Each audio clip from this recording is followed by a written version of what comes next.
You're listening to Fated, Book 1 in the Goddess of Fate series by Tamra Hart-Heiner. Copyright 2023 by Tamra Hart-Heiner. Chapter 1. The smell always hits me first. I noticed it right when I opened the office door, and I paused. It was a lemony smell, like walking through a citrus grove. Growing up in New Jersey, I don't know much about citrus groves, but I'm sure that's what one would smell like. Every time I smell the lemons, I know death is in the air.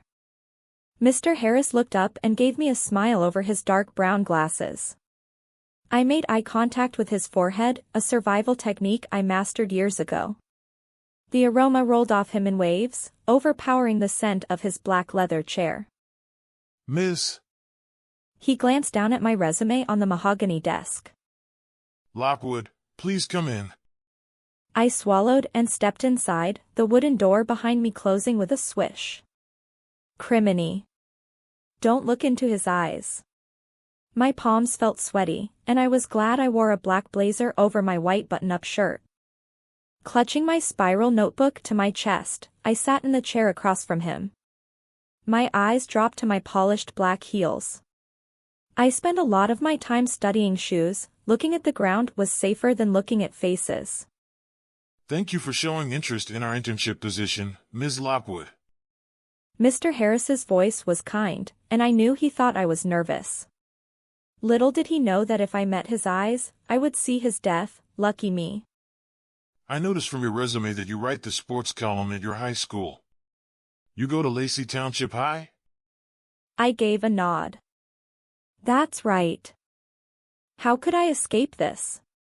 There was no point in continuing. My interest in the internship position at Lacey Patch, the online news column for Lacey Township, had vanished. I examined his desk. My gaze landed on a picture of Stephen, wearing his navy blue and white lacrosse jersey. My stomach plummeted even further. Harris. Not only was a vision of this man's death taunting me just out of eye contact, but he was the father of my ex. He must have noticed my stare, because his fingers closed around the photograph. You covered the lacrosse team extensively in your column. You even mentioned my son a few times. Do you know Stephen? Did I know Stephen? I was embarrassed. He had to ask. I happened to know Mr. Harris had a small affinity to his scotch, and that was probably why he didn't remember when Stephen brought me over after Jessica's pool party. Not that I remembered much from that night either. It was the same party where Stephen hooked up with Jessica, the little hoochie, and still had the gall to take me to his house afterward. To Mr. Harris's credit, we'd only met briefly, saying hello as Stephen pulled me up the stairs to his room. Just moments before we broke up. Ms. Lockwood? Oh, right, he wanted to know if I knew his son. Sure. I looked over his shoulder, out the window. Clouds floated lazily by, and the branches of an oak tree with pink blossoms waved at me. Everyone knows Stephen. You're not going to the game tonight, are you? No. Decidedly not. I've looked over your writing samples, and they are very precise, yet you managed to insert your voice nicely. Would you be comfortable venturing outside of sports? The very idea made me panic, and I jerked my head up. Oh no, I couldn't. Stop talking, drop your eyes. Too late. The vision started as soon as our eyes met. I melted into his soul, becoming, for a brief moment, Ben Harris. Images flashed through my head. I looked through Mr. Harris's eyes at Stephen's mom, photographing him and his prom date in front of the mantel. Even locked in the vision, I felt a stab of jealousy at the sight of the beautiful blonde. Wait, that wasn't Jessica. The vision continued, sucking me back into Ben's mind. No sooner had Stephen left for prom than Abigail, his mother, collapsed on the carpeted living room. The paramedics couldn't save her. My heart clenched with the pain of the death of my wife. No, Ben's wife, Abigail, was dead. And in less than a second, I lived through weeks of pain following her death. Stephen blamed me, his dad. I couldn't bear the guilt, the anger, the sorrow that suffocated me. These weren't my emotions. Hold on to yourself, Jayne. I struggled to maintain my own identity while Ben Harris, drunk with sorrow and too much alcohol, climbed onto the roof of the house and gave in to his despair. He hit the pastel bricks head first, with a crack that threw me out of the vision. The end. I gasped and jumped to my feet. It took a moment for the pain in my head to dissipate. Mr. Harris frowned behind his desk. He was still alive, it hadn't happened yet, and the air was free of the oppressive lemon smell. Maybe 2 seconds had passed. Time doesn't really move for them when I'm in a vision. I shook my head, trying to clear it. My heart still pounded as if I stood on the roof, looking 3 stories down. Mr. Harris. I began. I never know how to tell them about their impending death, especially since they never believe me. How much time did he have? I'd seen a few events leading up to his death, which meant he had weeks, maybe months. I swallowed hard. You should. My phone rattled next to me, and I pulled it from my bag, grateful for the distraction, not caring how unprofessional it was. It's bad enough that I can see their deaths. Experiencing them is even worse. My throat ached with unshed tears, as if it were my dying wife and my angry son. Are you all right? Mr. Harris asked. Do you need something to drink? The tears welled up, threatening to overflow. Excuse me, I have to take this. I tried to keep my voice steady and rushed from his office, dragging my binder and purse with me. I had to try and warn him. But how? No way was I walking back in there, he'd call security for sure. Or was I just making excuses? I'll send him a letter. I consoled myself. I'll remind him what he has to live for. Joshua's face flashed in my mind, a vivid reminder of the first time I tried to change a death and failed. The first of many, many times. I stopped in the hallway and closed my eyes, forcing myself to breathe.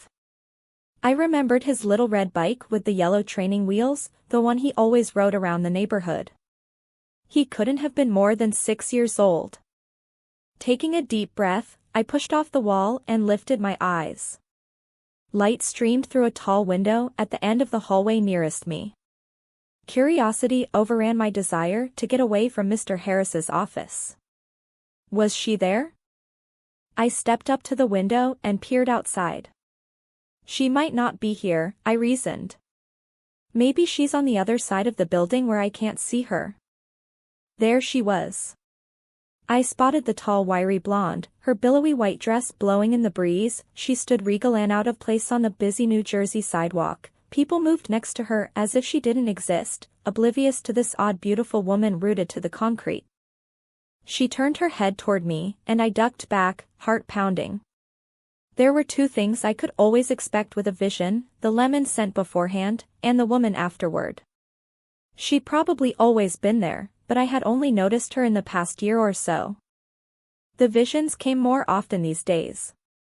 I used to get them a few times a year at most, now I got them several times a week. It unnerved me, made me anxious about going out in public, and I was beginning to resent the woman in white who surely knew what was going on and did nothing to stop it. I ran all the way down the 2 flights of stairs, stopping only when I reached the first floor. Shoving open the bathroom door, I dropped into a stall and snapped my phone open. I had to be the only person left on Earth without a smartphone. Dana! I whispered, finally returning my best friend's phone call. A quick glance at the screen showed it was almost 5, school had been out for over an hour now. Oh, Jayne! Dana's bubbly perky voice sang out from the small blue speaker, and I winced, holding it away from my ear. I totally forgot. You're in an interview, aren't you? Was. I exhaled, feeling my blood pump a little slower. It wasn't working out, so I left. Dana gave a non-committal grunt. How so? One of your feeling things? I paused, considering how to answer. I kept telling myself that I should tell Dana about my ability, but somehow I could never bring myself to do it. Yeah, just didn't feel right. Oh, well, sorry. Just like that, she dismissed the incident. So, what are you doing now? Want to come over? I could just picture her, blue eyes sparkling with mischief, confident, not a care in the world. She wore her curly blonde hair cut at the shoulders, where it always bobbed in perfect ringlets. Well, I have some free time, but I should probably get back to job hunting. What are you doing? Oh, just organizing. Emerging from the stall, I stopped in front of the mirror and examined my eyes. Just slightly red now. Organizing what? My closet. Why don't you come over? Really, I wanted to go home and light a candle. The pink one called Sweet Pea. It was the only thing that could clear the visions from my head. But it could wait. Dana was a year older than me, and at graduation next month we would be parting ways. I didn't want to miss a chance to be with her. Yeah, I'll be right there. I slipped the phone into my purse and pushed open the bathroom door. The secretary sat behind the front desk, talking on the phone and writing a message. I brushed my brown hair in front of my face, shouldered my purse, and marched by with as much confidence as I could muster. My heels clicked across the marble flooring, echoing in the silent lobby.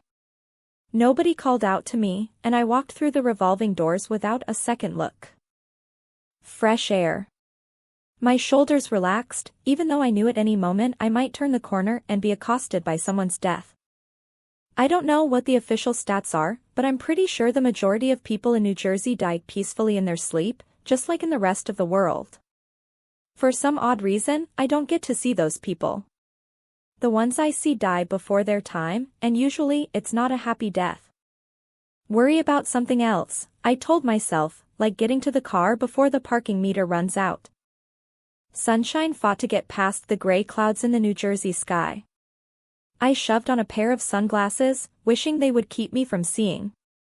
Last year I took out a newspaper subscription for a month just to check out the obituaries. Once I saw how many accidental deaths occurred every week, I realized I was bound to run into some of these people during my daily activities. Somehow this knowledge didn't make me feel any better. I only had 10 minutes left on the parking meter when I got to my decade-old white Honda Accord. Since I couldn't seem to hold a job, I couldn't afford anything nicer. The thought made me scowl. I always froze up when I smelled that citrusy, lemon smell. I didn't want to know their lives, and especially not their deaths. Even now, images of Mr. Harris's impending suicide danced before my eyes. The man with the kind voice and professional exterior was upstairs in his office, probably interviewing the next hopeful intern, blissfully unaware of the unhappy turn his future would take. Chapter 2. I turned the car on and checked my CD player. The Fray was inside. The dramatic, melancholy sound was exactly what I needed. Turning it up a few notches too loud, I merged with traffic and headed to Dana's house. She lived in one of the posh residential neighborhoods of Forked River, overlooking Deerhead Lake. With the late afternoon traffic, it would take me at least half an hour to get there. I settled in for the drive. The music washed over my mind. By the time I parked the car in the circle drive of the white plantation-style mansion, the only worry left was if I had dirt on my shoes. The clouds parted, leaving way for the warm spring sunshine to kiss my cheeks. I tossed my head, smelling the salt that carried inland on the breeze. I loved living close enough to the ocean to smell it. I used my key to let myself in the front door. "Hello, anyone here?" I could never remember Dana's housekeeper's schedule, and she didn't like to be caught unaware. No answer. I slipped my heels off and patted up the off-white carpet. Stepping into Dana's room was like stepping into a fairyland. The bubblegum pink carpeting interrupted the tranquil off-white at the door frame. She had finally replaced the twin canopy bed a few years ago with a full that had enough frills and lace on the comforter to be an advertisement for curtains. but the unicorn and fairy wall mural remained, a reminder of the carefree days of childhood, when we still dreamed of being princesses and hoped for happily ever afters. Today, though, a mound of clothing grew outside the walk-in closet. Dana poked her head out, holding a phone to her ear. Hey! Hey, I replied. Yeah, sounds fabulous. She nodded at me and snapped her gum, round blue eyes sparkling. What sounded fabulous? I cocked my head before realizing she wasn't talking to me. I crawled over her mess and collapsed on the bed. Listen, Jayne's here. I'll call you later. Great. Bye. Who was that? I asked. Kenny. She said, referencing a senior boy I barely knew. She tossed the phone on the covers next to me and pounced down, propping her chin up with her hands and flashing a smile. Jayne. If you really want a job, you're going to have to stop being so picky, you know? I know. I grabbed one of her pillows and hugged it to my chest. But not that job.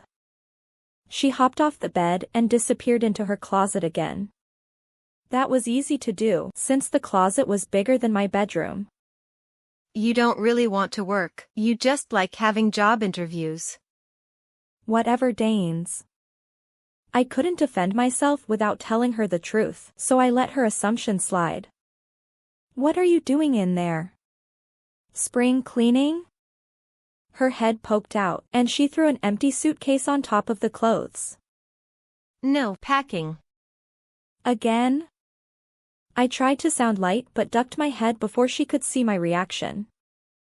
We had always planned to stay close to home and go to Brookdale Community College, about an hour from here. But when Dana got accepted into Massachusetts Institute of Technology on a math scholarship, she didn't turn it down. Not only that, but she planned to exit Forked River as soon as graduation was over. Not that I blamed her. Lacey Township and the towns that made it up had nothing new or interesting to offer. Which was exactly why I intended to stay put. I have to make sure I can fit everything. The bed sank a bit, and I looked up as Dana sat cross-legged in front of me. You're smart. Don't you want to do something exciting with your life? That was just it. I didn't. I faked a smile. No, you think I'm boring or something? Well, you were more fun before. Her eyes widened. I didn't mean to say that. Before Stephen and I broke up. She didn't have to say it. We used to do things together, and not just normal things like dances and movies, but things like snorkeling and hiking and going to Walmart at 2 a.m. to restock our candy supply. Now all of my focus was on surviving the school year. I chewed the nail on my index finger and took a deep breath. It was time I moved on. Let's go do pizza karaoke tonight. Her eyes lit up. Karaoke. It's been forever. Then she frowned. Are you sure? It's a Monday night. I shrugged, may as well live on the edge. Half off pizza night. She tossed aside her suitcase. You're on. But I'm driving. No problem.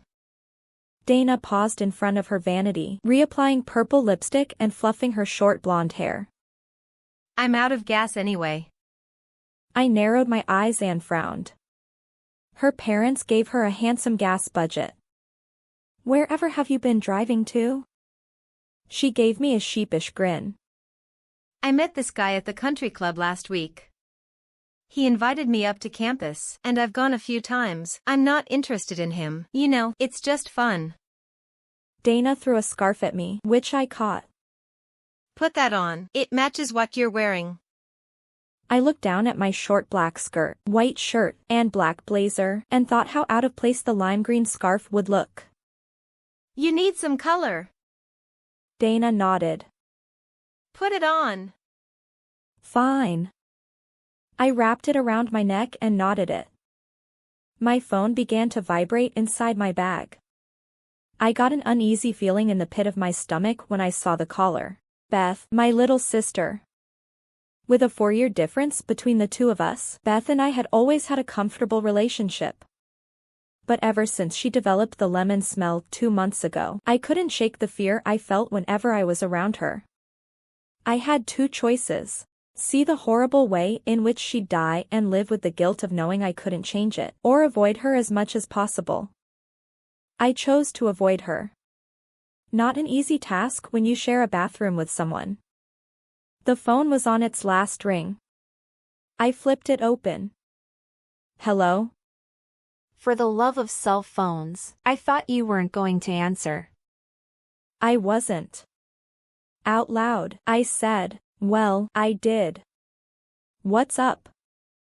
I just got done with my study group and need a ride home and Mom told me to call you. I'm at school, I'll wait at the curb by the flagpole. Wait. I protested, but Beth had already hung up. I sighed.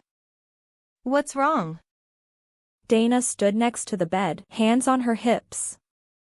I cocked an eyebrow. I'm on taxi duty. Figures. Want me to come? If Dana came along, the two of them could chat and I could just drive. Actually, that sounds like a great idea. You can keep her entertained. I made no move to leave, however. Beth could wait a little longer.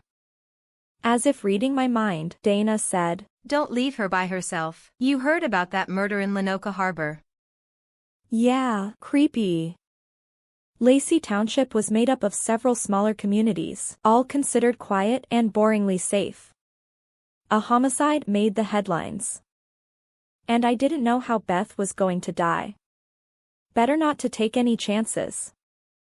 All right, let's go. We took my car, heading out of town toward the middle school. I chewed on the sides of my finger, having run out of nail. Look! Dana pointed out the window. JT's Bagel Hut is hiring. Maybe you could get a job there. She chuckled as if this were immensely funny. I frowned. That's an idea. She widened her eyes and shot me a look. Come on, you want to be a journalist. I need a job, Dana. Daddy's not paying for this gas. You had a job, a good one. You quit. Again. Working at Camella's Fashion wasn't exactly furthering my career, I protested. I just got lots of good discounts. Granted. Dana nodded her head. So you quit that job because you wanted to start an internship as a journalist. Something like that. Right. And you walked out of today's interview because? I scowled at her. It wasn't right for me. I wasn't a good fit. And JT's Bagel Hut is what you're looking for? I didn't answer. I had no response. You're keeping something from me. Why don't you tell me what's going on? I squirmed in my seat and focused on the road. The commercial district disappeared behind us. Ripe cornfields flanked us on either side, and I stared at the waving golden tassels. There were so many times I'd almost told Dana my secret. But I didn't want her to think I was crazy. Like the therapist had. Crazy Jayne. I could hear the whispers in my head. I pulled up at the middle school. Beth flounced over to the car, grinning at us. I stared out the windshield. The essence of lemons drifted in the air around her. My heart rate increased out of habit, and I swallowed hard. Hi. Beth called. Are you guys going somewhere? She paused outside the driver's side. Why hadn't I rolled up my window? I could feel her eyes on me, waiting, watching to see if I would respond. I kept my gaze trained straight ahead. Yeah, we're going out tonight. Hop on in, I'll take you home. Beth slowly moved to the back door. I sneaked a peek in the rearview mirror and saw her eyes still on me, her lips drawn together. I rearranged the mirrors so we wouldn't accidentally make eye contact. The guilty feeling grew in my chest. I ignored it and put my foot on the gas. I would not allow myself to see her death. Chapter 3. This is your junior year of high school? The manager of JT's Bagel Hut sat across from me at a little table, twiddling with the pen wedged between his ear and visor. The crooked name tag on his shirt spelled out Tom. His eyes scanned the one-page application I had filled out. Yes. My hands ran over my thighs, straightening any wrinkles in my pink skirt. I felt overdressed. Why hadn't I just worn jeans and a t-shirt? Because I couldn't get over the idea that an interview was professional. That's why. He put down the application and met my gaze. I flinched out of habit and then relaxed. The only thing I smelled on him was garlic and butter. Well, he said, you seem very qualified with customer service. You've never worked with food before? No, I shook my head. Not professionally, but I cook a lot. SpaghettiOs, anyway. I flashed what I hoped was a dazzling smile. Not a problem, we'll train you.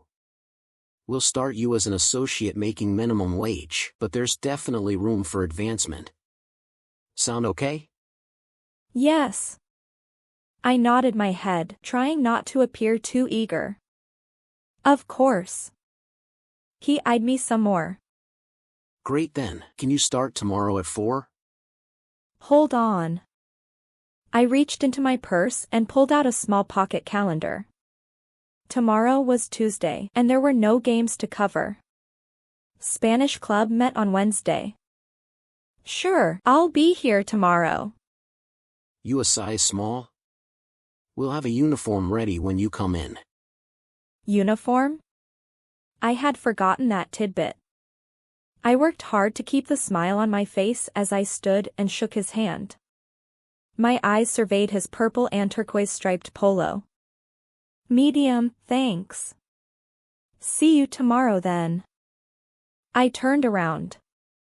My heels clunked across the gray linoleum as I walked toward the exit. I so didn't belong here. My phone started vibrating before I even got to the car. I snatched it up and sighed. Dana wasn't going to be happy about this. Hey, Danes, I can't really talk right now. Where are you? She demanded. I've got news and I've been trying to call you for the past hour. Why weren't you answering? I slid behind the wheel and fished around my CDs. Sarah Brightman caught my eye. A little operatic soprano to soothe my nerves. Perfect. I was busy. What's the news? Steven and Jessica broke up. My thoughts flashed first to Jessica, the skinny cheerleader with long brown hair. My stomach always clenched at the thought of her. Steven and I had been so happy until she set her sights on him. When had it happened, anyway? The night of the pool party, when Steven threw me into the water and dived in after me, or was it already going on before then? My thoughts flashed next to the vision I'd seen of Steven with a blonde at his house, getting ready for prom. I sucked in a breath. He was already on track with his destiny. He had to break up with Jessica so he could go out with the other girl. Oh, really? I tried my best to sound appropriately shocked while swerving out of the way of a car that almost ran me over. The driver honked, and I mouthed sorry. How do you know?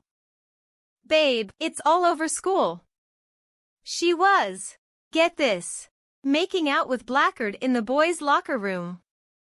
Blackard! In the boys' locker room. I blanched. She dumped Steven for Blackard? Corbin Blackard was captain of the football team and fit the stereotype perfectly. Big, handsome, popular, arrogant, rude, and ignorant. Not to mention, he changed girls every weekend. My face flushed with indignation. That cow. You need to come over here. Dana was practically purring now. Get over here, put something nice on, and we'll head over to Bay Bookstore. Stephen worked at Bay. Memories of me settled in a chair, book in hand, and reading contentedly while Stephen worked, flashed through my mind.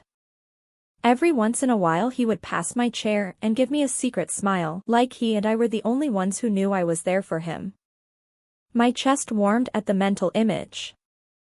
And then the blonde girl popped into my mind, and I sighed. No good, Dana. It's over between us. What? She screeched. It only ended because of Jessica. I bet Stephen feels so stupid now. I know you're not over him. Of course she knew. Everyone knew. But I'd seen the other girl. I wasn't who Stephen would end up with. I don't want to be his rebound. Dana groaned. Then at least come with me to say hi. You never know what might happen, hey? Except I did know. It had been 2 months since Stephen and I broke up, and I missed him. Horribly. But I already knew the ending, and I wasn't going to put myself through that for no reason.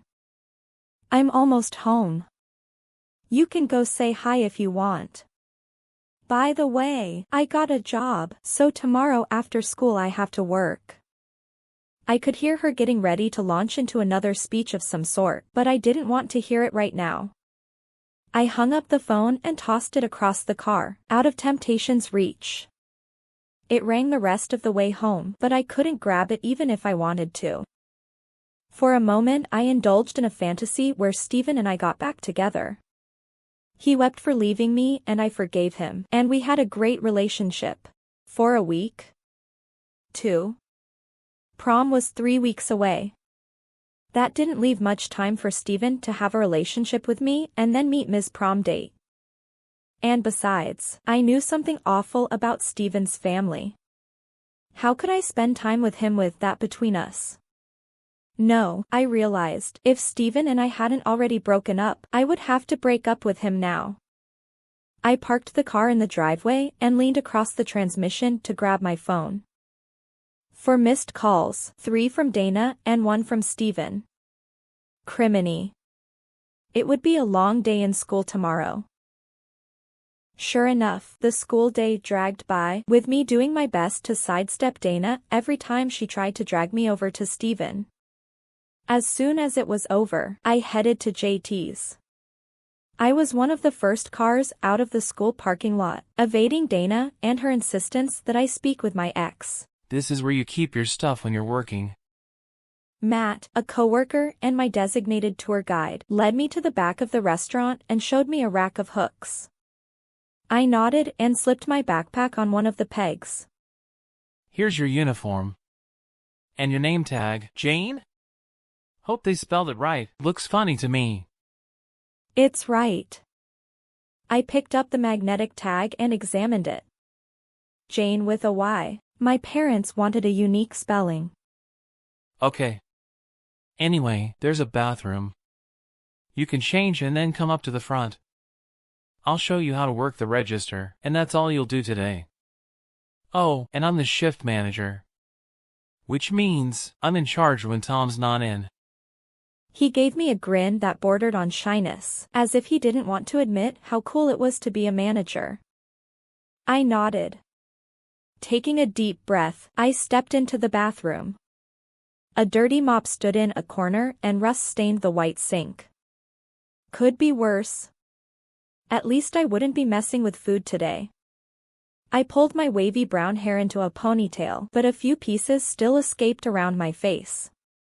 Then I noticed the hairnet sitting on top of my uniform. A hairnet. I lifted it between my fingers and sniffed it. It appeared unused at least. I guess I couldn't expect to look nice at this job. I suppressed a sigh and put the net on over my hair. Not even the wildest of curls could escape now. Suitably dressed, I headed for the front of the store. Matt had shoved a baseball cap over his hair, which I guess passed for a hairnet around here. He grinned at me, his brown eyes sleepy. Hey, that looks cute on you. Come on. He led me to the register and stood behind me, pointing to buttons and whispering hints while I tried to ring up customers. It unnerved me. "You know," I said, turning around to face him, "I think I might be able to do this better if you're not hanging over my shoulder." Matt lifted both arms in mock defense. Just trying to help. I took a deep breath and turned back around. I pushed at my forehead, but there was no hair to tuck behind my ear. I know it's the middle of the afternoon, but do you have any breakfast sandwiches left? I couldn't help but smile at Dana's voice. I lifted my eyes and saw her, giving me a quirky grin just in front of my register. "Sorry, we don't serve breakfast sandwiches after 10 in the morning." Figures. She sighed. You look great, babe. Love the hairdo. I fingered my hairnet. "You and me both." I was happy to see her. She had thrown an absolute fit when I told her about my job, a fit that was made even worse when I confessed to not returning Steven's call. "What can I get for you?" Gabby, the girl working the register next to me, was moving customers at a much faster rate, but I could always play the "I'm new" card. A cream cheese and cranberry sandwich on a honey bagel. And a blueberry muffin. I scanned the register and found the items without difficulty. "Anything to drink?" Make me the latte of the day. "Sure." I flashed her a smile. Dana handed me her dad's credit card. Get yourself something too if you're hungry. "I'm good." I swiped her card. This wasn't so different from ringing up clothes, after all. "There's tons to eat here." I bet. Dana smoothed her hands over her checked green and white sundress. Springtime was for dresses. We both agreed on that one. Better watch your figure. "I know you'll watch it for me." She shrugged. It's cuter than mine, so why not? Her food came up from the kitchen, and I put it on a tray. "Here you go. Thanks for eating at JT's." I smirked. She slid the tray over and picked up the latte. Call Steven. It's not too late. Don't be such a scaredy pants. Before I could come up with an adequate reply, she was gone, sliding into a booth in the back. The thought crossed my mind again that I should just tell her. Tell her everything about my sight and the visions and my attempts to thwart destiny. No. This was my burden to bear. My secret. She might think I was a chicken, but at least she didn't think I was insane. Crazy Jayne, crazy Jayne. The after-school crowd shuffled in and kept me busy for a while. Dana slipped out with a wave and a motion for me to call her when I got off work. I waved back. Hey. Coworker Matt joined me at the register. Any problems? Nope. I shook my head. So far, pretty easy. Great. He pulled a wet rag off his shoulder, leaving streaks of water on his purple/turquoise shirt. Orange juice spill in the left corner. You're up. I'm up? I echoed, taking the rag. Do we take turns doing this? No. He grinned. You're the new girl. You'll be up a lot today. Have at it. Funny guy. I could tell this job was going to be interesting. I stepped through the counter and began wiping up the orange juice. Still better than being stuck in the hot kitchen making food. I surveyed my work and went behind the counter.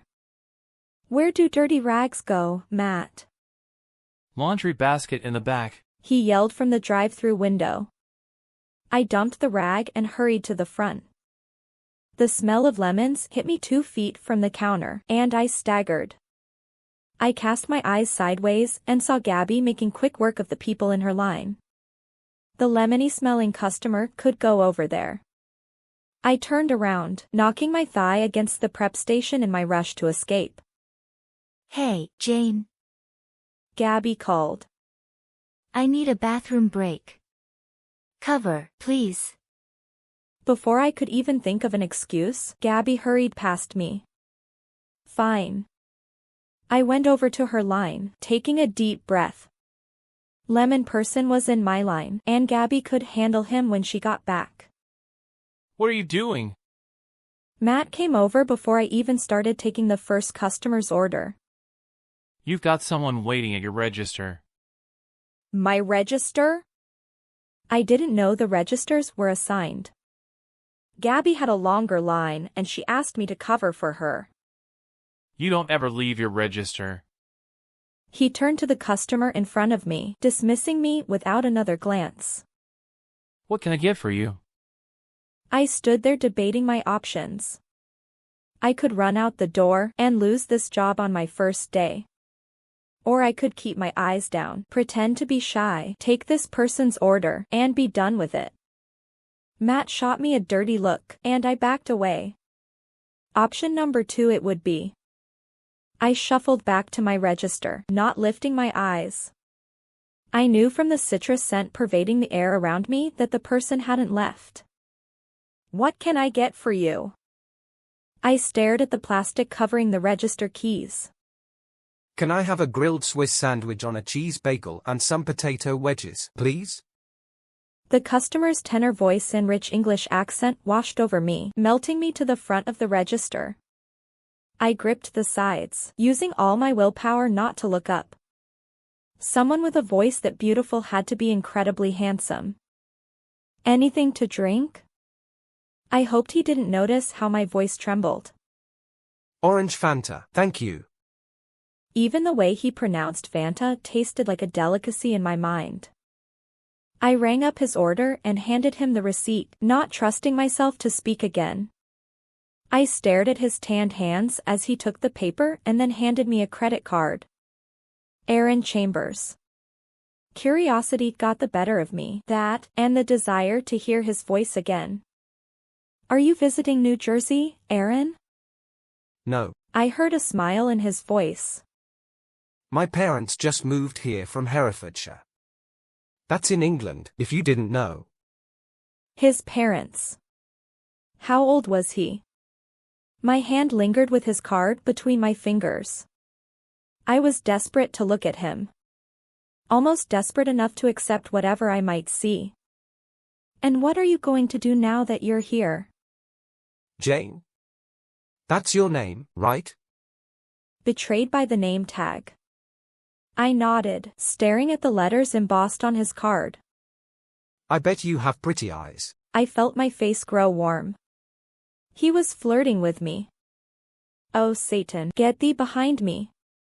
I handed him back his card, then gathered up his food items and put them on a tray. Thank you for choosing JT's. Thank you for serving me, Jayne.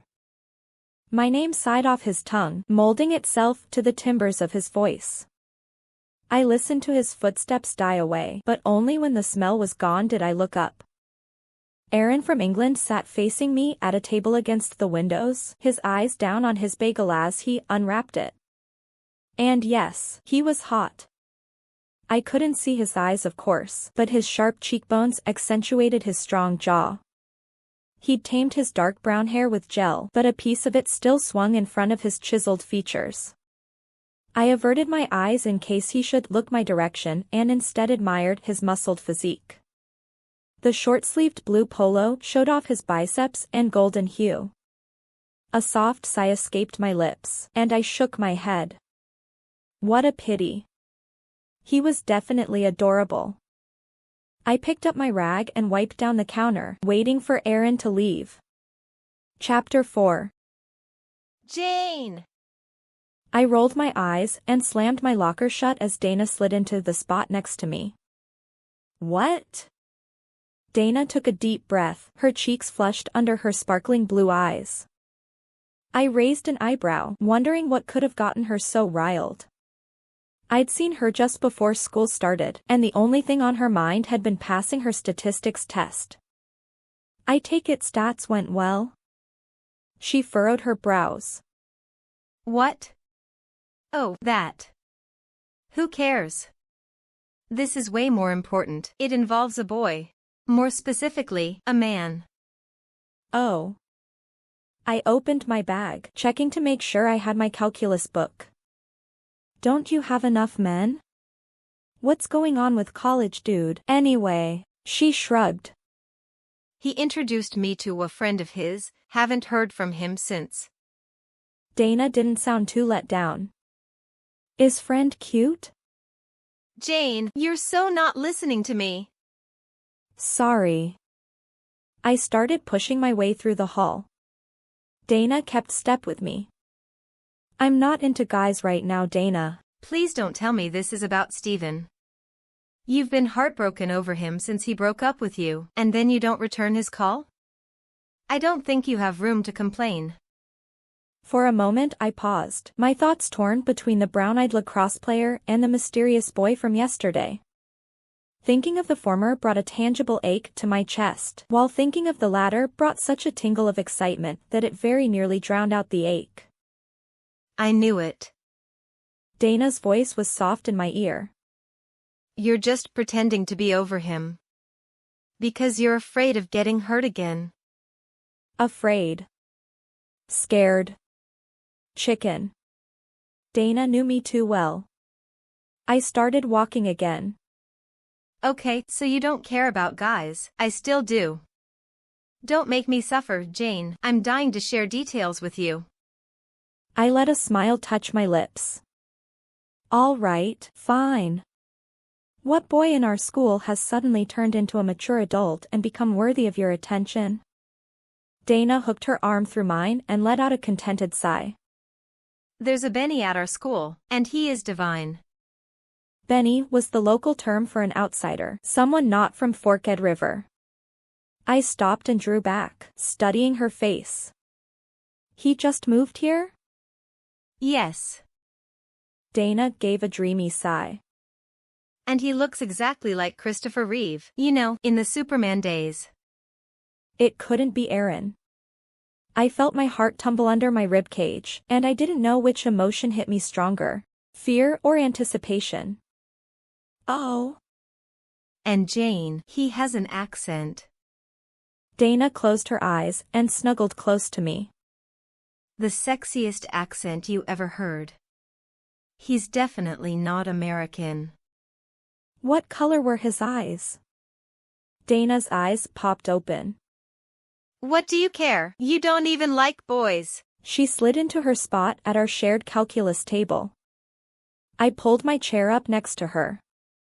I'm just curious. I mean, how much like Christopher Reeve does he look? Oh, like exactly, only younger. He's got those crystal blue eyes, if that's what you want to know. I nodded and opened my book, pretending to have lost interest. But inside a storm raged. I was jealous. Jealous that Dana could look into those eyes and have nothing happen other than a swoon of ecstasy. I had to admit this guy had captured my interest. Mr. Kuehl called the class to attention, and Dana whispered, I'll point him out to you if I see him. I gave a bob of my head, eyes still on the book. That wouldn't happen. If I even smelled lemons, I ran the other way. I had my classes set up carefully. Only 2 of them had people who triggered my sight, and I sat as far away from those people as possible. The first week of school had been a bit crazy as I tried to rearrange my classes, but at least the office had cooperated with me. Dana leaned toward me, about to whisper something else, when Mr. Kuehl turned around and glared at her. Slumping back in her seat, she hissed, We'll talk more at lunch. I didn't bother answering. It was second period, and I still had to get through 2 more periods before lunch. Not that I minded. I enjoyed English, and my teachers treated me like a prodigy because I actually did the homework. The bell rang, and Dana and I joined the throng of anxious students trying to get out of the classroom. See ya at lunch, she said, popping a dum-dum into her mouth. Wonder where Hottie is now? Several girls in the hall glanced back at Dana before whispering together and moving on. Looks like you're not the only one who's noticed him. Watch out, I warned. From those girls? Dana glanced over her shoulder. They're more likely to be the Lacey Township murderer than boy competition. What? I wrinkled my nose at her, perplexed. Where did that come from? The aforementioned girls might have claws under their manicures, but they sure weren't murderers. Oh, you must not have heard. There was another murder last night. In the Pine Barrens. Another murder? I shook my head. People get lost out in the Pine Barrens all the time. I pictured the dense cedar forest just west of us. Probably got dehydrated or something. Right. And then slit her own throat? I couldn't wrap my mind around it. I knew death, and I knew people went before their time. But murders? That doesn't happen around here. Of course not. We don't get cute guys from foreign countries either, and yet, there's one here. I shifted gears with Dana, my mind already on the new kid. Well, good to know you're interested. I'll steer clear. Who said I was interested? I just like looking. We both laughed and then turned down different hallways. I ran my fingers along the painted white brick. Dana had no idea how easy her life was. This whole sight thing totally ran mine. How unfair. I daydreamed my way through history, a class that didn't require any more of my attention than a few devoted hours right before exams. I opened my English folder on the way to fourth hour, just to make sure my outline was there for our final research project. I'd already started researching and nearly had my first draft finished, but the teacher only wanted to see the outline today. The topic I had chosen, motifs in Shakespearean tragedies, was so open-ended that I could have outlined forever. I shouldn't have any problems hitting the 20-page mark. The lemon scent caught me by surprise as I was about to enter the classroom. I froze in the doorway, eyes on my outline, afraid even to look up. What if I made eye contact with whoever it was? But I knew who it was. English was not one of the classes I had to worry about. Which meant somebody new was here. My stomach muscles tightened, and I debated what to do. The scent grew stronger, and someone bumped my shoulder. Oh, sorry. There was no mistaking that accent. I closed my eyes, my shoulder tingling where he'd bumped me. Hey, don't I know you? His footsteps paused and then came closer, the lemon getting stronger. I drew in a hasty breath, turning my back to him before I opened my eyes. Not feeling well, sorry. I fled down the hallway, my heart beating in my eardrums. Great. Not only was he in my English class, but he wasn't going to avoid me. Which meant I had to avoid him, but first I had to go to the nurse's office and pretend to be sick. Otherwise, I'd get marked truant. I hung out with the nurse through fourth period, claiming to have horrible cramps. She gave me some medication and let me sit for half an hour until it kicked in. Then she sent me back to class. I didn't go though. I slipped into the bathroom and waited it out. Dana was right. I was nothing but a coward. At lunch I waited for Dana by the vending machine.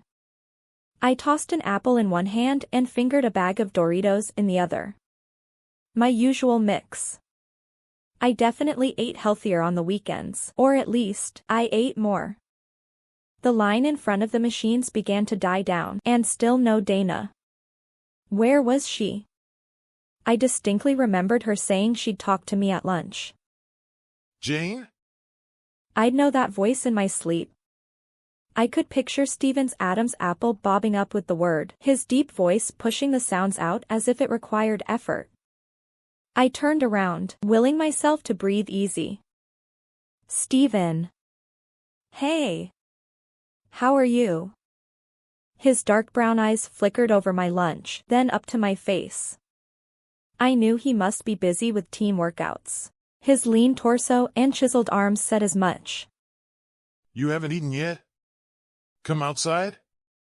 He inclined his head to the picnic tables just outside the door. Dana and I usually ate outside, but not there. We chose the grass in front of the school, where we could watch most of the student population and feel the warm sunshine beating down on us. I ran a hand through my wavy hair, letting my fingers free fall. I'm waiting for Dana, Steven. Have you seen her? Oh, yeah. Both eyebrows went up. I saw her at her locker. She told me where to find you. And then decided not to show up. There would be time to kill her later. Well.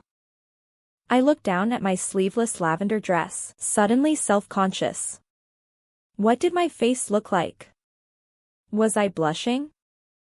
Sure, that would be fine. Steven escorted me outside. A slow breeze blew, and a tree above us dappled the picnic table with the shadow of its leaves. He sat on one side and patted the spot next to him. I met your dad. I felt like an idiot right after I blurted out the words. Certainly there was more for Steven and me to talk about than his parents. Really? He pulled a bottle of soda and 3 peanut butter and jelly sandwiches from his lacrosse bag. I eyed them, feeling a lump in my throat. His mom probably made those. Where? Oh, great. The only answer to that would be to explain my failed interview. Just saw him, really. We didn't talk. But I know how he's going to die. In my head, I saw Mr. Harris step off the edge of the balcony. Maybe getting to Mr. Harris wasn't the answer. Maybe I should tell Steven that his mom was sick. And Steven, who was about to become manically depressed and very angry. My head shot up, my eyes studying him, memorizing the furrow of his brow as he met my gaze. He squirmed a bit, looking uncomfortable under my scrutiny. I tried to call you the other day. Uh-huh. I turned back to my food, suddenly not hungry. The day Jessica broke up with you, you mean? Hopefully you didn't find out about it before I did. I recognized his attempt to lighten the conversation and gave him a crooked grin. I doubt it. I know what you're thinking. That I'm a jerk for dumping you. An idiot for liking her. You and I were friends before all that, and now we don't even talk. I stayed silent, twiddling with the stem on my apple. What was I supposed to say? He was right, of course. That's what I thought. Jayne, you're such a nice girl. I winced.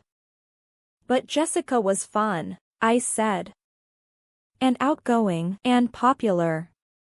No, Jessica was a ditz. It could never last.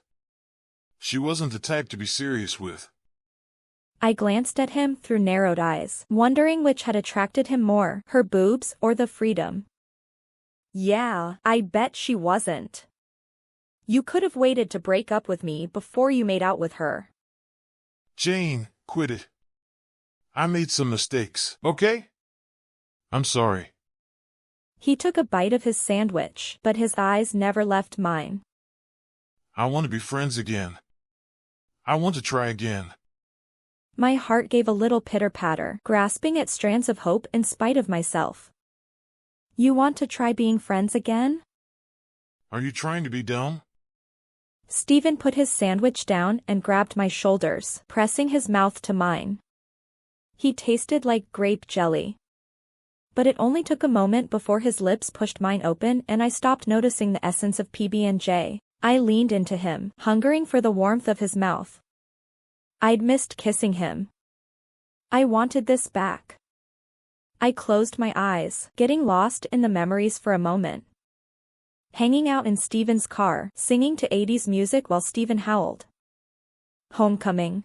Leaning into his embrace, feeling like we would be together forever. We were meant to be together. Except I knew better now. There.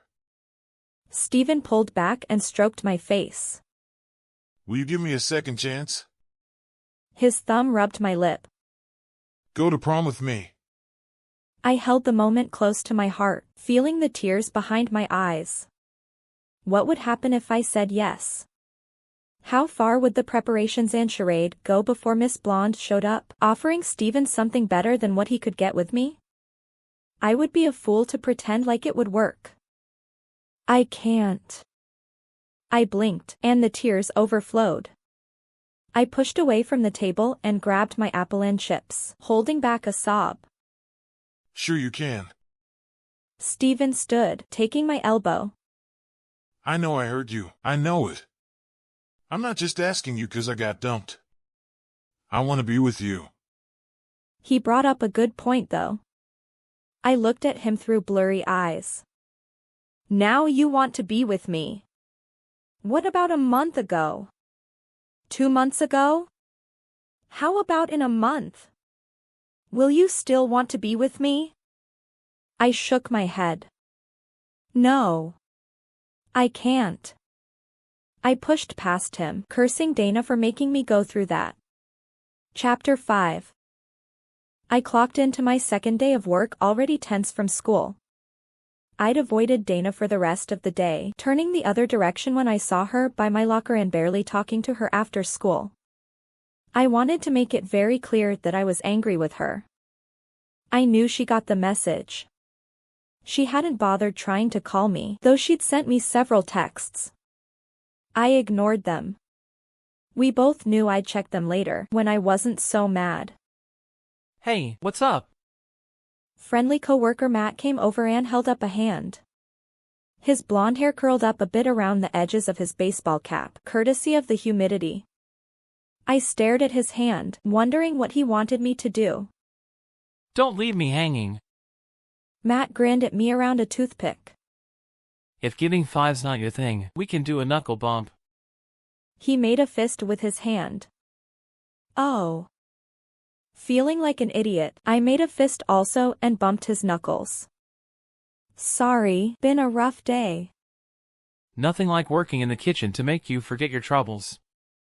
Come on, let's show you the food prep. I groaned inwardly. Somehow I had managed to forget that this would also be part of my duties. I much preferred ringing people up. Of course, I had to admit to myself, making bagel appetizers and bagel sandwiches wasn't nearly as bad as flipping burgers or folding tortillas. At least the reputation was better. The afternoon went by quickly in the back. A fan whirred, blowing the air around but not really cooling it. Before I knew it, Matt stood beside me. You're doing great, new kid. Break time. Really? I wiped my brow with a paper towel. The hair around my head was frizzing under the hairnet, more from sweat than anything else. Great, thanks. I used my employee discount to purchase a large chocolate chip muffin. I needed it. I sat at a corner table facing the window and unwrapped the calorie-laden indulgence. The fresh chocolatey smell wafted up to me and a smile caressed my lips. I lifted the muffin to my mouth and took a bite, feeling the chocolate bits melt against my tongue. My eyes closed and I relished the taste. I was all set to take a second bite when my nostrils picked up a hint of citrus. My eyes flew open. We baked the muffins fresh every morning, and I knew there was no orange or lemon in the chocolate ones. I spun my chair around and inhaled sharply. There he was, standing at the register. I knew just from the back of his head. Aaron. What was he doing here? He'd been here yesterday. Surely he didn't arrive from England with an addiction to JTs. I watched him place an order, then I swiveled back around, staring at my muffin. He didn't know I was here. He'd get his food, eat, and leave. Tomorrow I'd figure out what to do about English class. Several sets of footsteps danced in different rhythms around me as customers went to their tables with trays of food. Quick, hesitant, light, heavy. My ears perked up as one set drew steadily closer. With them came that oppressive lemon smell. Jayne? My heartbeat hammered in my neck. I didn't turn, certainly didn't stand up. Yes? I hoped he wasn't expecting an invitation to sit because I was fresh out. Apparently he didn't care. The table wobbled as he stepped around the corner. I stared at my muffin while wrapping a strand of hair around and around my finger. I hope you don't mind, He said, his accented voice lyrical. but I asked the girl at the register if you were working today. She sent me back here. Gabby. Another person to add to my hit list. I'm Aaron, by the way. I met you yesterday, but I don't think you met me. He sounded amused and held his hand out to me. Mine trembled as I took his. Nice to meet you. I wrapped up the uneaten pieces of my muffin. Well, I think my break is about over. I better get back. Oh. I got a good look at his brown leather tennis shoes as he pushed off the linoleum floor and leaned back in his seat. That's too bad. I hope to talk to you. We have English together, you know. Right. I nodded. Are you feeling okay? Concern tinged his voice. You left before class started. I feel a little better. Thanks for asking. I stood up and walked away, clutching my muffin. It was rude, but I didn't know how else to get out of the conversation. Jayne. I hadn't counted on him following me. His hand closed on my forearm, practically begging me to turn around. I stopped walking and squeezed my eyes shut. I'm new here, Jayne, and I was wondering if you wouldn't mind showing me around town. Maybe Friday night we could go out for a bit. He was asking me out. Superman was asking me out. Sorry, Aaron, I can't. There's a game Friday night. Did I seriously just turn him down? I have to get the stats right for the school paper. I'm sorry. Hey, that's no problem. His hand dropped from my arm. I'll come to the game. I'm not a writer, but I know a lot about basketball. Why oh why had I told him what I was doing? Yet I couldn't deny the twinge of excitement I felt. Right, I said. See ya. See you. He echoed. I waited until I heard the footsteps walking away, then turned around and watched Aaron shoulder his way out of JT's. I couldn't figure out why he was interested in me, hairnet and all. I wouldn't even look at him, for goodness sake. That couldn't be a turn on. I went back behind the counter, finishing my muffin quickly before entering the kitchen. He was super hot. Maybe I could pull this off?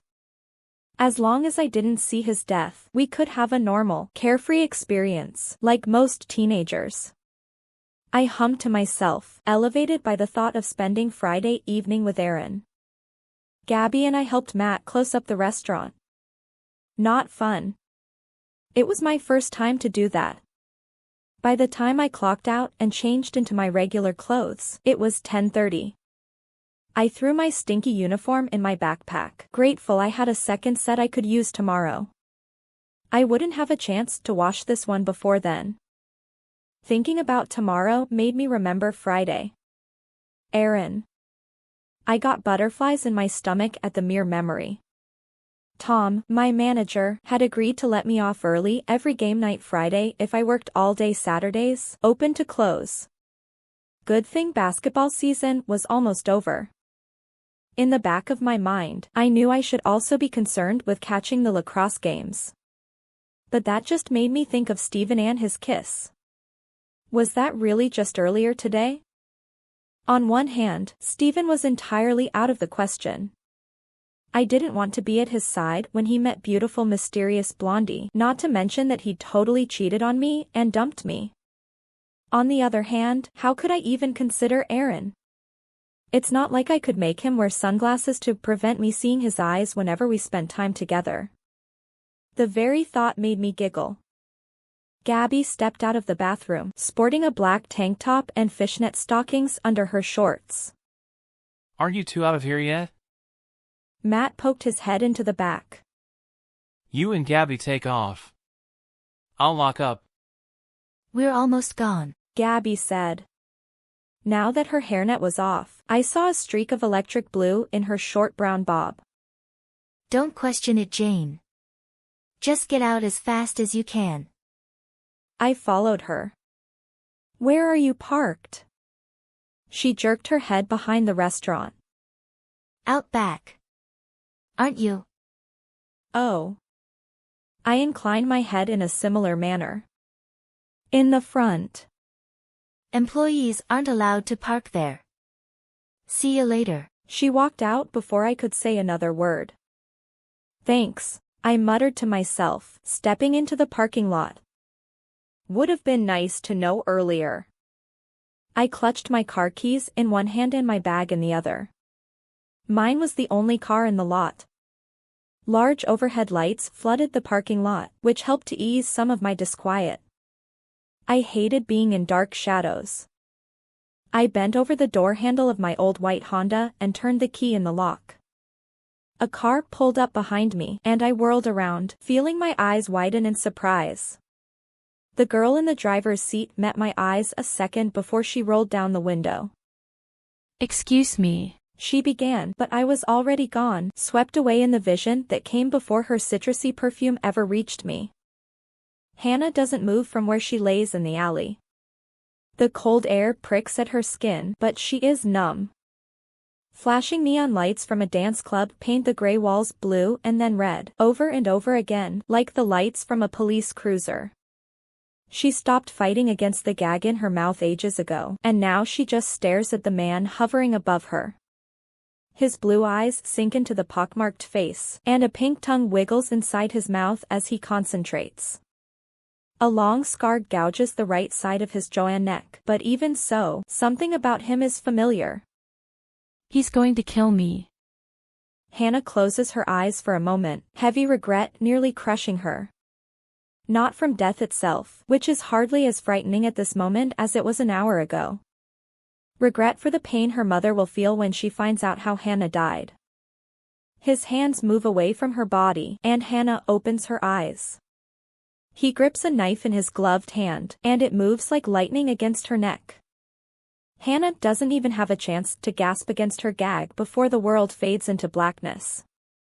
The vision left me and I sank to the ground, burying my face in my hands and trembling.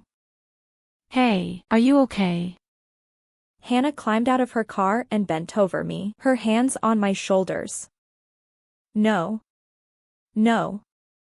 I reached up and gripped her hands, seeing the concerned expression on this young girl's face, only a few years older than me. Hannah. Don't go near the nightclub. Don't be alone at night. Don't trust anyone. Promise me. She stepped away from me, suspicion replacing her concern. Do I know you? No. I sobbed into my hands, unable to face her again. I didn't know what else to tell her. She wouldn't believe me. I shook with the trauma of what I'd seen. I heard her footsteps on the pavement, and then the car door shut and it revved away. Whatever she'd wanted, she decided it wasn't worth asking the crazy lady. Crazy Jayne. I forced myself to my feet and climbed into my car. I banged my hand down on the lock and sat there for a moment, scared out of my wits. I had never seen a murder before. Accidents, even suicides, but never a homicide. I knew I'd have nightmares tonight.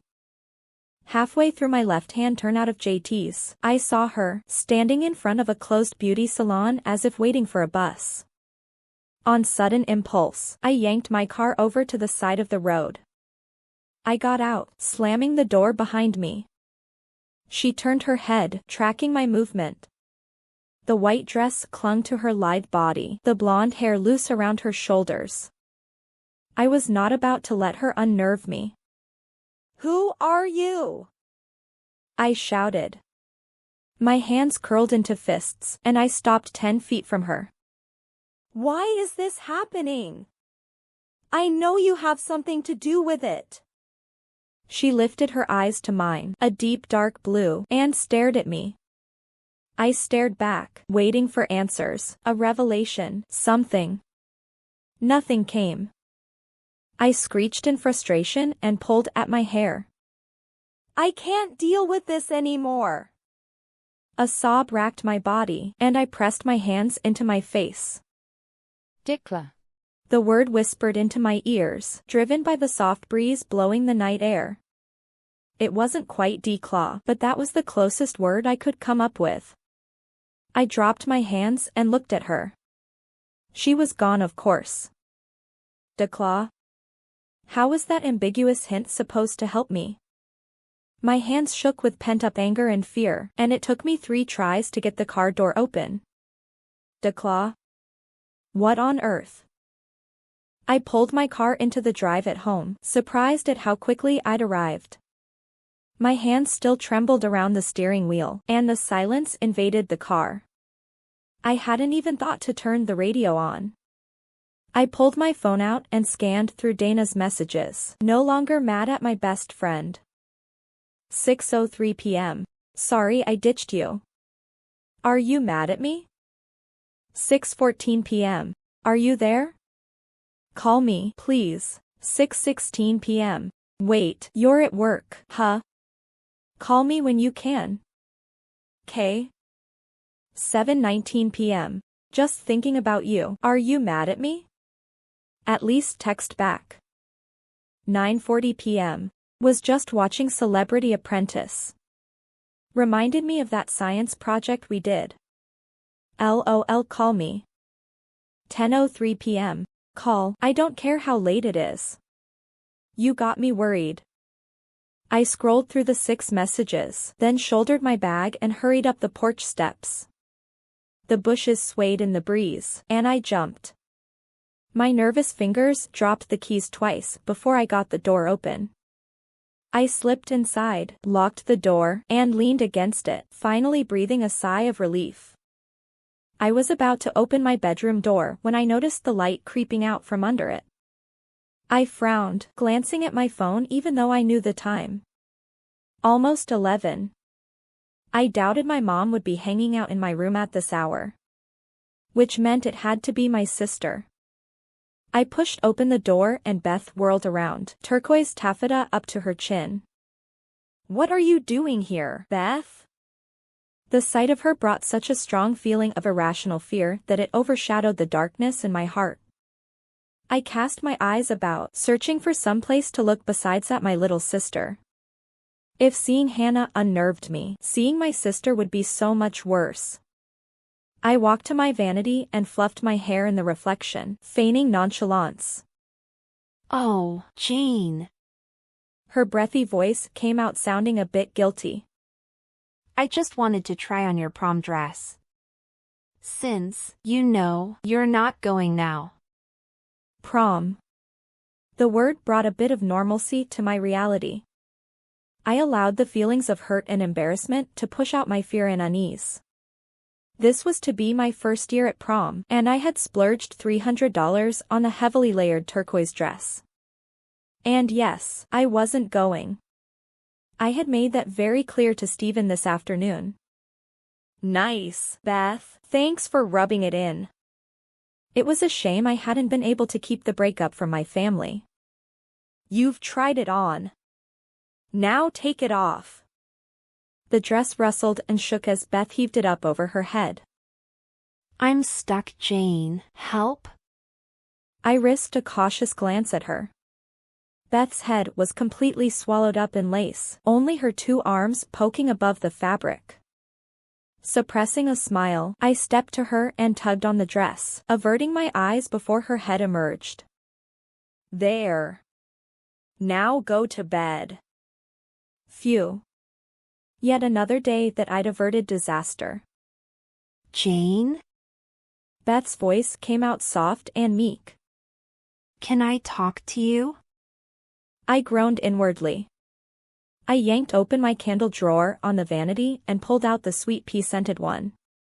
It wouldn't be very effective with Beth in the room, leaving her lemon musk everywhere. But I had to try.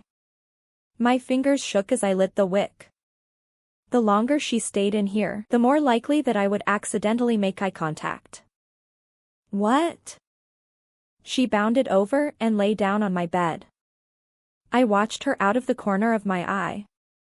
She kept her long brown hair straight, and it fell around my pillow, which she grabbed up and hugged in front of her. I like a guy at school. Beth, it's late. Do we have to talk now? She stuck out her lower lip. We never talk, Jayne. You used to tell me everything. I didn't need a guilt trip. Not now. I flipped off the light and climbed into bed next to her. My head pounded, and I wanted to smother myself with the pillow.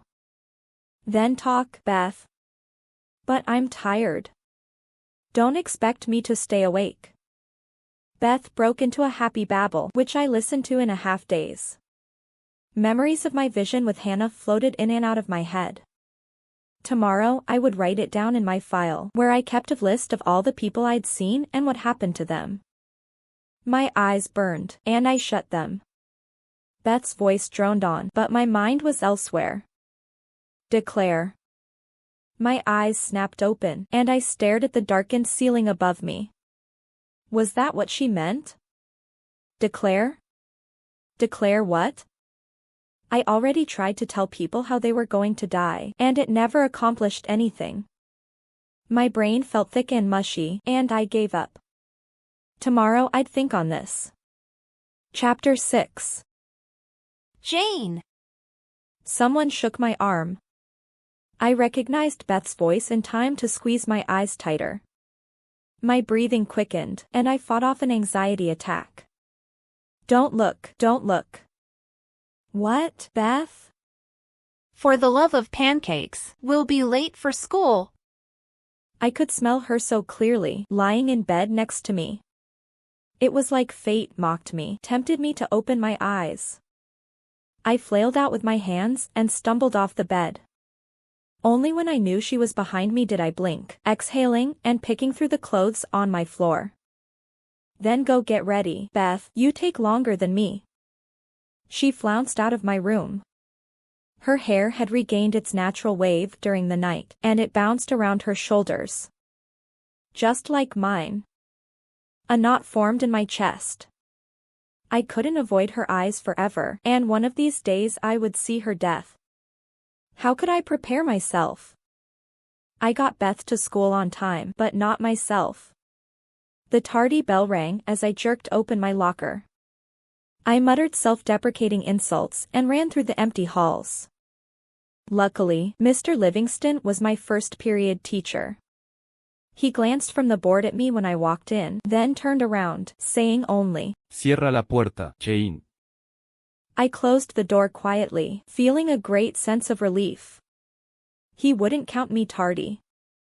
I put my head on my desk and rested my eyes. They burned with desire to sleep. I had relived Hannah's murder over and over again in my dreams. I didn't see Dana until second hour in calculus. I sank into my chair at the desk we shared and gave her a meek smile, just to let her know I wasn't mad, and then I threw myself into my assignment. Horrible images haunted me. I pressed my hand to my forehead. My phone vibrated in my backpack pocket. I glanced down, pulling it out just enough to scan it. Dana's text read, "You okay?" I looked at her and gave her a bleak smile. "Yeah," I mouthed. She texted again. "What happened with SH?" Stephen Harris. I forgot that I hadn't even told her. I leaned over, pretending like I was fishing for a pencil, and texted back, "Talk at lunch." She gave me a quick hug as soon as class was done. Gotta go. If I'm late for gym one more time, I'll have detention for a week. I'll tell you at lunch all about that new kid in my stats class. Aaron. Sure. I pasted a smile on my face while Aaron's face threw itself into the jumbled crockpot of my mind. Yesterday after he asked me out, I'd planned how I'd pump Dana all about him. How did he act? Was he flirtatious or quiet? Did he seem sincere or like a player, smart or silly? But after last night, I just couldn't rouse the excitement to feel anything. My emotions were drained. I didn't feel like spending the next hour trying to avoid seeing Aaron's death.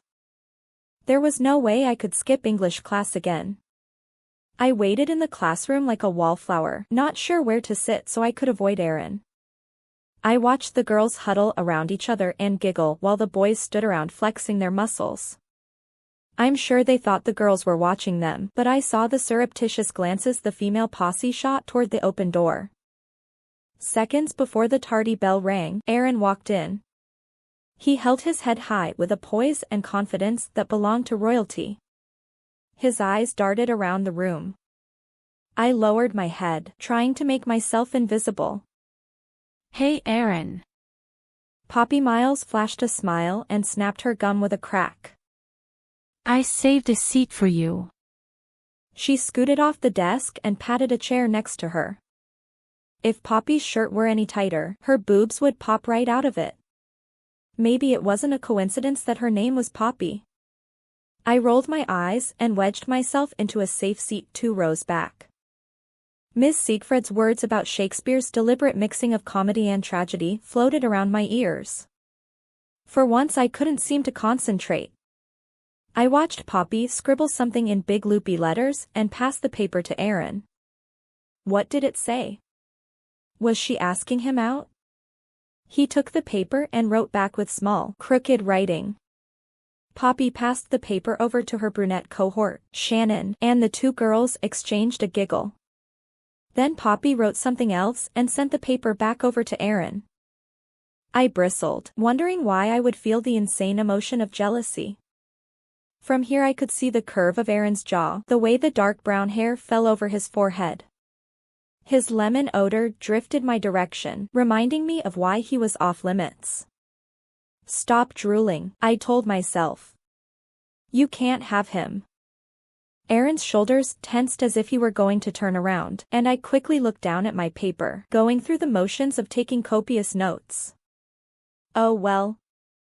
With girls like Poppy and Shannon chasing him, what would Aaron need with quiet old me?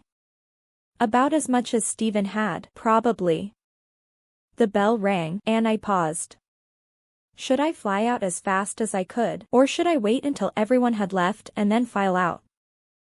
I took too long to decide.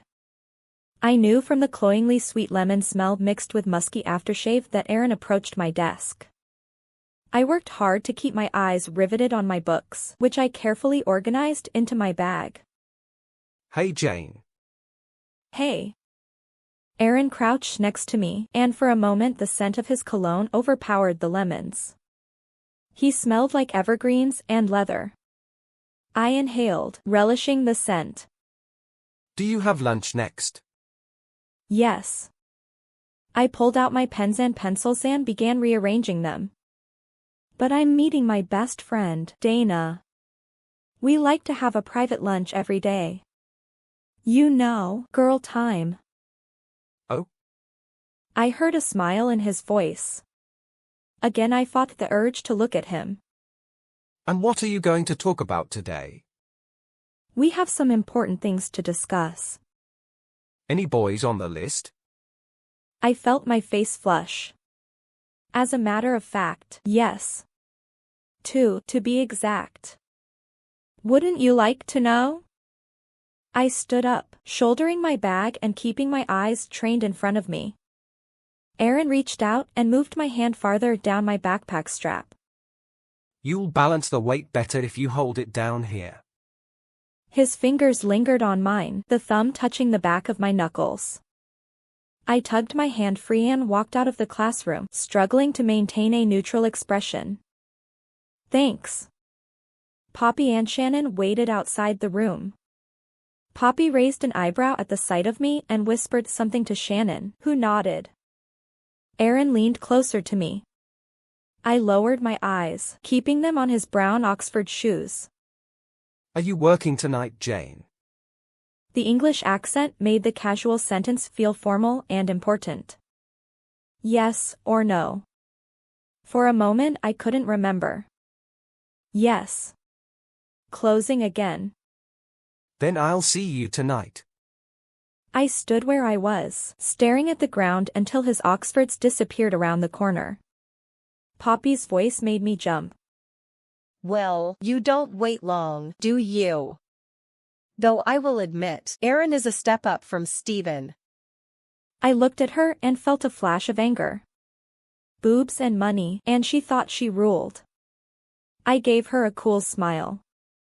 Don't worry, sweets, Steven's up for grabs, if you were looking for leftovers. A flicker of guilt pricked me for speaking so callously about Steven, but it was for the greater good. Poppy's face turned red, and she sputtered. I left before she could get her wits together and slam me with a rebuttal. One thing was for sure. Aaron's mere presence got my mind off last night's vision. Let me get this straight. Dana stared at me over her Reuben sandwich, her eyes wide. Steven asked you out. And you turned him down? Yes, I've already said that. Then he. You turned him down? She wasn't ever going to let me finish. I brushed it off, anxious to tell her about Aaron. Dana, I couldn't go out with him. He would have dumped me again for someone else. You don't know that. She shrieked. I didn't bother arguing. He didn't stick by me the first time. Why would he for another round? Dana groaned and put her head in her hands. Jayne. Maybe he really was sorry. You should have given him a chance. How's your prom date coming along? I asked, trying to steer the topic off of Steven. No, we're not done. She held a hand up, palm out. How did Steven react? I tried to remember the exact order of events. He seemed to think I was being melodramatic. He was trying to make a point, so he kissed me. He what? The shriek again. I put a finger to my lips and shushed her. Dana, hush, no need for everyone to know. But Jayne, a kiss means something. He likes you. My finger pulled down on my lip, and I couldn't help remembering the taste of his mouth on mine. Now he does. Wait and see. He won't try again. We'll see him at prom with a beautiful blonde on his arm. Jayne, I could cry. Indeed, Dana's mouth trembled. Aren't you just sick inside? I would be, but... I took a deep breath. The excited flutter bubbled up in my stomach again. Having a new crush could be quite intoxicating. I think I might like someone else. This time, at least, she covered her mouth to muffle the squeal. No wonder you turned him down. Why didn't you say something? Jayne, you better tell me who it is, now. I felt a smile toying with the corners of my mouth. Well, he's new in school. Aaron. Guessing games were no fun with Dana. I wrinkled my nose at her. You could at least pretend not to know so I could draw out the suspense longer. Jayne.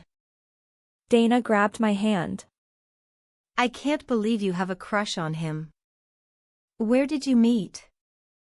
I considered explaining how I'd met him at work and all, but opted for the easiest explanation. He's in my English class. Wait. Do you have a crush on him just because he's safe? She made quotation marks with her fingers. Because every other girl in school is crushing on him too?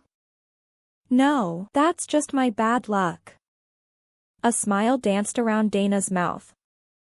Jayne, this is great. This will really help you get over Steven. Uh-huh. I played with my apple, picking at the peel. I thought you kind of liked Aaron. No way. He's definitely hot, but you know I like my men older. Any developments in that direction? No. She sighed and leaned back, one hand digging in her backpack. Come on, I know I have another dum-dum in here. Ah, here it is. She dropped the wrapper on the green grass and stuck the candy in her mouth. There is this guy I met at the university library. He was so nice, helping me find my book. I gave him my number, but he hasn't called. She shrugged. I guess the smart ones have better things to do than hang out with high school girls. She sounded really bummed about it. Sorry, Dana. Next year, you won't be in high school. Then they won't act that way. She gave me a wan smile. Maybe I'm just not exciting enough. I couldn't imagine anyone thinking Dana wasn't exciting.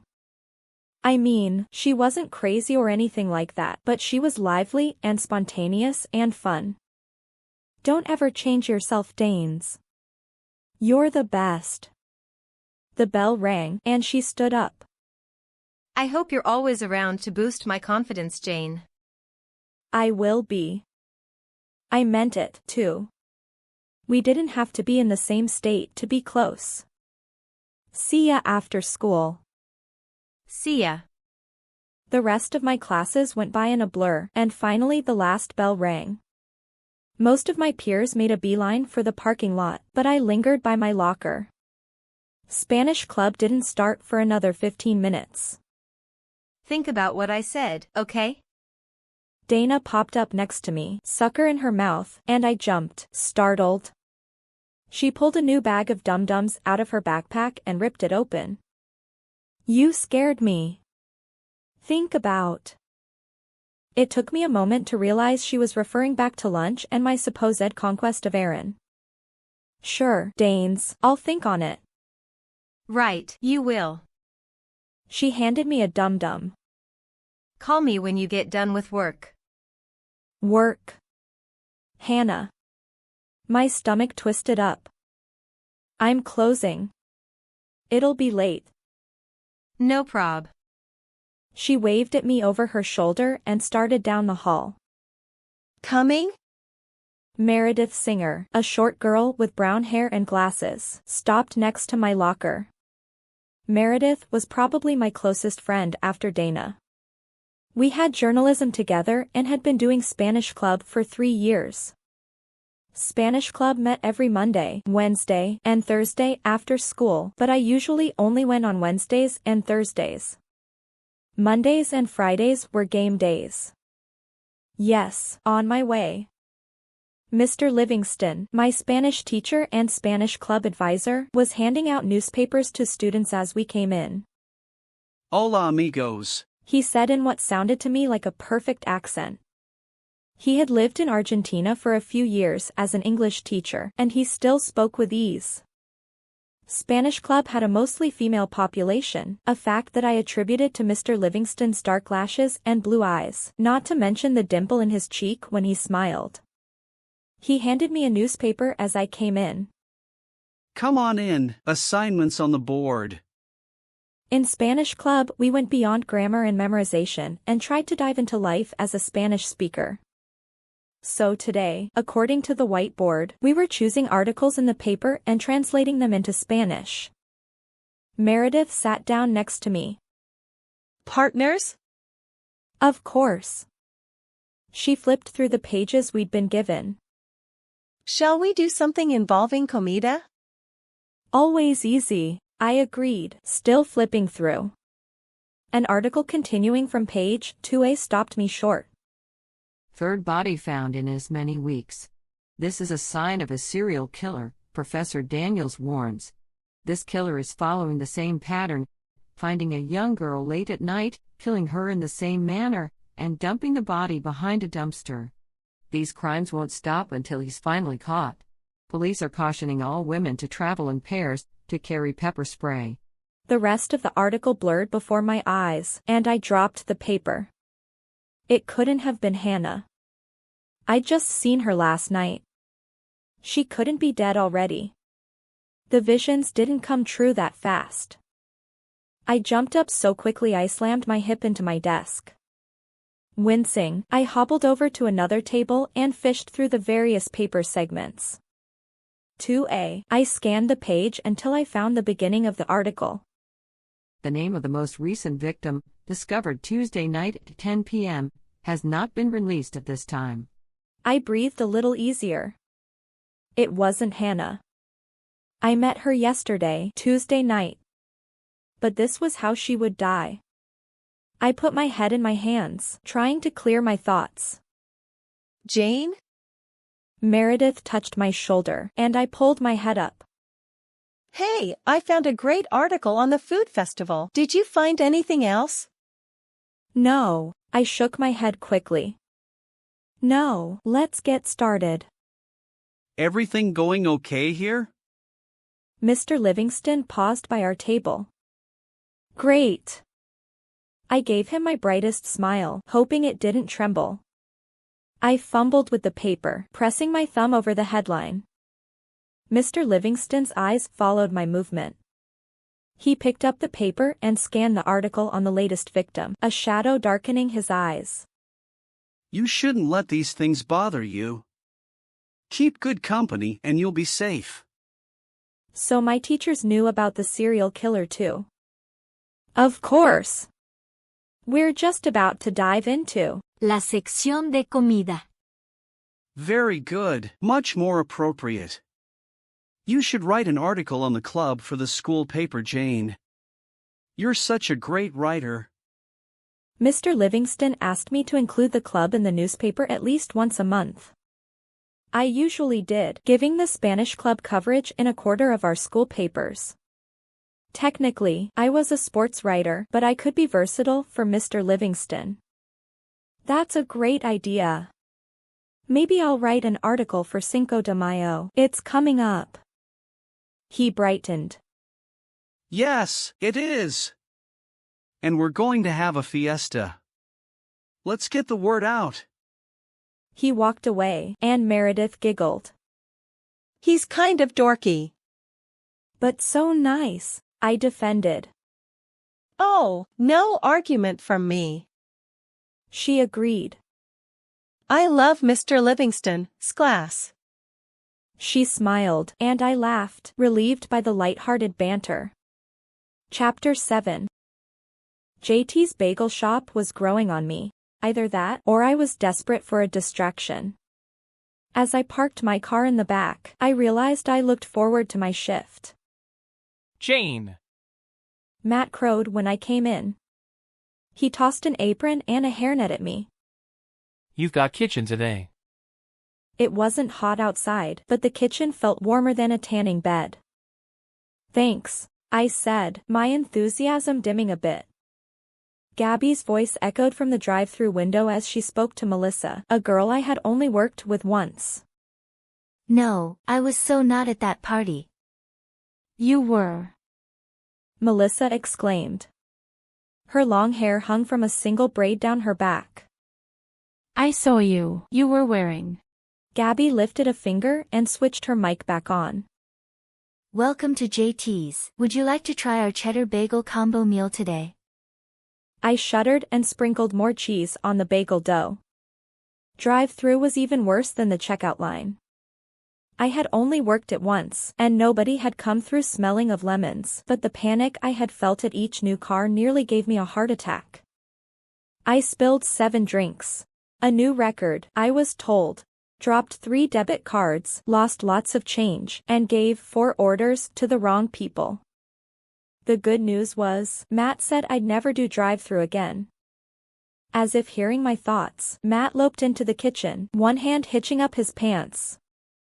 He held a clipboard in the other hand, and a pencil stuck out under his trademark baseball cap. Here's your checklist. I wiped my hands on my apron and took the clipboard with a deep sigh. How soon before the serial killer struck again? Would it be Hannah this time? Matt peered at me under the bill of his cap. You okay? His genuine concern brought a lump to my throat. I'm fine. I swallowed back a sudden urge to cry. Just going through a stressful phase. Want to talk? I gave a cynical laugh. No, crazy Jayne. Another good way to get fired. I need help at the registers. Melissa hollered. She yelled a lot when she needed something. Look that over and let me know if you have questions. Matt said, all business again. He lumbered out of the kitchen. I glanced at the closing checklist. My break had been assigned to me at 7:15. 2 more hours. Melissa came into the back room. Jayne, there's someone here to see you. I ran a mental list of who might be here as I followed her back to the front. My family hardly ever headed to this side of town. Could be Dana, if she had nothing else to do. I was afraid to hope it was Erin. A knot made of equal parts dread and expectation tightened my stomach as soon as I smelled the clean lemon scent. I focused on the brown leather shoes. Yep. Erin. Hey, I said, giving my fingernails a close inspection as I leaned against the wall. Jayne. Erin replied, his crisp British accent making me feel more like Jane Austen than Jane Lockwood. What time are you off? I'm closing today, I replied, feeling the familiar mixture of relief and disappointment. I wanted so badly to look at him, to study that chiseled jaw and touch the lock of hair that kept falling in his face. Yes, you mentioned that. When's your break? In 2 hours. I pressed a hand on the wall when I realized I was leaning toward him. There was no denying the pull of attraction I felt. And are you planning on eating bagels for dinner? There was a hint of teasing in his voice. Doesn't sound very appetizing. I dropped my hand and smiled at the counter, tracing my fuzzy reflection on the hard surface. Then I'll be back with dinner. He just assumed I wanted to eat his food. Which I did, of course. Don't you have homework or a job or something? My schedule's flexible. Is that all right? I shrugged, trying not to appear too eager. Sure. I'll be here. Great. He leaned over and mussed the top of my hairnet and all. Thank you, Jayne. I stared at the back of his khaki pants as he walked away and touched my fingers to my hair, lightheaded with giddiness. He liked me, I was quite sure of it. You only get a half-hour break. Matt warned me as I punched out. Don't go too far with your boyfriend. He's not my boyfriend, I growled, thoroughly embarrassed and annoyed that everyone at JT's had witnessed Erin's entrance and departure. And I don't think we're going anywhere. Maybe Matt meant the other, too far. Gabby teased. She slipped something into my pocket and snapped her gum in my ear. Just in case. I closed my eyes, mortified. That won't be necessary, Gabby. Oh, here he is. Gabby moved away just as the heady scent of lemons spread through the fast food joint. My eyes dropped to the register. Ready? Erin asked, his elbows resting on the countertop. Yeah. I shouldered my backpack. I only have half an hour though. That's fine. Erin pushed away from the counter. I almost expected him to take my hand, but he stayed 2 steps in front of me. I followed him out of JT's. The sun was setting, and I squinted against the rosy light. Where are we going? I don't know. I just moved here. I risked a quick glance at his profile and saw a smile teasing his lips. His eyes stared straight ahead as he walked up to a dark green BMW. Though in general cars didn't interest me, I couldn't help noticing how nice this one was. I arched an eyebrow. What, no convertible? It would be a great finishing touch, wouldn't it? Erin unlocked the car. Couldn't afford it. But I have a really sweet sunroof. I turned my gaze to the roof of the car as I slid into the passenger seat. What do you mean, you couldn't afford it? Ah. He slid a pair of sunglasses on and then swiveled around in his seat, looking behind us as he backed up. Sunlight hovered on the horizon, right at eye height. You think all English kids get handed exotic European sports cars by their rich mummies and daddies? Something like that, I said, my face warming. I'm guessing I'm wrong? The good thing about him wearing sunglasses was I could look at him. I couldn't see his eyes at all, only my own reflection looking back at me. I instantly felt more at ease. You're wrong in my case. Aaron flashed me a smile. My parents paid for half. I still wouldn't have been able to pay for half of a car like this. And where did you get your half? We stopped at a light and Aaron pulled up the GPS on the dash. All right, I admit it, I took some out of my savings account. But I had a job in England. I earned my own money. I'm impressed, I said. I couldn't imagine Dana working. She had no need to. What did you do? He cleared his throat. I, worked in hospital. I decided to let his funny grammar pass. I squinted at him. Like a nurse? A medical assistant? They let kids do that in England? He fidgeted in his chair, running one hand over the steering wheel. Not exactly. Here we are. I turned my attention to the view outside as we parked. We were at a playground. It was empty except for the ducks on the pond this time of day, with the light posts already turned on and crickets starting their evening chorus. What are we doing here? I thought we'd have a picnic. Aaron got out of the car and went to the trunk. I climbed out also. A picnic? I echoed, rubbing my arms as a cool breeze tickled the hairs. A large white swan settled on the pond, and I watched the majestic creature fold its wings in as it floated on the water.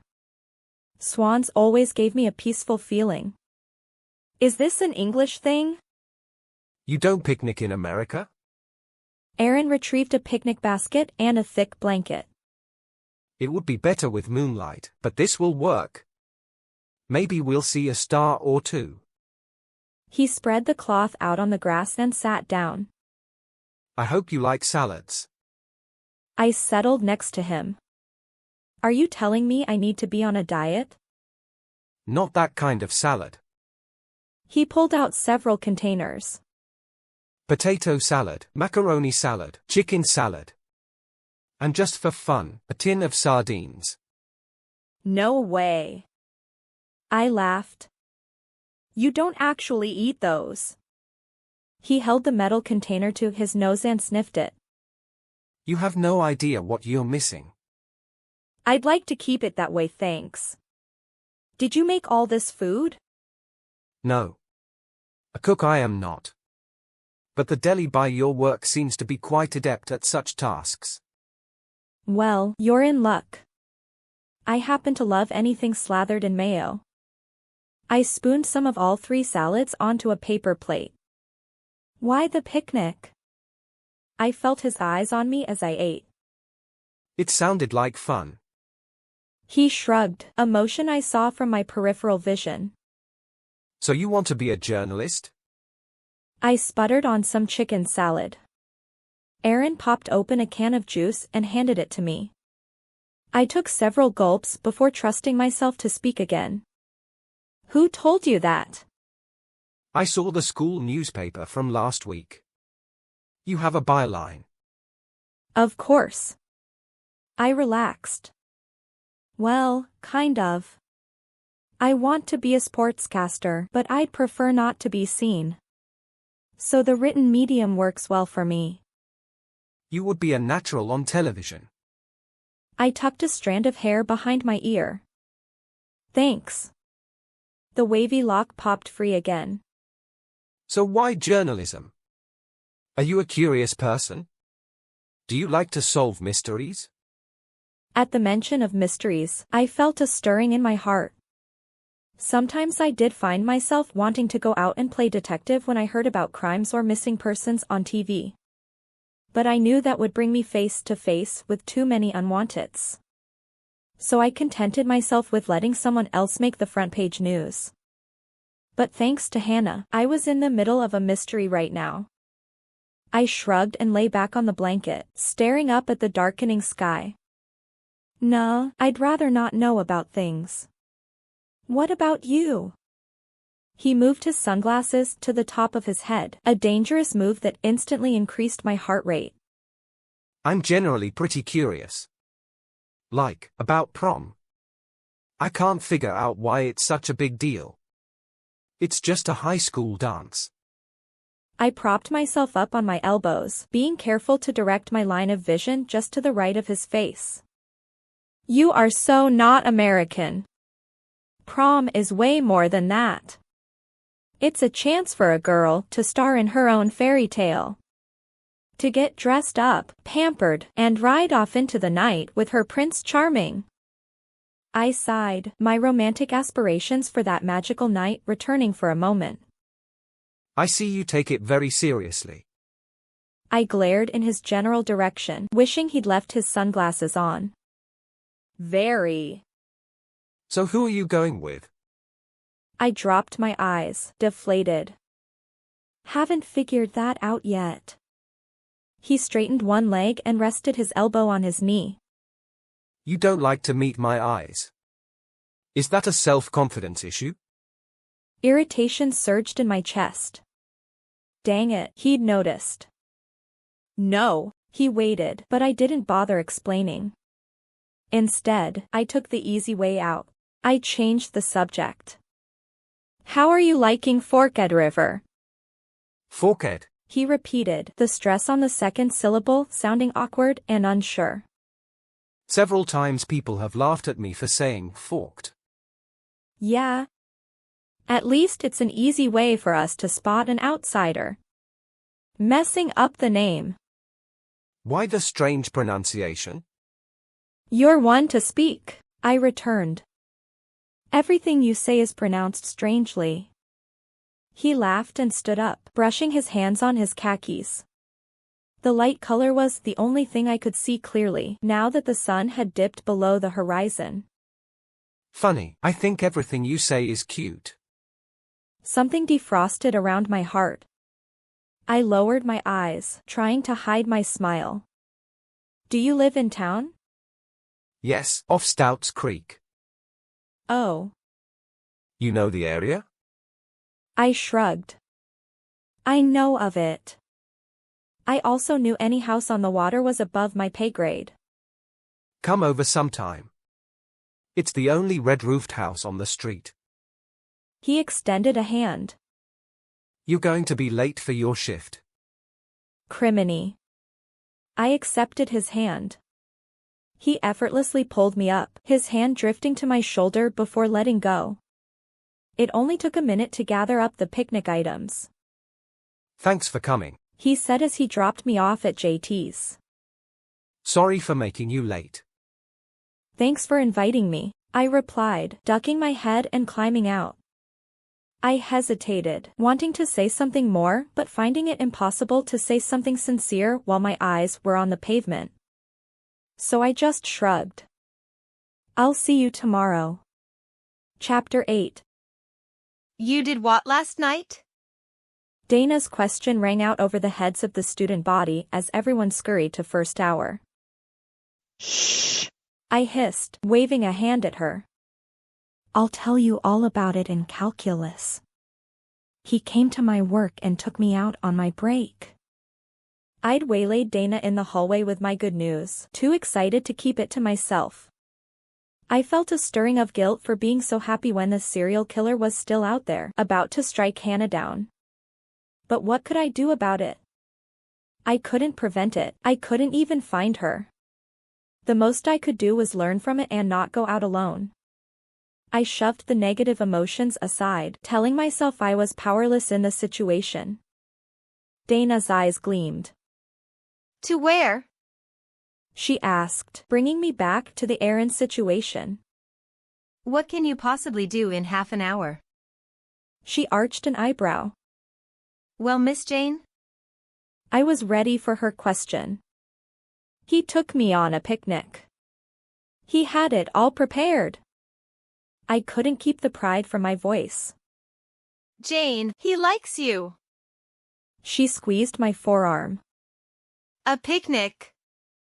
Such an English thing to do. Do you like him? The tardy bell rang, saving me from having to answer. I waved to Dana. See you in an hour. By the time I got to English for fourth hour, I was exhausted. Dana had peppered me with questions all through second hour, and then she'd stuck silly fantasies in my head about kissing and prom and my senior year. After all the hype, I kind of dreaded facing Aaron. What if I'd made a big deal out of nothing? How was I supposed to act anyway? Like we were a couple or like we barely knew each other? Did I wait for Aaron by the classroom door? Save a seat for him? Sit next to where he usually sat? Or pretend like there was nothing going on between us? I debated the issue in the hall for about 10 seconds, and then I went inside the classroom. I would just play it cool. I put my books down on a table in the middle row, leaving a space beside me. The lemon scent entered the room first, giving me a 2-second warning, during which I dropped my head and pulled out my notebook. I pretended to study my outline, all the while holding my breath. Hi, Aaron said, moving my books out of the way and sinking into the empty spot next to me. I smiled and tucked my rogue piece of hair behind my ear. Hi, I replied, not turning my neck to face him. He scooted his chair into the desk and leaned forward, resting his elbows on the surface. I watched his fingers swirl a pencil between them, agile even in their larger size. I glanced down at my own hand. His had to be twice as big. Ms. Siegfried called the class to order and we started to discuss the sexual tension in Othello. Aaron shuffled in his seat, his jean-clad thigh bumping mine. My pulse fluttered. Talk about sexual tension. He turned toward me and whispered, did you get in trouble last night? I shook my head. No. The restaurant was pretty quiet. I was only a few minutes late. I couldn't resist asking, why do you come to JT's all the time? Do you live close or just have a hankering for bagels? I like talking to this cute girl that works there. I doodled a vine on my paper. I added blossoming flowers with 5 points, spreading out along the margin. What color are your eyes? I could feel his gaze burning into the side of my head. Why don't you check for yourself? Tempting. But the thought of discovering how Aaron was going to die made my throat constrict. I couldn't bear to find out that he was going to suffer a horrible and ignominious death, whether it be in a few months or a few years. I can't. I've got laser vision and I'll burn your retinas. He laughed softly, a deep sound that warmed my chest like a cup of hot chocolate. Fine. Have it your way. They are blue. Of course they were. He was Superman, after all. We drifted into silence, and I tried to add some class notes to my doodles. Mostly I was thinking about Aaron and his blue eyes, and how much I wanted to stare into them. The bell rang and I stood, focusing on my backpack while I shoved pencils and books into it. Do you work tonight? Aaron asked. I nodded. Yeah. Just till 9 though, easy night. I'll come by before you get off. Maybe we can do something afterwards. Sure, that would be fun. He tapped his fingertip on my knuckle. See you. Bye, I answered. I studied the back of his head as he walked away. Dana was not going to believe this. Ms. Montgomery handed us a stack of newspapers in journalism. I noticed with the last school paper that some of you didn't have your columns and bylines formatted correctly. That could have been my fault, as perhaps I didn't teach you. More likely though, the culprit is hasty editing. Your assignment is to find 5 bylines that are formatted incorrectly and fix them. I didn't ask if I was one of the guilty parties. I very well could have been. I got lazy sometimes. I sifted through a newspaper from 2 weeks ago. An opinion article on the 4th page caught my attention. Is Lacey Township becoming too large? After the second murder in 3 weeks, citizens are beginning to wonder if they are not as safe from the big city crime as they once thought. This paper was from a few weeks ago. How many murders had there been now? 3? Maybe even 4, if Hannah was already dead. My fingers twitched and I fought back nausea, again pricked by guilt. Stop it, I chided myself. It's not like you could help her. Then why did I feel like I should be doing something? I began scanning all the articles and headlines for any information about the murders. There had to be clues as to how this guy operated. There were no more references to the murders in that paper, so I put it aside and picked up another. Nothing in this one either. I exhaled, feeling my shoulders slump. This could take a while. An online search would probably prove more helpful. I swiveled around to a computer, pulling up a web browser. I had gotten as far as typing Lacey Township serial killer in the search bar when a hand landed on my shoulder. I shrieked. Jayne, Ms. Montgomery said, peering at me over her glasses. What are you doing? I swiveled in my chair and smiled my best innocent smile. Research. Save it for home.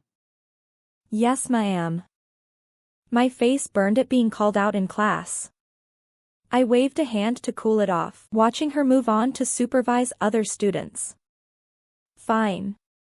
This could wait until tonight. Hey Jayne. I didn't look up from the cash register. I had smelled Aaron the moment he walked into JT's, and I felt too emotionally drained to get excited about it now. I'd spent the rest of the school day thinking about that newspaper article. The anxiety to get home and start my own research sat like a rock in my stomach. I'd almost skipped Spanish club with the intent to do my own private research. Then I thought better of it. I didn't need my teachers thinking I was obsessed with this topic. Even though it was in a vision, I'd seen the murderer's face. What if there was a way I could help identify him? The woman had told me to declare. Could I still prevent Hannah's death? Should I declare what I knew to someone? I focused on the keys on my register. Hey, welcome to JT's. What can I get you? He stood just far enough away from the counter that I could see his feet shift over the linoleum. Brown leather shoes again. Do you have a moment? I need to talk to you. The grinning confidence was missing from his voice. He sounded uncomfortable, nervous even. His tone distracted me from my state of mind, and I found myself wanting so badly to look at him. Get a grip, girl. I checked my watch. 7:05 p.m. I'm going on break in 10 minutes. Can you wait? Sure. He shoved his hands in his pockets. Corner table. He shuffled away, and my heart beat out a staccato note. His attitude was making me nervous. He wasn't my boyfriend, so he couldn't break up with me. I had nothing to worry about. At least it gave me something else to brood about. The next 10 minutes couldn't pass fast enough. Finally, I slipped out from behind the counter and wandered over to the table, my fingers trailing the chairs that I passed. What's up? I sat down in front of Aaron and focused my eyes on his mouth. He licked his lips, and I wondered what it would be like to kiss them. Bad idea. I dropped my eyes to my hands. I came by at 4, and you weren't here. What time did you come into work? Are you stalking me? I tried to tease, but then I remembered the serial killer, and it fell flat. A shiver ran down my spine. I had a club meeting after school, so I didn't come in until 5. Oh? What club? He sounded interested. Or was he just avoiding whatever it was he wanted to talk to me about? Spanish. I tapped my fingers on the table. I only have a 15-minute break. Right. He cleared his throat. His fingers crept across the table like they were going to touch mine, but didn't. I'm not going to make it to the game tomorrow. I didn't want you to think I was ditching you. Oh. I exhaled. So much for our kind of date. That's fine. Thanks for letting me know. Jayne? I almost lifted my eyes out of habit before I caught myself. Yes? I have a friend coming into town tomorrow from England. That's why I won't be there. I cocked an eyebrow. Why was this important for me to know? A family friend? No. Kind of a personal friend. Like, a girlfriend? I blurted, jerking my head up. I knew even as I did so what would happen, but I couldn't stop myself. Did he really mean a girlfriend? How could he be flirting with me, leading me on, if there was another girl on the scene? His deep blue eyes took my breath away a second before my vision blurred. No, this is not a fair arrangement. Aaron argues. A wedding ring glints on his finger as he pushes his hand through his thick dark hair, streaked with gray. Wrinkles line his eyes and mouth. He glances out the wall-to-wall window, looking over a green golf course.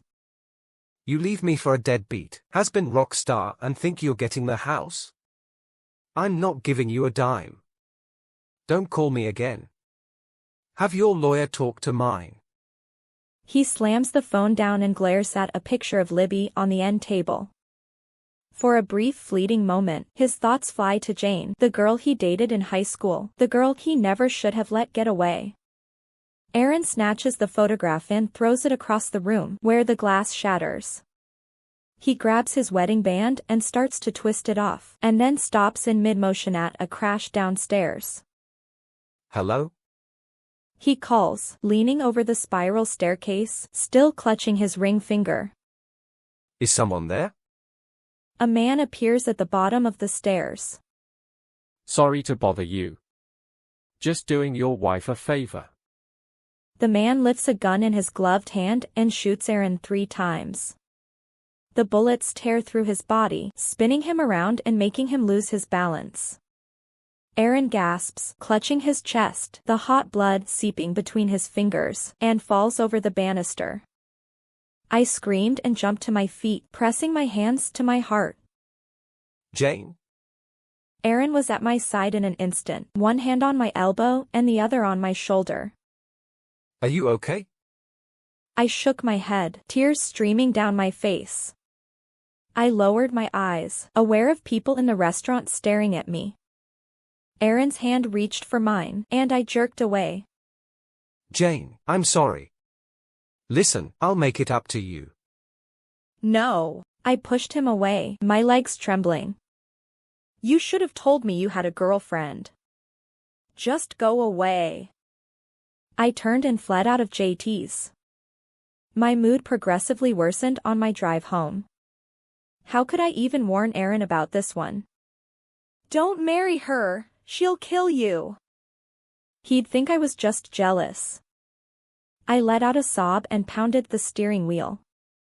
Why? Why Aaron? How could I convince him to be with me instead? Yet if the vision was right, he did choose me, for a time. I yearned to be able to change what I'd seen. I threw myself from the car, stumbling toward the house. Tears fell down my cheeks, and I swiped at them with one hand while opening the front door with the other. I almost didn't see the woman watching me from under the streetlight. My lip twisted and I glared at her. Then I slammed the front door shut and ran up the stairs, plowing straight into my room and onto the bed. Leaning across it, I fumbled for my sweet pea candle and the matches. The fragrant aroma reached my senses, flooding out the feelings of despair. I closed my eyes and lay back on my bed, letting my mind give in to the nothingness. My eyes snapped open when my phone began to ring loudly on the dresser. How long had I been lying here? It felt like only a few minutes, but outside it was dark. I glanced at my watch, confirming that it had been nearly half an hour. The phone stopped for a moment and then started again, the display flashing. I grabbed it up and groaned. JT's Bagels. I gritted my teeth and answered. Hello? Jayne? This is Tom. My manager. I pinched my nose. This was it. I was about to get fired. Hi, Tom. Jayne, what happened? You just took off without saying a word. Where are you? I'm at home. I let out a shaky sigh. I all of a sudden got really sick. I couldn't think straight. I just had to go. Silence on the other end. I wondered what Tom was thinking. Would he give me a second chance? Did I even want a second chance? You can't leave without telling anyone. Take the evening off. Be here tomorrow for your shift. People get sick, but if you ever take off like that again. Tom paused and then sighed. I'll have to let you go. I could hardly believe it. JTs must be more desperate for workers than I'd realized. Okay.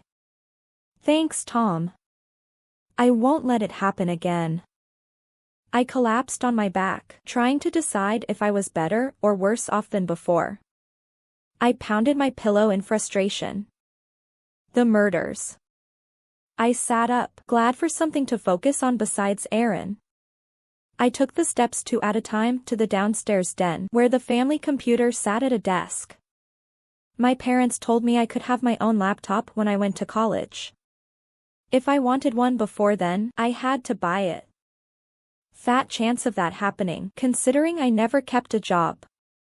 Beth sat at the card table, headphones on while she worked on her homework.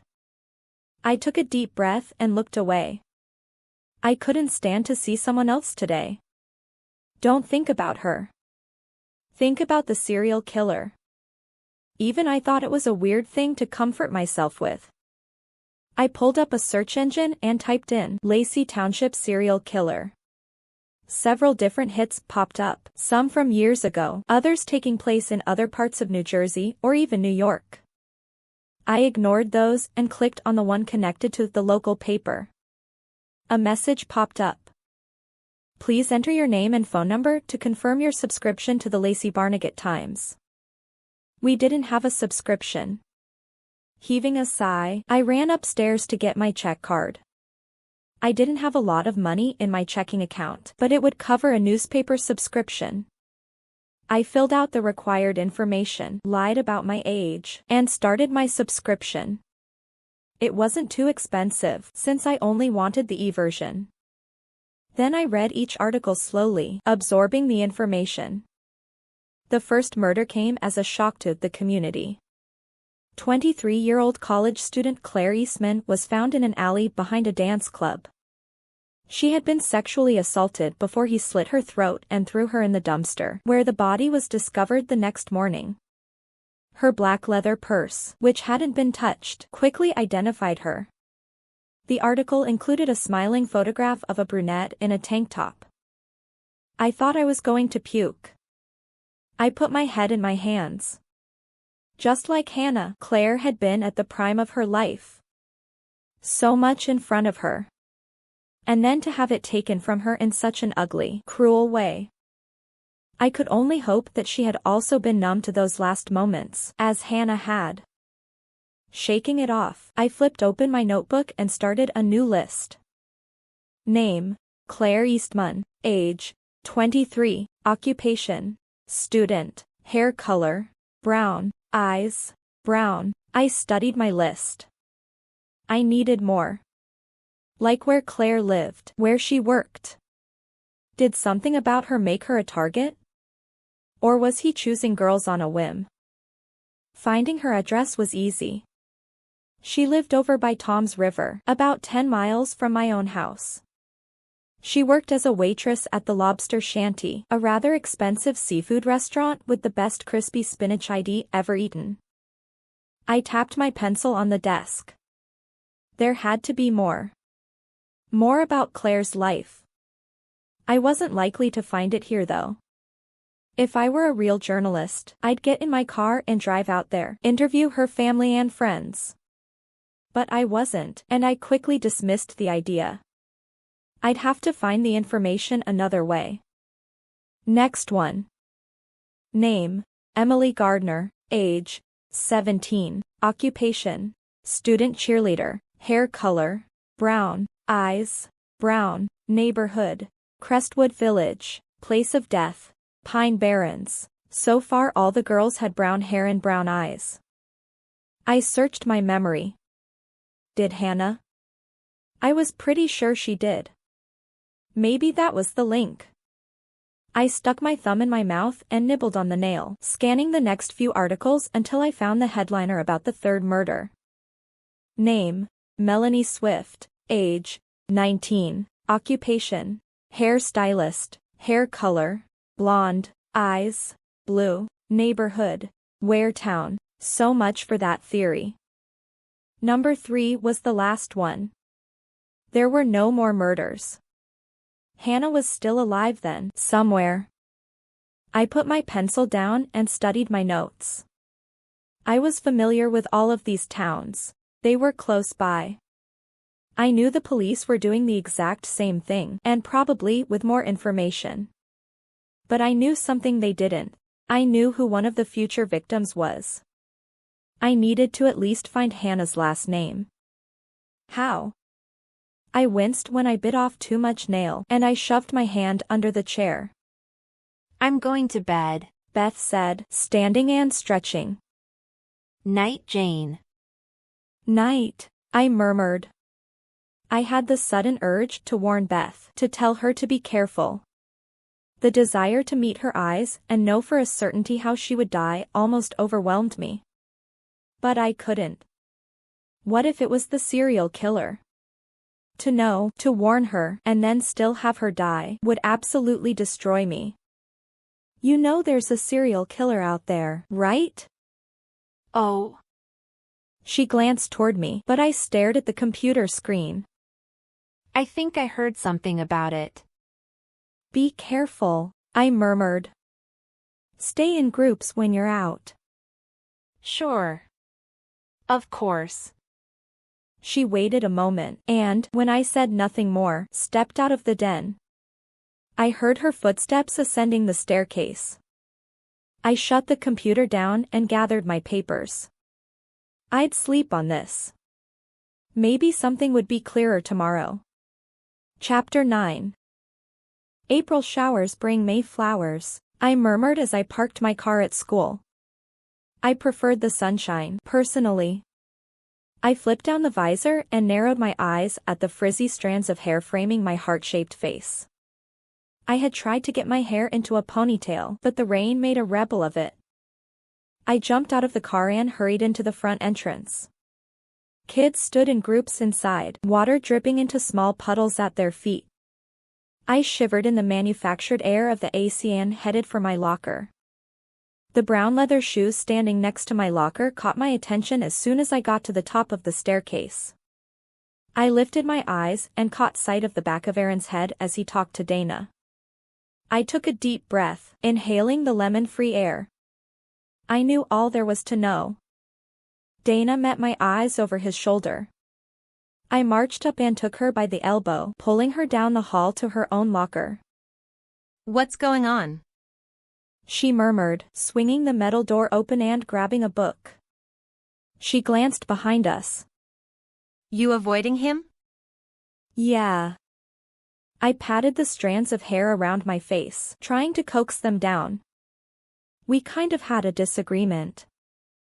Her eyes raked over me, begging for details. Bad? Yes. My mouth twitched. I concentrated on keeping my features placid. Let's just say, he's no longer an option. Dana's eyes went over my shoulder again. Does he know it?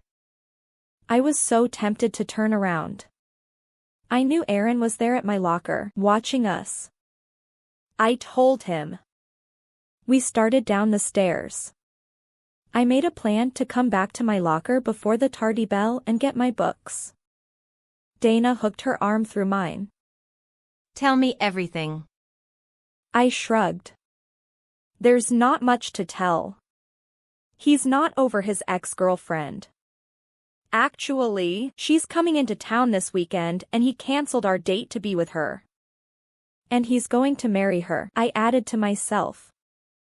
Dana gave a low whistle. Yikes, that is low. Good for you for sticking to your guns. She squeezed my arm. Are you okay? I nodded, feeling my eyes tear up a bit at the question. Sensitivity was my middle name lately. I feel like a stupid idiot, that's all. At least I found out before I got too involved. Yeah. Come over to my house tomorrow. We'll go out. I'll find you a dream guy. I let out a weak laugh. Thanks, but I'm working. All day. Dana and I had different dreams. I didn't want one of her guys. Your loss, babe. She kissed me loudly on the cheek and pushed off of my arm. See ya in math. The warning bell rang and the halls filled with students, all in a mad rush to get to their first class. I fought the crowds back up to my locker. The halls emptied quickly, and Aaron was nowhere to be seen. I felt a twinge of disappointment. You don't like him anymore, I chastised myself. I grabbed my books for the next 2 classes and trotted to Spanish. I couldn't help but remember last night's research while I listened to Mr. Livingston talk about the past perfect progressive conjugation, or something like that. I glanced at my classmate, Troy Mason, who was texting away on his iPhone like he did in every class. Troy, I whispered, leaning over. He looked up at me, surprise flickering in his gray eyes. What's up, Jayne? I kept my grimace to myself. Troy was friends with Steven, and though he was cordial, I hadn't spoken to him since Steven and I broke up. I suspected Troy had something to do with the Jessica element. Can you look up news on that thing? Sure. He moved his hand over it as quickly as if he were waving a wand. The exact dynamics of the movement were lost to me. What do you want to look up? Out of my peripheral vision, I saw Mr. Livingston glance my direction. But he didn't say anything, and I knew he wouldn't. There was a fine line between students and teachers as far as friendship went, and I felt pretty secure knowing he'd let me get away with almost anything. Look up that serial killer. See if there are any new murders. Serial killer? Troy arched a bleached blonde eyebrow. I hadn't heard of one. A few more touches, and he handed me the phone. Yep, you're right. Here's an article. I read the date and my heart started to pound. This morning. Something must have happened for them to be writing about him again. A 20-year-old woman was found last night in Barnegat Bay. Police suspect she is another victim to the Lacey Township serial killer. Forensics determined the death to be approximately 24 hours before the body was discovered by Deputy Sheriff Clyde Williams. 24 hours. My mind did the math. It could have been Hannah. But wasn't I supposed to save her? I handed the phone back, my hands shaking. I had to find out who the victim was. You good? Troy whispered, and I snapped back to the present. Yeah. I steadied myself with a deep breath. I'm good. I reached into my backpack and pulled out my lists. Goosebumps popped up on my arms. The article hadn't disclosed the name of the victim. What if it was Hannah? What did that mean for my mission to declare? My fingers trembled as I added her information to the list, searching for a common denominator. Name, Hannah. Age, 20. Occupation, ? Hair color, brown. Eyes, brown. Neighborhood, Barnegat Bay, another town too close for comfort. In fact, the hit towns seemed to circle Forkhead River. I had to put my concern for Hannah aside in math. Dana bugged me about Aaron. I staved off most of her questions by asking my own about calculus. This class was too hard for me, but Dana had convinced me to take it with her. She was a math whiz, taking both calculus and statistics in one school year. Come on, Jayne. she said, pursing her lips and erasing my figures. You can do this. You talked me into this, I reminded her, glad that I'd distracted her from Aaron. You promised to help. Yes, but you're not even trying. She launched into a simplified version of how to solve the equation, and I smiled to myself. She was too annoyed with me to care about my love life at the moment. The bell rang, and I got up, stuffing the books into my bag. I have to go to my locker. I'm skipping lunch today to study for our physics test 6th hour. Will I see you there? Yes. She blinked her light eyes up at me. Thanks. I hurried away. I managed to avoid Aaron during English class by squishing in between Derek Mills and Kyle Larson, two guys who were too smart to still be in high school. They always sat in the back, spewing out cosmic ideas that were way beyond my mental capacity. They looked at me funny but otherwise ignored me. Aaron sat in front of me to the left, his body twisted slightly to see the whiteboard.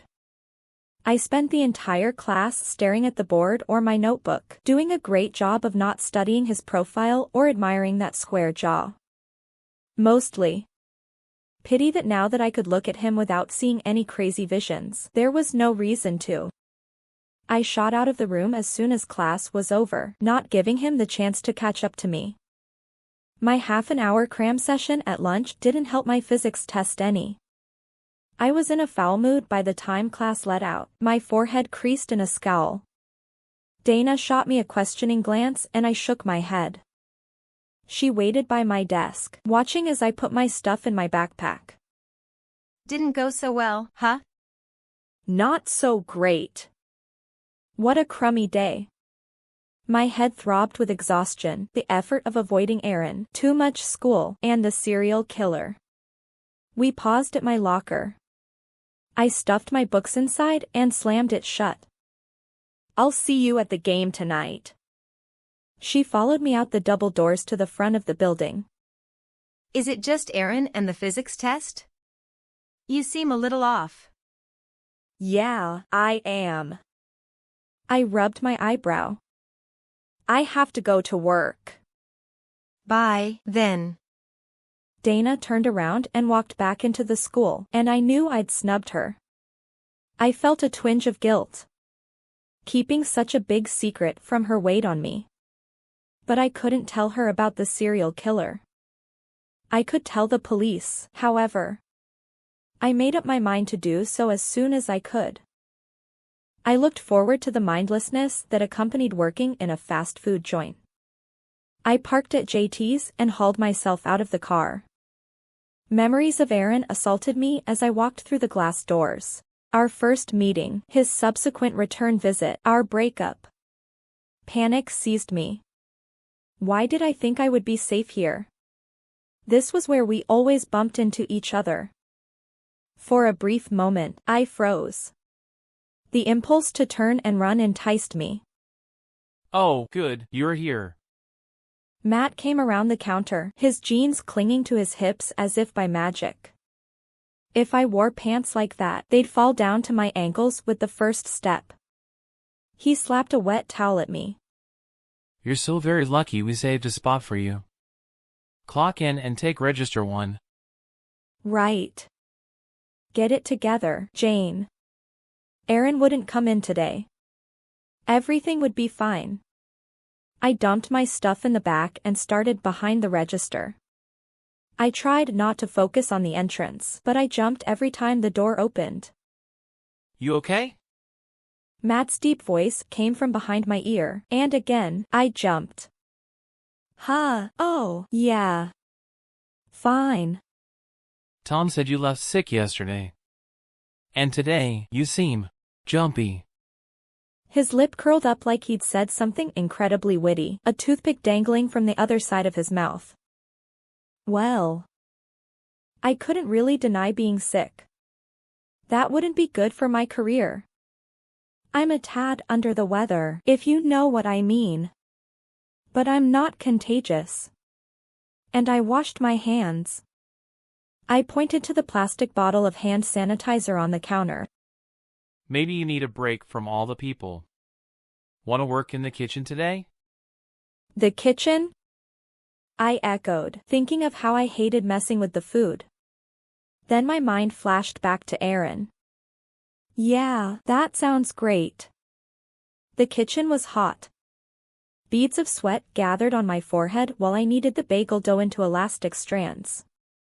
I used a paper towel to wipe at my face, but that didn't keep bits of cream cheese and bagel from sticking to me. Hey. Gabby came in and tossed a peppermint at me, which I made a half-hearted attempt to catch in my dough-covered gloves. Matt sent me to relieve you. Said you're taking off. Oh. I pulled my hands out of the onion bagel dough, yanking off the plastic gloves. I forgot I'm off early today. I'd made it through my shift. If Aaron came in, I hadn't even noticed. Thanks, Gabby. Gabby tucked her blue-striped hair into a hairnet. No prob, later chickadee. See ya. I threw my apron in my bag to wash at home and grabbed my purse. I barely had enough time to change. I hoped perfume could cover the smell of my bagel experiences. I arrived at the game 15 minutes before it started. A quick search of my car revealed that I'd forgotten my tape recorder, so I grabbed a notepad and pencil. Even before the game, the gym already smelled of sweat and dirty socks. I didn't spot any friends on the bleachers, so I settled behind the scorekeepers, propping the pencil behind my ear and placing my camera in my lap. This was where things got fun. I studied the players as they came out and warmed up, jotting quick notes about who did what and when. I made a guessing game of who seemed in top form tonight. I fancied myself pretty good at predicting the way the coach would play his team. The bleacher wobbled, and I looked up to see Dana straddle the bench next to me, the usual dum-dum in her mouth. She popped it out. So, what's the news? I exhaled, a flood of warmth filling my chest. You're a gem, you know? I reached forward and hugged her. I know I was ornery today. Thanks for not being mad. I am mad. She popped the candy back in. But I'll get over it if you spill. What's the news? She repeated. I had no clue what she was talking about. I twirled a curl around my finger. What news? You know. She inclined her head and widened her eyes, pointing without using her fingers. With homeboy. My blood congealed in my veins. Is he here? I hissed. He said he wasn't coming. I inched my head forward and peered around Dana. Aaron was here. Hanging on his arm was a tall, thin girl whose red hair cascaded down her back like a shiny sheet. The black stilettos she wore made her seem taller and older than she was. She looked exactly as she had in my vision. Aaron's head turned in my direction, and I jerked back. Let's move. I gathered up my notebook and camera, shoving papers into my backpack. Move where? Dana crinkled her nose at me. We've got the best spots for the game. The whistle blew, and I groaned. I couldn't leave now. The beginning and ending of the game were especially critical to capture. Keep guard, Dana chuckled.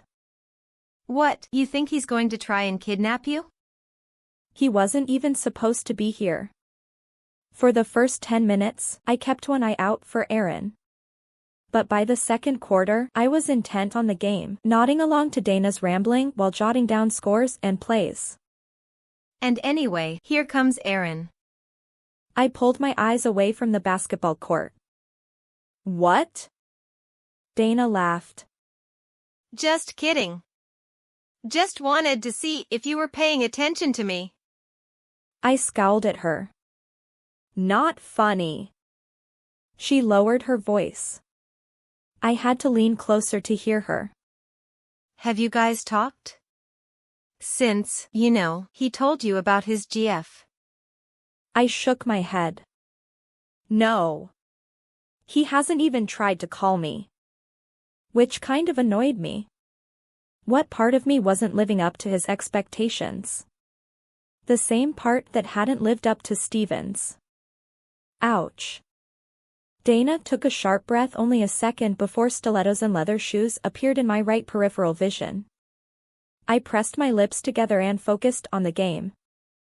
Hi, Aaron, Dana said. I could picture her looking up at him. Who's your friend? Oh, hi. The sound of his melodic accent turned my spine to jelly, and my shoulders relaxed out of tense mode. I found myself being persuaded to forgive him. You're Jayne's friend, right? Dana. She purred, amusement in her voice. And this is? I suppressed a smile. Dana would not, of course, be put off. This is Libby, from Wales. She's my girlfriend. Libby interrupted before Aaron could finish, one foot tapping against the hardwood floor. Her deep, flawless voice matched Aaron's accent, but on her it wasn't so cute. I shot her a glance as she leaned closer to him, giving him an adoring smile. Her straight white teeth, with the top two being slightly bigger than the rest, could not be a product of nature. At least, that's what we call them in the UK. Oh. Dana widened her eyes and leaned back on the palms of her hands, looking up at Aaron. For some reason I thought you were single. You just seemed rather available. She smirked. Libby swiveled her head toward Aaron, and he cleared his throat, one thumb rubbing his eyebrow. I mentioned her to Jayne, and I wanted to introduce them.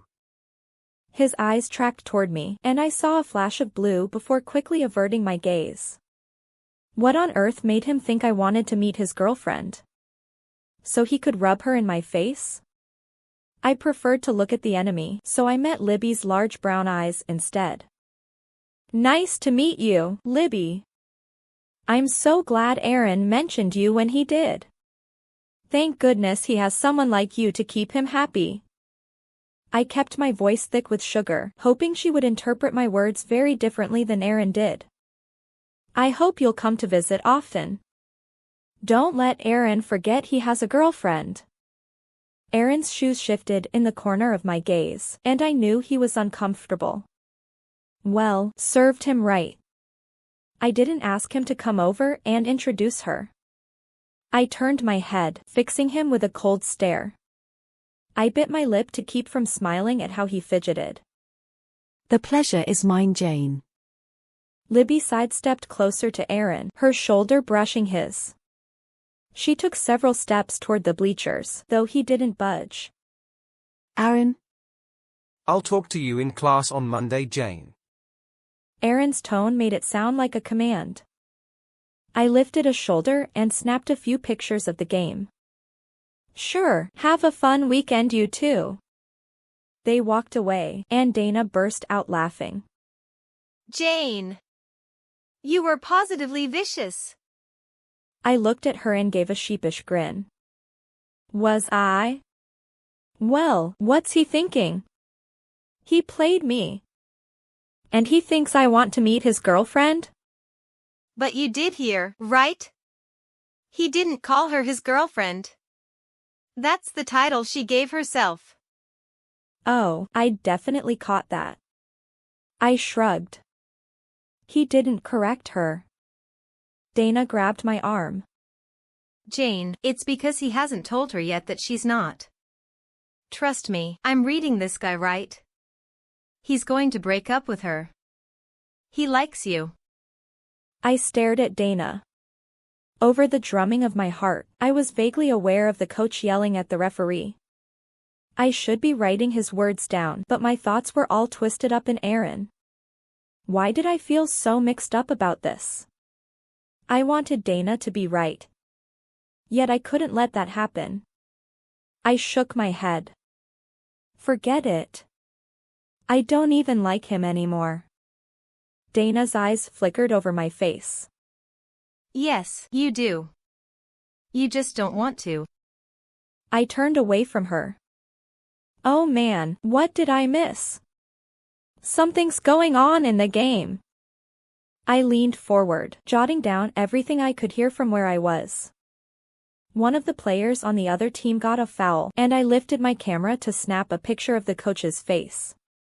Right before I could, though, a man walked in front of me and stopped, staring at the court. I lowered my camera. "Excuse me!" I yelled.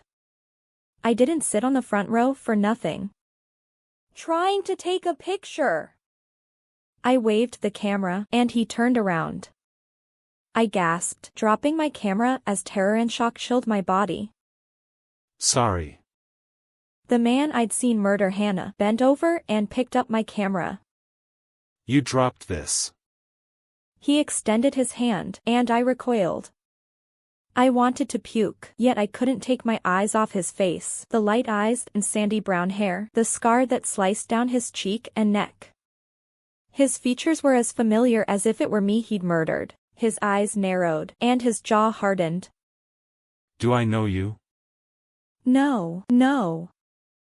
I took the camera and dropped my gaze, trying hard to get myself under control. Dana put a hand on my back. Jayne?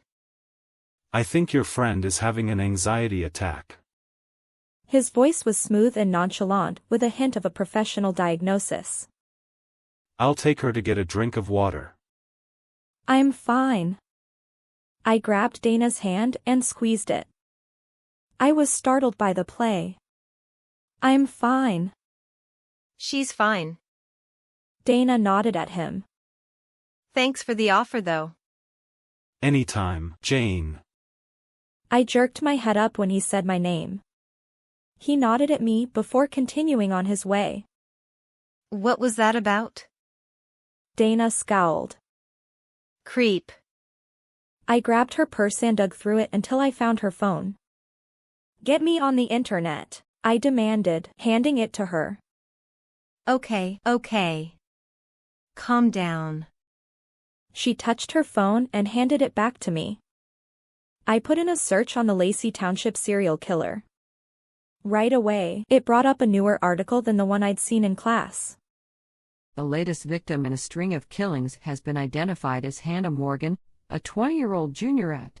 The words blurred in front of me and I handed the phone back, taking small, shallow breaths. Hannah was dead. I'd failed her, and the killer was still out there. Out here, attending my high school basketball game and probably looking for his next victim. That did it. I couldn't put off visiting the police one more day. Chapter 10. Work went by in a blur on Saturday. I stuffed my hair up under a baseball cap and kept my head down, not wanting to talk to anyone. All I could think about was my plan to visit the police during my 30-minute lunch break. I had to act fast. The Lacey Township Police Department was less than a mile from JT's. The problem would be parking. Hopefully, at 1 o'clock on a Saturday, that wouldn't be an issue. I only had half an hour. A pair of purple pumps stopped several feet in front of my register, one jean-clad leg swiveling back and forth impatiently. I was in no mood for customer service. Yes?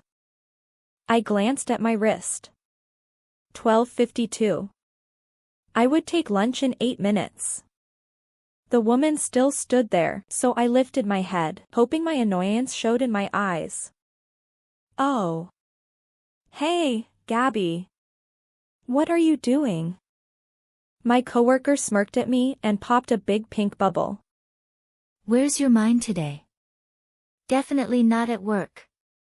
Guy problems? Erin's tanned face with dark brown hair and dimpled chin popped into my mind. Not today. No.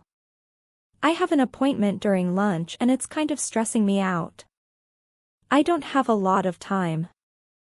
Oh. She leaned forward, the one blue streak in her shoulder-length black hair brushing the countertop. Well, I'm not supposed to come in until 2, but I'm here. I can stick around and cover for you if you don't make it back in time. I looked at her, at this girl who always seemed so cold and uninterested, and felt a rush of gratitude. You'd do that for me? She shrugged and leaned back. Who wouldn't? Oh, Gabby, I gushed. I'll cover for you anytime. I'll do whatever you want. This is really important, and I hate the thought of having to rush it. She waved me off. Forget it. I've got you covered. Thank you, thank you. I had a few minutes left, but I ran into the back and grabbed my stuff anyway. I punched out on the register. Matt. I'm on break. See ya! He shouted from the kitchen. My hands started to tremble as I drove, and I tried not to think too much. I had no idea how the police were going to react. I jammed my Sarah Brightman CD into the player and lost myself in her high soprano voice. Parking was a beast at the police station. Even Sarah's lilting Italian couldn't distract me from the fact that I had already wasted 10 minutes driving around. Giving up, I parallel parked on the street 1 block over from the station. I cursed myself for not just walking. I could see JT's from here. I ran inside the red brick building, ignoring the elevator and taking the stairs to the 2nd floor. The digital clock in the hallway blinked 1:23. A woman greeted me as I pushed through the glass doors. Can I help you? Yes. I stepped up to her desk, trying to appear confident. I need to speak to someone who's working the serial killer case. I have a tip. Just a moment. Your name? Can I be anonymous? Okay. If you'll take a seat. She gestured to 3 plastic chairs against the wall. Judging from her expression, I'd just gotten myself priority seating. I settled myself on the edge, checking my watch. My foot started to tap, and I stilled it. Ma'am? A trim man wearing a dark suit and tie stepped over to my chair. If you'll come with me. I stood, clutching my bag in both hands. I followed him over to a cubicle office. He sat and motioned to the other chair. Please, sit. I'm Lieutenant Bailey. You said you have a tip? I took a deep breath and said in a rush, I know who the killer is. Well, not his name, but I can describe him to you. Whatever Bailey had been expecting, this obviously wasn't it. He leaned forward, smoothing his brown mustache with 1 thumb. How do you know? Now I wished I'd role-played a bit before I got here. Of course he would ask that. Time to lie. One of the victims was my friend. She told me that someone was following her. His pen was out now, and he was scribbling as quickly as I spoke. I relaxed a bit. He was taking me seriously, at least. Which victim? My throat tightened, and I whispered, Hannah. I looked away, feeling the tears burn my eyes. He grabbed a box of tissues and handed it to me. So she told you what this guy looked like? I nodded. In great detail. She was scared. When did you see her last? I bit my lip, realizing that I was treading in deep water.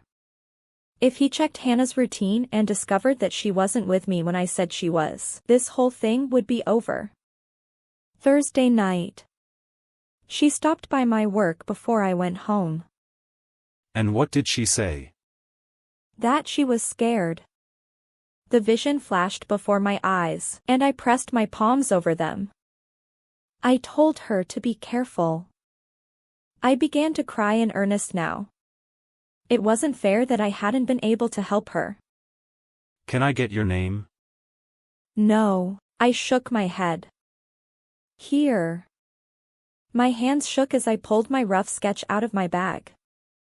It's not very good, but I tried to draw him. Based off what Hannah said anyway. He took it from me and spread it out on his desk. This is very good for second-hand. My face flushed. She wanted me to watch out for him. Have you seen him? I stammered. Taking a deep breath, I tried again. I saw him at the Township High basketball game. He sat up straighter, grabbing his notepad and pen. You're sure? Yes. I gestured the length of my neck. The scar. He glanced at the paper again. Uh-huh. He squinted at me. Did he talk to you?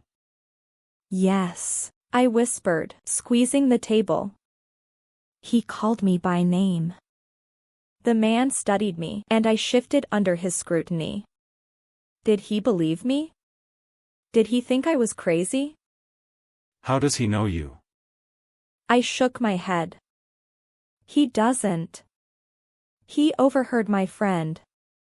Have you seen him at the games before? No, he stood and handed me a card. I have an appointment in 5 minutes, but I want to meet with you again. Call me. He waved the paper at me. Thanks for this. I watched him walk away and exhaled in relief. I did it. Now he had the drawing and could find the guy. Maybe the police would send a patrol to all the games. I glanced at my watch and jumped up. 1:58. Where had the past 20 minutes gone? There was no way I could make it back to work in 2 minutes. I hurried down the sidewalk toward my car, keeping my head down so the wind didn't blow into my eyes. Shiny black shoes stepped into view only seconds before I collided with the owner. I threw an arm out to keep myself from falling and managed to smack the man in the face, knocking him off the sidewalk. And I still fell on my rear. I'm so sorry! I cried, my eyes darting toward my car, wondering how quickly I could apologize and escape the scene. Jayne? I blinked and turned my attention to him. My Spanish teacher took my hand and helped me to my feet. Mr. Livingston! I didn't see you there. He chuckled, though the lines around his light brown eyes made them seem tense. The dimple that so often made an appearance when he laughed stayed hidden. No, you were looking. He glanced over his shoulder and pressed his lips together. Yeah. I gestured behind me. Just leaving the police station. They make me nervous. And I'm late for work. Mr. Livingston frowned. Traffic ticket? He clutched his fingers, popping each knuckle. No. I shook my head. I couldn't have him thinking I was a bad driver. I just had some information for them about that case. Case? He dropped his key ring and bent to retrieve it. His eyes flicked upward as he stood, searching my face. Are you in trouble, Jayne? I knew he was just concerned for me, but my face reddened. Did he think I was a delinquent in hiding? No, not me. The serial killer one. Oh. One eyebrow lifted and his frown deepened. He went back to work on his fingers, pulling on the joints. Sounds dangerous. Crack. Yeah, well. I fished my keys out of my purse. What about you? Traffic ticket? Oh, yes. Teachers aren't immune, you know. Right. Time was up. I've gotta run. See you Monday. I waved and hurried off. Late. I'm so gonna get fired, I murmured to myself, starting my car up. Must be a bad ticket. I'd never seen Mr. Livingston so agitated. I glanced toward the police station as I backed out of my parking spot. He still hadn't gotten up the nerve to enter, just stood in front of it, studying it. Chapter 11. I'm sorry, Ms. Lockwood, but we only have a month left in the school year. I can't transfer you into a different English class at this time. I stared back at the receptionist, desperation creeping through my chest. This Monday couldn't get any worse. After Saturday's police fiasco, I'd gotten the tongue lashing of a lifetime from Tom, who just happened to check in at the restaurant while I was late getting back. To make matters worse, he'd gotten Matt in trouble. I'd spent the whole weekend feeling guilty. But JT's drama faded into oblivion when I stepped into Lacey Township High and spotted Aaron at his locker, surrounded by the dance team posse. It was too much. I knew right away that I couldn't deal with seeing him every day in class. I can't stay in there. My poor English teacher would see my transfer as a direct betrayal, but it couldn't be helped. I can't focus. I can't get anything done in there. The receptionist looked over her computer. I'm showing you have an A in the class. What seems to be the problem? She peered at me, silver chains dangling from her wire-rimmed glasses. It's a recent development. I glowered at her, daring her to ask any more questions. She folded her arms across the desk, her eyes taking on a placid expression. Does this involve a boy? I know my face flushed. I felt the heat rise from my cheeks to my forehead. Never mind. I gathered my books up and headed for the door. Has he threatened you? She called after me. Harassed you? I can transfer you if he has. I turned around. No. I just don't want to see him anymore. Is he stalking you? I considered that one.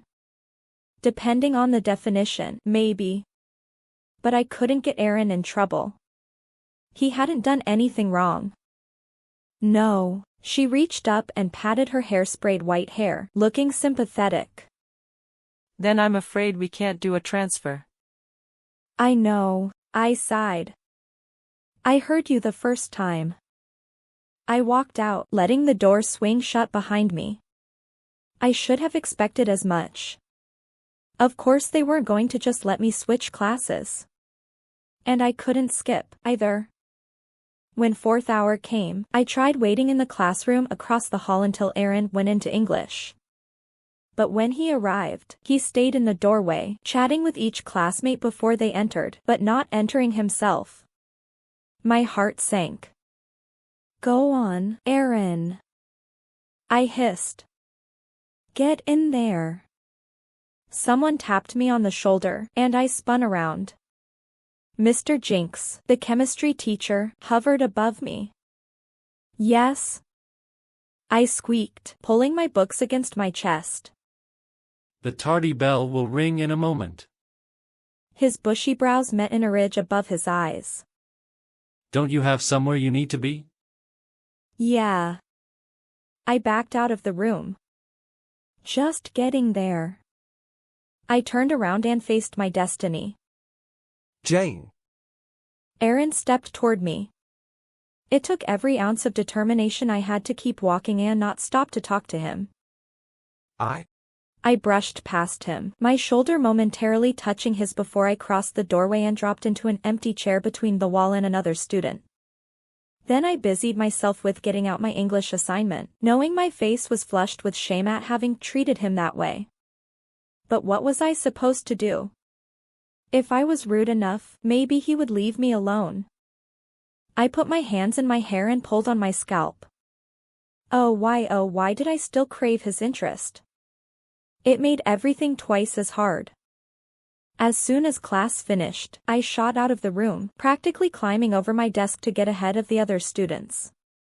Next time, I thought to myself, sit close to the door. I felt more confident already. I'd get this avoiding thing down.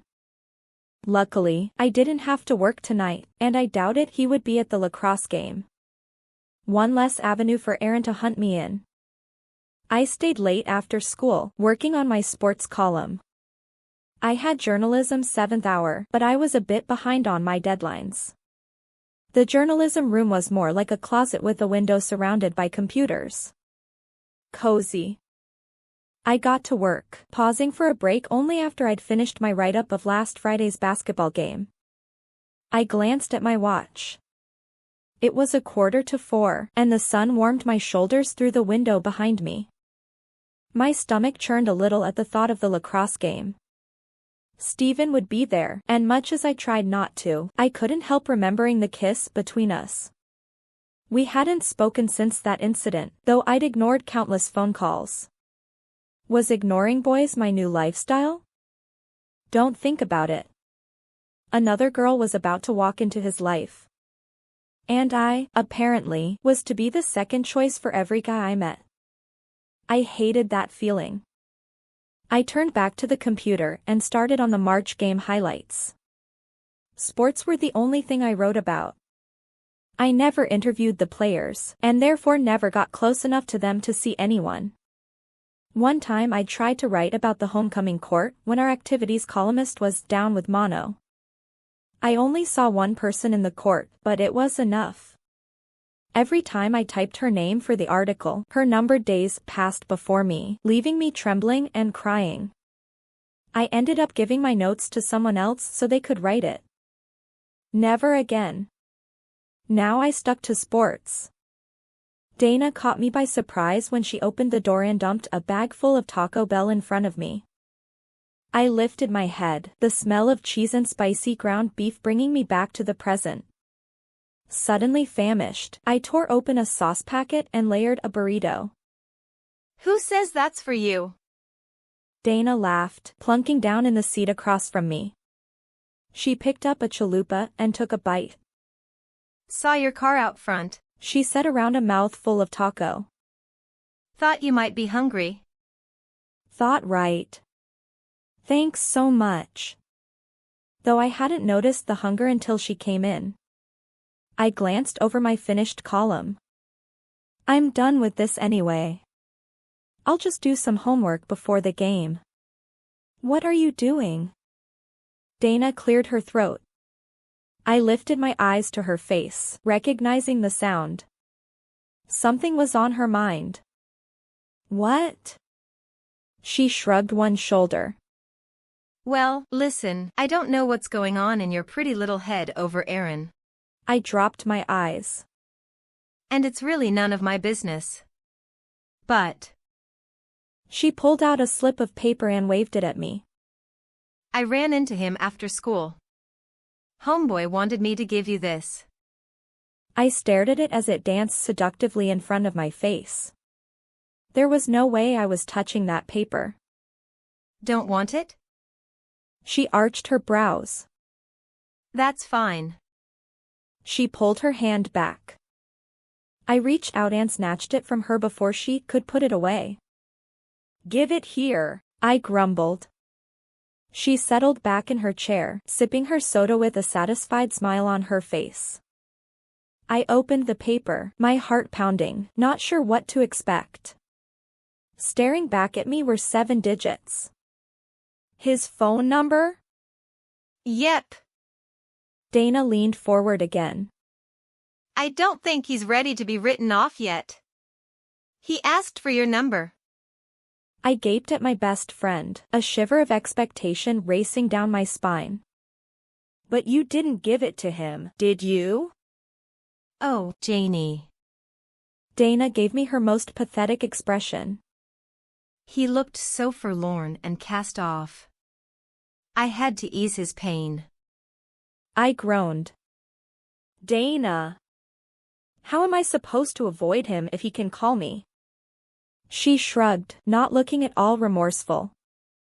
You've been managing just fine with Steven, haven't you? Before I could retort or even ask how she knew that, she continued. Don't answer his calls if you don't want to talk to him. He'll get the hint. Besides, he seems like such a nice guy. Do you know where he was going? She didn't give me a chance to tell her that I didn't care. To the hospital. He works there. In the children's ward. She leaned back in her chair and sucked on her straw, eyes on me. I glared at her. She knew me too well. She knew I would cave every time I saw his number on my phone, and I would answer it. Some best friend you are. She picked up a gordita and handed it to me. No need to thank me. I know you're grateful. She flashed me a grin. Looks like one of us might have a date to prom after all. Dana. I took the gordita and bit into it viciously. Did you miss the whole other girl at the game? He is not going to ask me to prom. He's just going to torment me. She winked a blue eye at me. We'll see. We finished up our Taco Bell and headed outside to the field. The game didn't start until 4:30, but it was such a beautiful day that I couldn't help wanting to get outside and soak up some sunshine. I squinted up at the sky above me, thoughts of serial killers seeming much less tangible in the radiant sunlight. Aaron, on the other hand, felt very real. Maybe spring is finally here. Dana sat sideways on the metal bleachers, spreading her white eyelet dress around her. Wouldn't that be nice? I agreed. Sometimes the weather had a hard time making up its mind in New Jersey. We wouldn't have consistent warmth until May or even June. A whistle blew, and we turned our attention to the field as the lacrosse team trotted out. My eyes were drawn to number 11. I watched Steven go through his warm-up drill, the movements of his shoulders and legs so familiar to me. I felt a longing in my chest and shook it off. As if sensing my eyes, Steven looked up. He waved. Did Steven just wave at you? Dana hissed. Fairly obvious. I ducked my head, busying myself with my recorder. The whistle blew a few minutes later. I didn't have to look to know they were taking a break from the pregame workout. Jayne? Steven's coming. I lifted my eyes to see him jogging over. Steven Harris. Even with sweat dripping down his chin and his face flushed red from exertion, there was no denying how attractive he was. He paused in front of us and leaned over, putting a foot up on the bleachers and resting an elbow on his knee. Hey ladies, he said, his brown eyes lighting on me. He panted, still catching his breath. Nice of you to come watch. Did he actually look hopeful? I exhaled and stuck the tip of my ring finger in my mouth, nibbling away at the nail. I'm just here for class. The paper. I waved my recorder at him in case he had any doubt. Of course. Thanks for coming. He pulled a towel from his shoulders and rubbed his face. Want to hang out after the game? I did, but not because of Steven. Aaron's face flashed through my mind, and I realized with a rush of guilt that I wanted to hang out to make Aaron jealous. I couldn't do that to Steven. We had a long history together, and I couldn't hurt him just because he'd hurt me. Aaron was a different story. I wanted desperately to get back at him. How petty of me. The whistle blew again, and Coach Matthews yelled, Harris! Get over here! Steven jumped up. Call me, he said as he mimed holding a phone to his ear. I nodded, and he smiled. Then he hurried off. He was barely out of earshot when Dana jumped all over me. Well, not literally. What gives, Jayne? You look at him like you want to be with him, but then you blow him off. Are you playing hard to get? I miss him, I admitted, trying to understand my feelings myself. I know Steven. It feels natural to be with him. But I can't stop thinking of. My voice trailed off as I remembered how useless it was to pursue the boy I was thinking of. Aaron. Dana finished for me. She gave me a soulful look. I'm so sorry. It's okay. I turned my recorder on and began videotaping, making a conscious effort to focus on more than just Steven. You have too many admirers. Who's that guy up there? Dana cocked her head up to the bleachers behind us. I turned to see a guy with a baseball cap. His face was hidden by the bill, but his gaze seemed to focus right on us. I studied his physique. Didn't look like Aaron. Maybe he's one of your admirers. I don't know him. Dana laughed. My admirers would never come to a high school lacrosse game. Well, you're just way cooler than me, I replied, annoyed. I turned back to the game, my good mood completely dampened. It was almost 6 by the time I got home. I didn't stay for the post-game activities lest Steven ask me out again. Mom must have had a rough day showing houses, because the first thing that greeted me when I walked in the door was the smell of banana bread. I inhaled deeply. My mom made the best banana bread, complete with a lavender glaze on top. I knew why she did it, too. The lavender had a soothing, calming effect. Just the scent of that bread washed away my anxiety over Steven, Aaron, and my crappy weekend. Mom? I paused in the kitchen. Hi, honey. She gave me a quick hug, then wiped some flour from my face. Oh, sorry, how was the game? I saw the way her eyes appraised me, and I knew she saw in me almost a carbon copy of herself. Her coppery brown hair, the same color as mine, was done up in a loose stylish bun on top of her head, a few stubborn curls escaping around her petite face. The only thing that gave away her age were the tiny wrinkles starting to show around her blue-green eyes. Fine. What about you? Bad day? She rolled her eyes and turned back to her baking. I didn't sell the big house, but Susan sold the one I showed last week. Looks like someone else gets the giant commission. I knew it hurt my mom's ego not to get the commission. Hang in there. Maybe you'll make up for it somewhere. Maybe. She shrugged, her back still to me. I settled in at the kitchen table, helping myself to some warm bread and spreading out my math homework. It wasn't too late to get going on Monday's assignments. I checked to make sure my phone wasn't on silent. Dad home? No, honey, his flight won't get in until late tonight, remember? Right. I nodded, though I never could keep track of my dad's schedule. His job as a computer consultant often took him away from home for days at a time. I was closer to my dad than my mom. Though I still felt the sting of betrayal over how he'd reacted when I told him about my sight. Don't tell anyone. My motto for life. What time's dinner? And where's Beth? Cheerleading practice. Left overnight, help yourself if you're hungry. Need help with your math? I shook my head, grateful for my mom's reminder to live in the now. I opened my textbook and stared at the equations in front of me. I'll do what I can. Maybe Dad can help me later. Mom grunted in response, already distracted by her bread dough.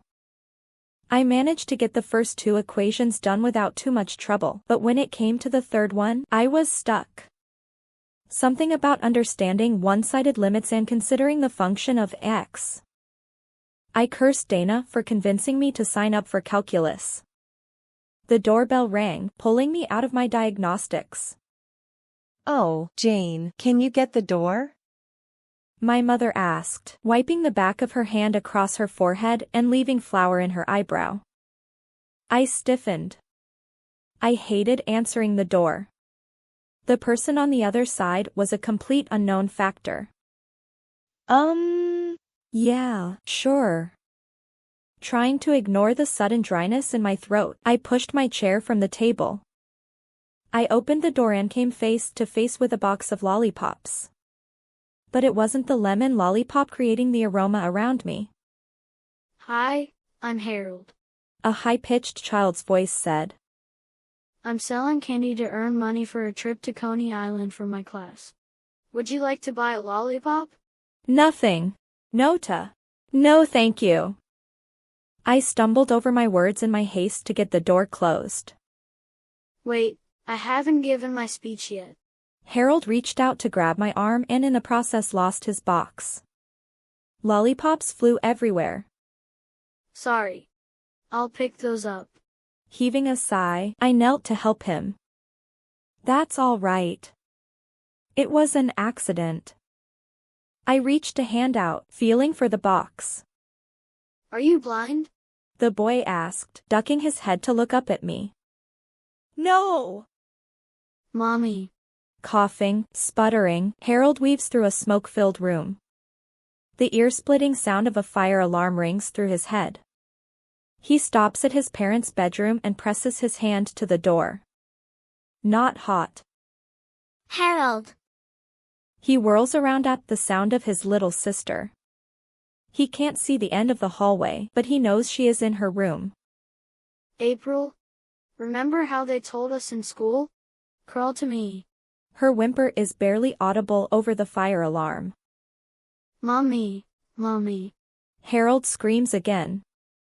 Why doesn't she come out of her room? April's hysterical sobbing reaches him now. Harold, I can't get Kojo. He's stuck. Oh. Her stuffed crocodile. Of course she won't leave him. Harold looks toward the stairs leading to the main level, feeling them taunt him. So close to the exit. Let him go, April. But he knows she won't. He drops to the ground, trying to find cleaner air. Quickly he moves to April's bedroom.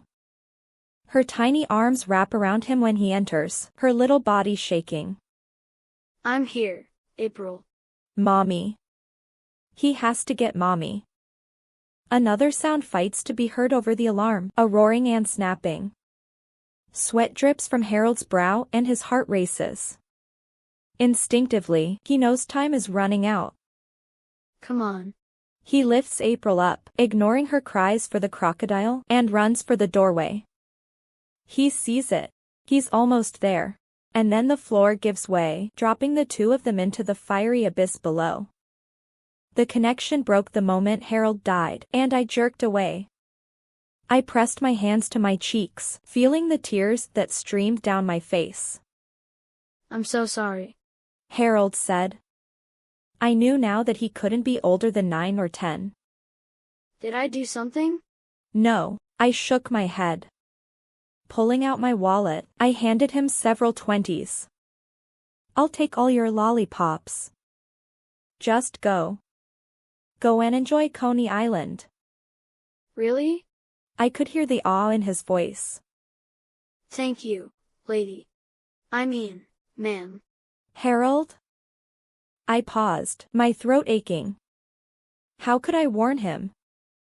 If you're ever in a fire, you need to get out of the house. You know that, right? He looked at me oddly.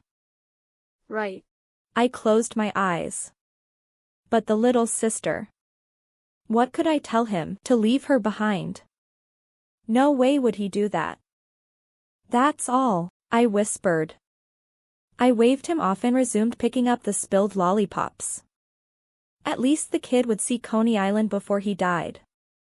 He hurried away with his empty box of candies, and I couldn't help it. I looked for her. This time she stood in the middle of the street. I wondered if she ever got tired of wearing the same white dress. I crossed my arms over my chest. It doesn't mean anything to me, you know. Declare. Declare what? I turned around and went into the house and straight to my room, ignoring my math homework still laid out on the kitchen table. My hands trembled as I grabbed the matches, fumbling to light my sweet pea candle. In a moment, the essence filled the room and I threw myself on my bed, inhaling deeply. Tears leaked out the sides of my eyes and I fought back a sob, images of the last minutes of that little boy's life invading my mind. I groaned and pulled a pillow over my head. What could I do? How could I get these visions to stop? I didn't want them. I didn't want to see. My pocket vibrated, followed quickly by the perky jingle of my cell phone. I took several deep breaths before answering.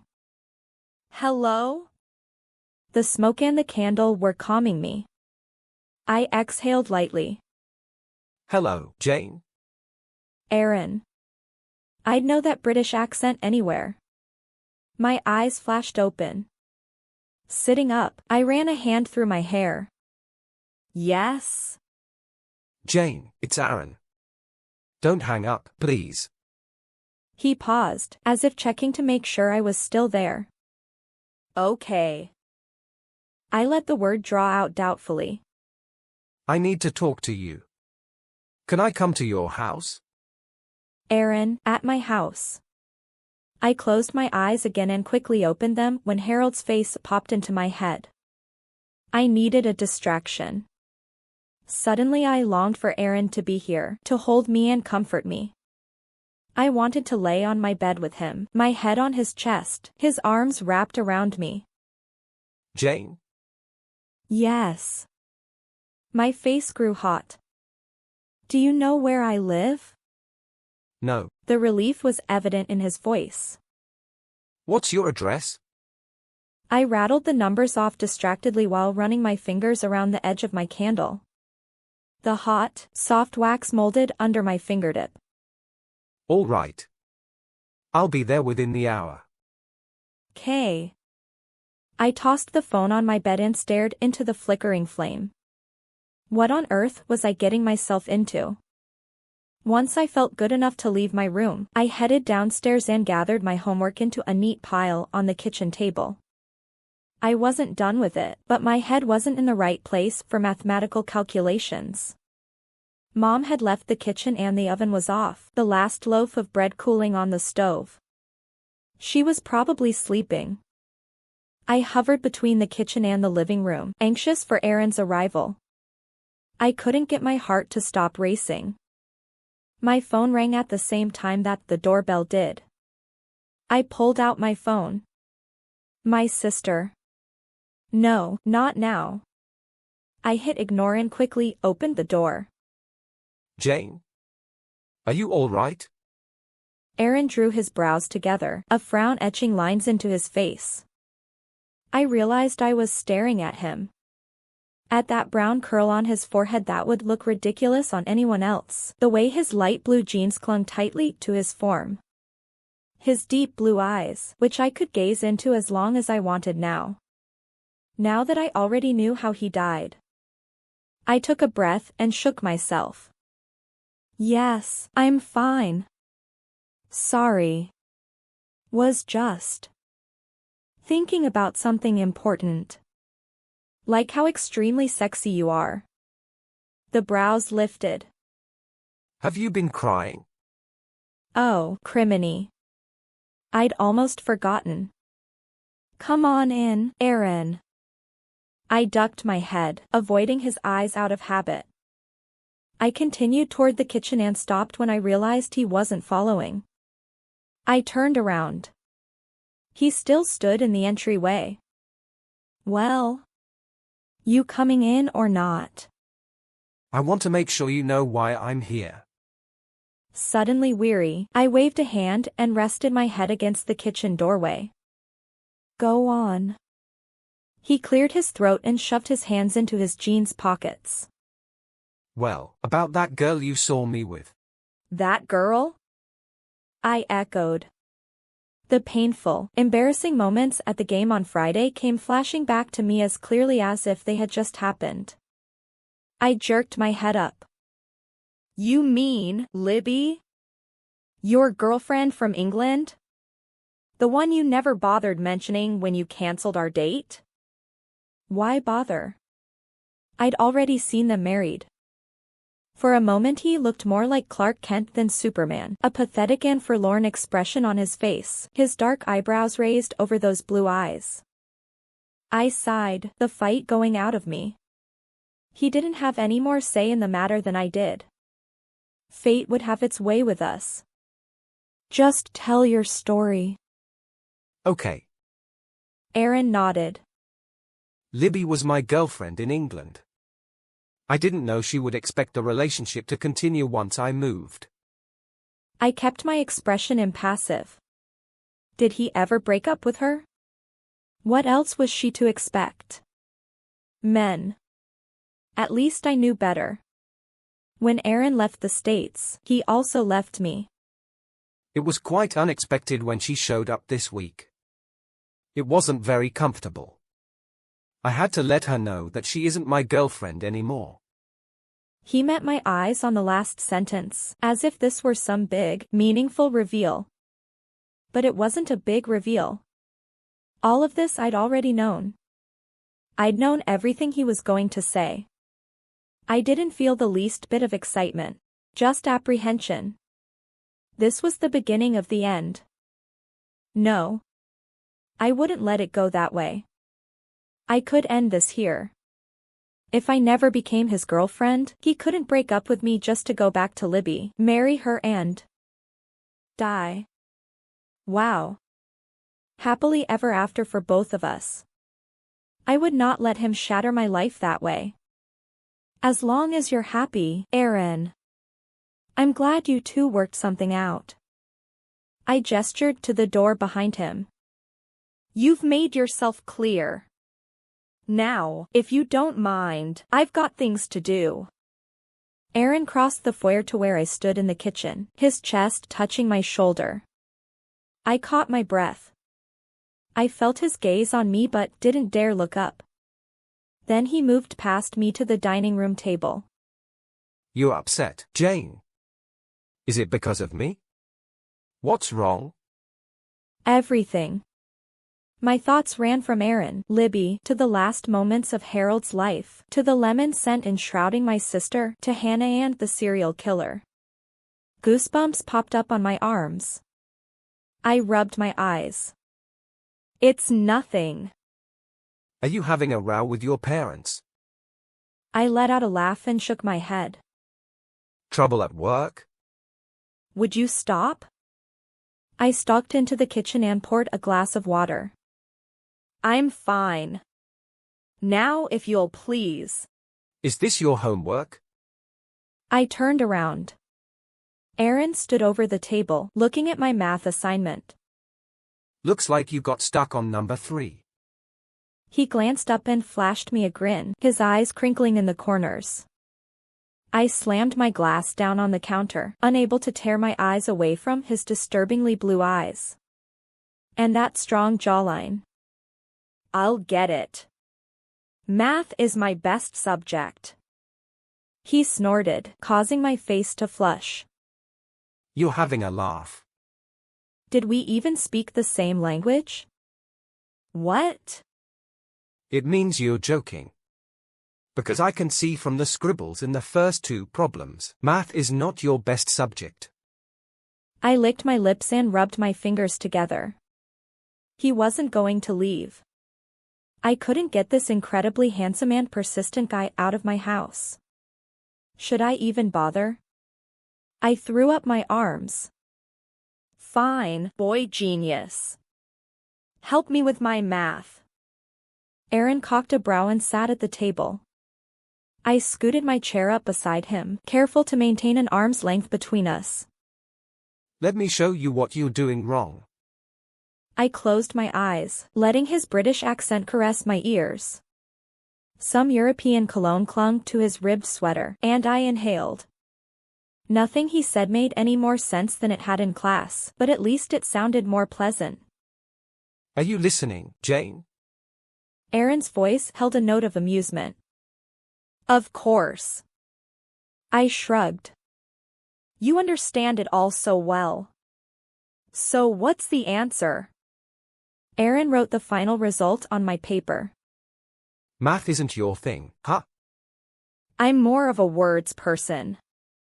That's why you write for the school paper? He put the pencil in my hand. Yes. That's more my element. I held the pencil up, waiting for him to tell me what to do. That's well neat. He pointed to 2 numbers in the equation, and I wrote them down. Are you going to study journalism in college? Hopefully. I worked out the rest of the problem, beginning to feel more optimistic. It wasn't exactly easy, but it was starting to make sense. What paper do you want to write for? Anything I can do from home. I don't want to be in an office. I want to pick up my assignment, have my column, and head home. Or maybe even do freelancing. As long as I'm not around people. You're not a people person? I clucked my tongue and stared at the book. You could say that. Where do you want to go to school? Oh, just the local community college. We drifted into silence. I copied the next equation onto my paper, shooting glances at Aaron out of the corner of my eye. He caught me and smiled. Well, let's start on this next one. I became as passive as possible, letting Aaron do the work. He helped me find the right numbers and prompted me if I started to work them incorrectly. You're not as bad at math as you think. You just don't like to try. My parents want me to go to Oxford. His comment caught me off guard, and then I realized he must think it weird that I hadn't asked any questions about him. I probably appeared very uninterested. He had no way of knowing that I already knew everything about him. I knew he was going back to England for college. I knew he would meet back up with Libby and marry her. Okay, so I didn't know he went to Oxford, but that was a minor detail in the big scheme of things. Oh? I feigned intrigue. I could have guessed that. You being from England and all, and it's such a prestigious school. Aren't you excited? My parents have no doubt I'll get in. No doubt, I agreed, noting that he didn't give his own emotional reaction to the idea. What do you want to study? I gnawed at the nail of my index finger. Polish chipped off onto my tongue, reminding me of Dana's effort after Friday's game to get me to stop biting my nails. He favored me with a grin. Classics and English. So you must like English, too. I'm in your advanced English class, aren't I? He nudged me with his elbow. Did you think I was just a dumb English bloke? I shook my head, flustered by his touch. No, well, you're good at math. I didn't expect you to be good at both. Oh, yes. Guys with more than one talent are a rarity. His arm bumped me again, and I dropped my pencil on the floor. It rolled under the table. Let me get that. Aaron pushed his chair back. No, that's okay. I jumped up, not wanting him on my kitchen floor, searching for my pencil. Dropping to my knees, I scurried under the table, wishing I wasn't in a skirt. Bad idea. Backing out, I found Aaron standing behind me, lips curved upward, hands on his hips. I would have done that for you. I put the pencil down and pressed my palm to my face. Did you want a drink or anything? I put my thumbnail in my mouth and bit down. No. I should go now. I didn't plan to stay long. Oh. Already? I felt a pang of disappointment and berated myself for caving into my human longings. Water turned on in my mother's bathroom, and I knew she was awake. Maybe it was better if he left before she came out and saw him. My parents will worry. Aaron walked through the foyer to the front door. I followed him. He paused with his hand on the doorknob and turned around, facing me where I stood in more or less expectant anticipation. Jayne, I'll call you. He closed the door behind him. I sighed and leaned against it, feeling wholly unsatisfied. I had expected to be the one refusing his advances. As they were so far entirely non-existent, I found myself yearning for them. He hadn't even tried to hug me or touch me or anything. Knocking my pencil out of my hand didn't count. Sticking my lower lip out in a pout, I pushed myself up the stairs. It was only 8 o'clock, but it was time for bed. Chapter 12. I changed into my Mickey Mouse flannel pajamas, lit a candle, and wrote Harold's stats in my file folder. I put it away, closing his chapter. That gave me sufficient closure for the moment. I drummed my finger on the file folder, fighting the nagging feeling that I'd forgotten something. Beth. I'd forgotten to call her back. I panicked at the thought of her out there alone. She'd called me almost an hour ago. Quickly, I dialed her number. Hello? Her voice carried from the bedroom adjacent to mine, and I exhaled in relief. Oh, good, you're home. She must have come in while I was writing. I'd been too absorbed to hear the front door open. No thanks to you, she responded, her tone too light to be angry. Anyway, I've got homework to do, Jayne, so if you really want to chat, feel free to come to my room. Sure. I felt so bad for not taking her up on her offer. Maybe I will. K. Bye. I sighed and put my phone down. Lifting my eyes to the mirror of the vanity in front of me, I gasped, goosebumps popping out on my flesh. There was a man in my closet. I whirled around, heart thumping so hard I expected it to burst. There was no one there. Not even the shape of a man, just my gray towel hanging from a hook on the closet door. I rubbed my arms and shivered, creeped out. A light breeze blew in from my open window. I crossed to it and closed it, making sure the lock latched in place. I chewed on my lower lip and tried to talk myself out of it, but I still checked under my bed and behind the door.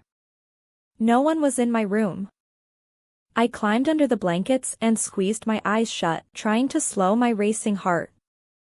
There was a serial killer out there, and I'd seen him face to face. Did he have a girl with him now? Was he, at this moment, murdering someone? I rolled over onto my stomach and buried my head in the sheets. Think of something else. Something good. Christmas, sugar cookies, the taste of brine in the air, Aaron. My mind seized on Aaron, grasping at the memory like a lifeline. Clenching his jaw, studying my math book, touching my hand. This is counterproductive. I needed to stop thinking about him. But it felt so nice. I let the image of his deep eyes and smug smile dance in front of my eyes. My body relaxed, and I slowly drifted to sleep. By morning, nothing I did could get my mind off Aaron, or the way my stomach exploded with butterflies every time I remembered him bumping my elbow. I could picture quite clearly the way those eyes looked when narrowed in concentration, his lips pursed over that square jaw. I paused by my car in front of my house, squinting in the bright sunshine. How would I be able to face him in class today? Jayne! Beth flounced down the driveway, shiny brown hair bouncing off her shoulders. I don't need a ride today. Teresa's picking me up. Great. I'll see you later. I jumped in the car and drove around the corner. But when I reached the intersection, I made a quick decision and headed east instead of west toward the school. I felt like going sand walking. The beach had a tendency to be crowded with tourists no matter what day of the week it was. But I knew a spot overlooking the ocean that was usually deserted, and I headed there now. Losing myself in the frigid water with a surfboard had a certain appeal to it, but I didn't have my wetsuit. And it wasn't safe to do such activities alone. Instead, I parked my car and myself on the rocky sand, pulled out several books, and settled back to immerse myself in the world of literature. At least if I did homework, I wouldn't feel so bad about skipping. I let the scenery distract me for a bit. Seagulls dove at the grass around me, daring me to throw food at them. Below the bluff, a few ducks and a swan waddled over the sand. I studied them a moment before turning back to the books. At 9 a.m., my phone started ringing. I glanced at it and saw that it was Dana. Of course she'd be wondering where I was. How could I begin to explain to her everything that was going on? She was so out of the loop. I heaved a sigh and buried the phone under my backpack, ignoring the twinge of guilt. I just didn't feel like getting into it now. Dana called again at 10. At 11 she left me a message. Where are you, little Miss Jayne? I know you're not sick because you would have called me. Or should I call your mommy and ask her where you are? I will if you don't call me back. The threat in her voicemail was all too real. I groaned and gave in. I pressed Dana's number on the speed dial. Where are you? She demanded as soon as she answered. Hello to you too, I said dryly. I'm great, thanks for asking. Cut it out. You lost the right to cordiality when you ditched your BFF with no word. Why are you skipping school and where are you? I'm at the beach. You know the place. And I'm fine. Just dealing with things. I could practically see the wheels turning in Dana's mind. I'd haunted this beach a few months ago, back when Steven and I broke up. What things? She asked. Things. Jayne, I'm warning you. She growled. Don't make me come get you. And she could. She knew where this spot was. I grasped onto the item that required the least explanation. I'm trying to figure things out about Aaron, okay? There was silence while she digested that. Aaron? You mean the guy who dropped you like a rock when his Welsh princess came waltzing in? Yes, that would be the one. This was getting redundant. When she spoke again, her voice was nothing more than a hiss. Did something happen? Something you're not telling me? No, I sighed, and even I could hear the regret in my tone. Nothing happened. Not even a goodbye hug as he left my house. Dana laughed out loud. You like him still, fabulous. Hey girl, we'll get it worked out. We'll have him running circles around you again. Dana. I cast my eyes about even though I knew I was alone. I'm not desperate. My face warmed as I imagined what ridiculous charades Dana might come up with to get his attention. I can handle this on my own. Sure you can, she purred. Well, at least let me take your mind off it. There's a bonfire at Mike's beach house tonight. Lots of hot college guys will be there. Come. On a Tuesday night? Parties have no boundaries, sister. I could see Dana in my head now, tossing her springy blonde curls over her shoulder and flirting in the flickering firelight, while I stood close by, can of soda in hand, a painfully awkward smile on my face. I don't think that will help. Don't make me go alone. She gasped. You're my conscience. You'll keep me from doing something irresponsible. Whatever. I rolled my eyes. You're a big girl. And you're smart. I'm not worried about you. And anyway, I have to work. Thank goodness. Fine. Ditch your best friend. I don't care. This conversation was exhausting me. See ya later, I sighed, clicking the end button. The phone jangled in my hand as soon as I hung up. I looked down with a scowl, expecting to see Dana's number. Aaron. My heart fluttered, and I popped the phone to my ear. Hello? Jayne, it's Aaron. His lilting voice washed over me. The sun suddenly felt warmer, the ocean brighter. No. I wasn't supposed to fall for him. Yes, I know. It's a cell phone. Oh, of course. Are you well? Am I well? I repeated. You're not in school. I thought you might be ill. You seemed rather down yesterday. Oh.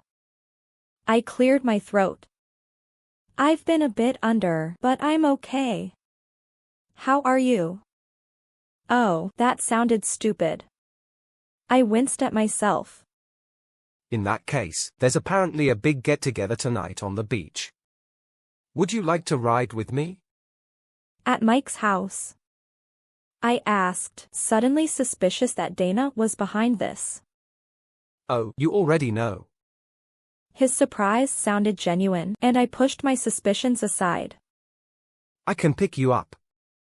Do you work tonight? I do. It's so sweet of you to offer, though. It's not a problem. What time are you off work?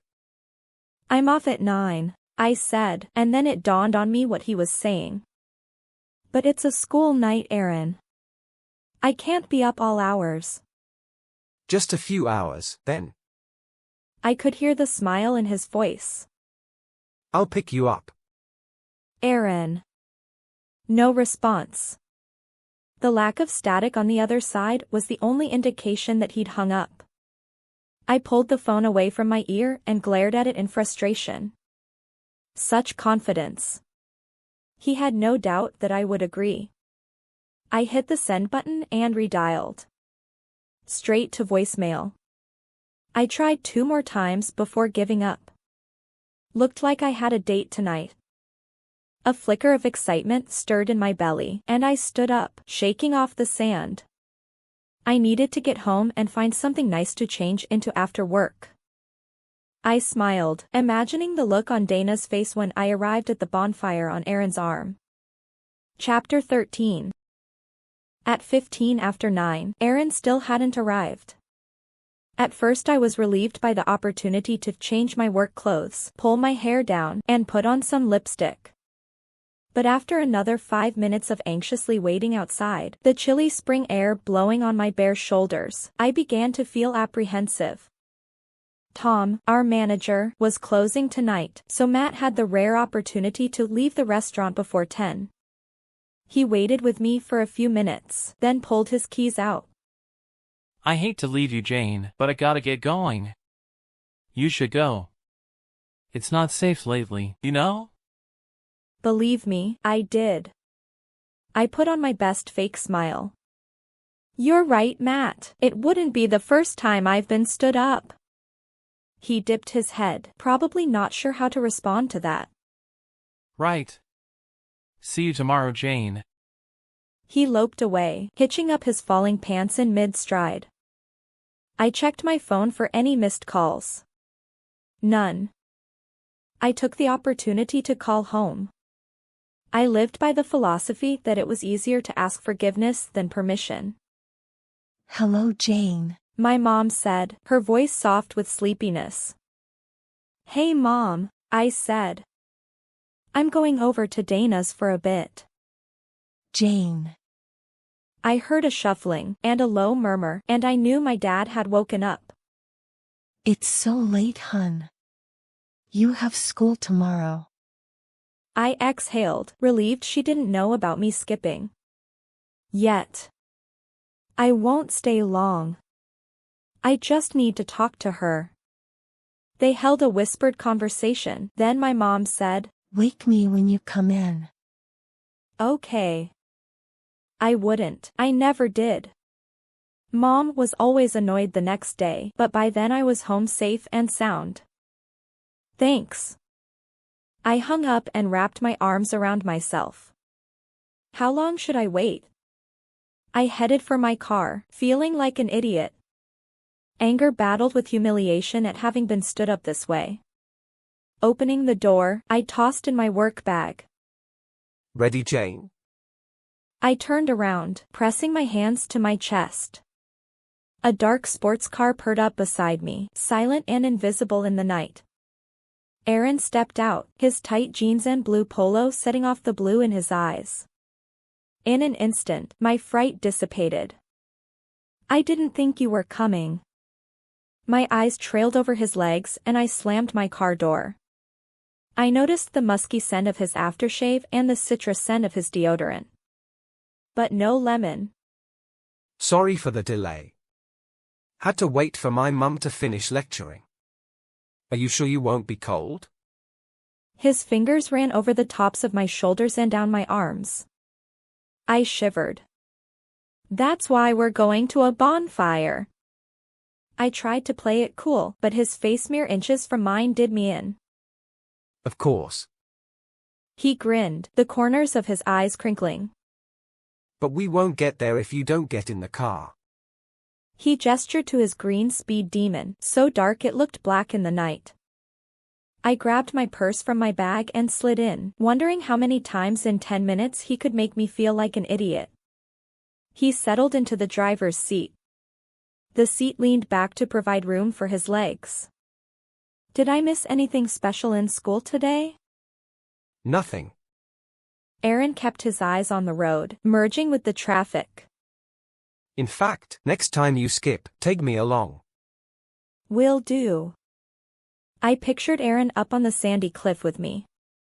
He'd love lobbing rocks into the white-crested water. So who invited you to Mike's party? He shrugged. A few people mentioned it to me. Translation.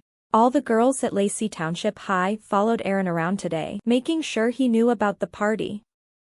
Are you a partier? I like to hang out with my friends. He shot me a glance. You? I nodded. Yeah. Mostly, anyway.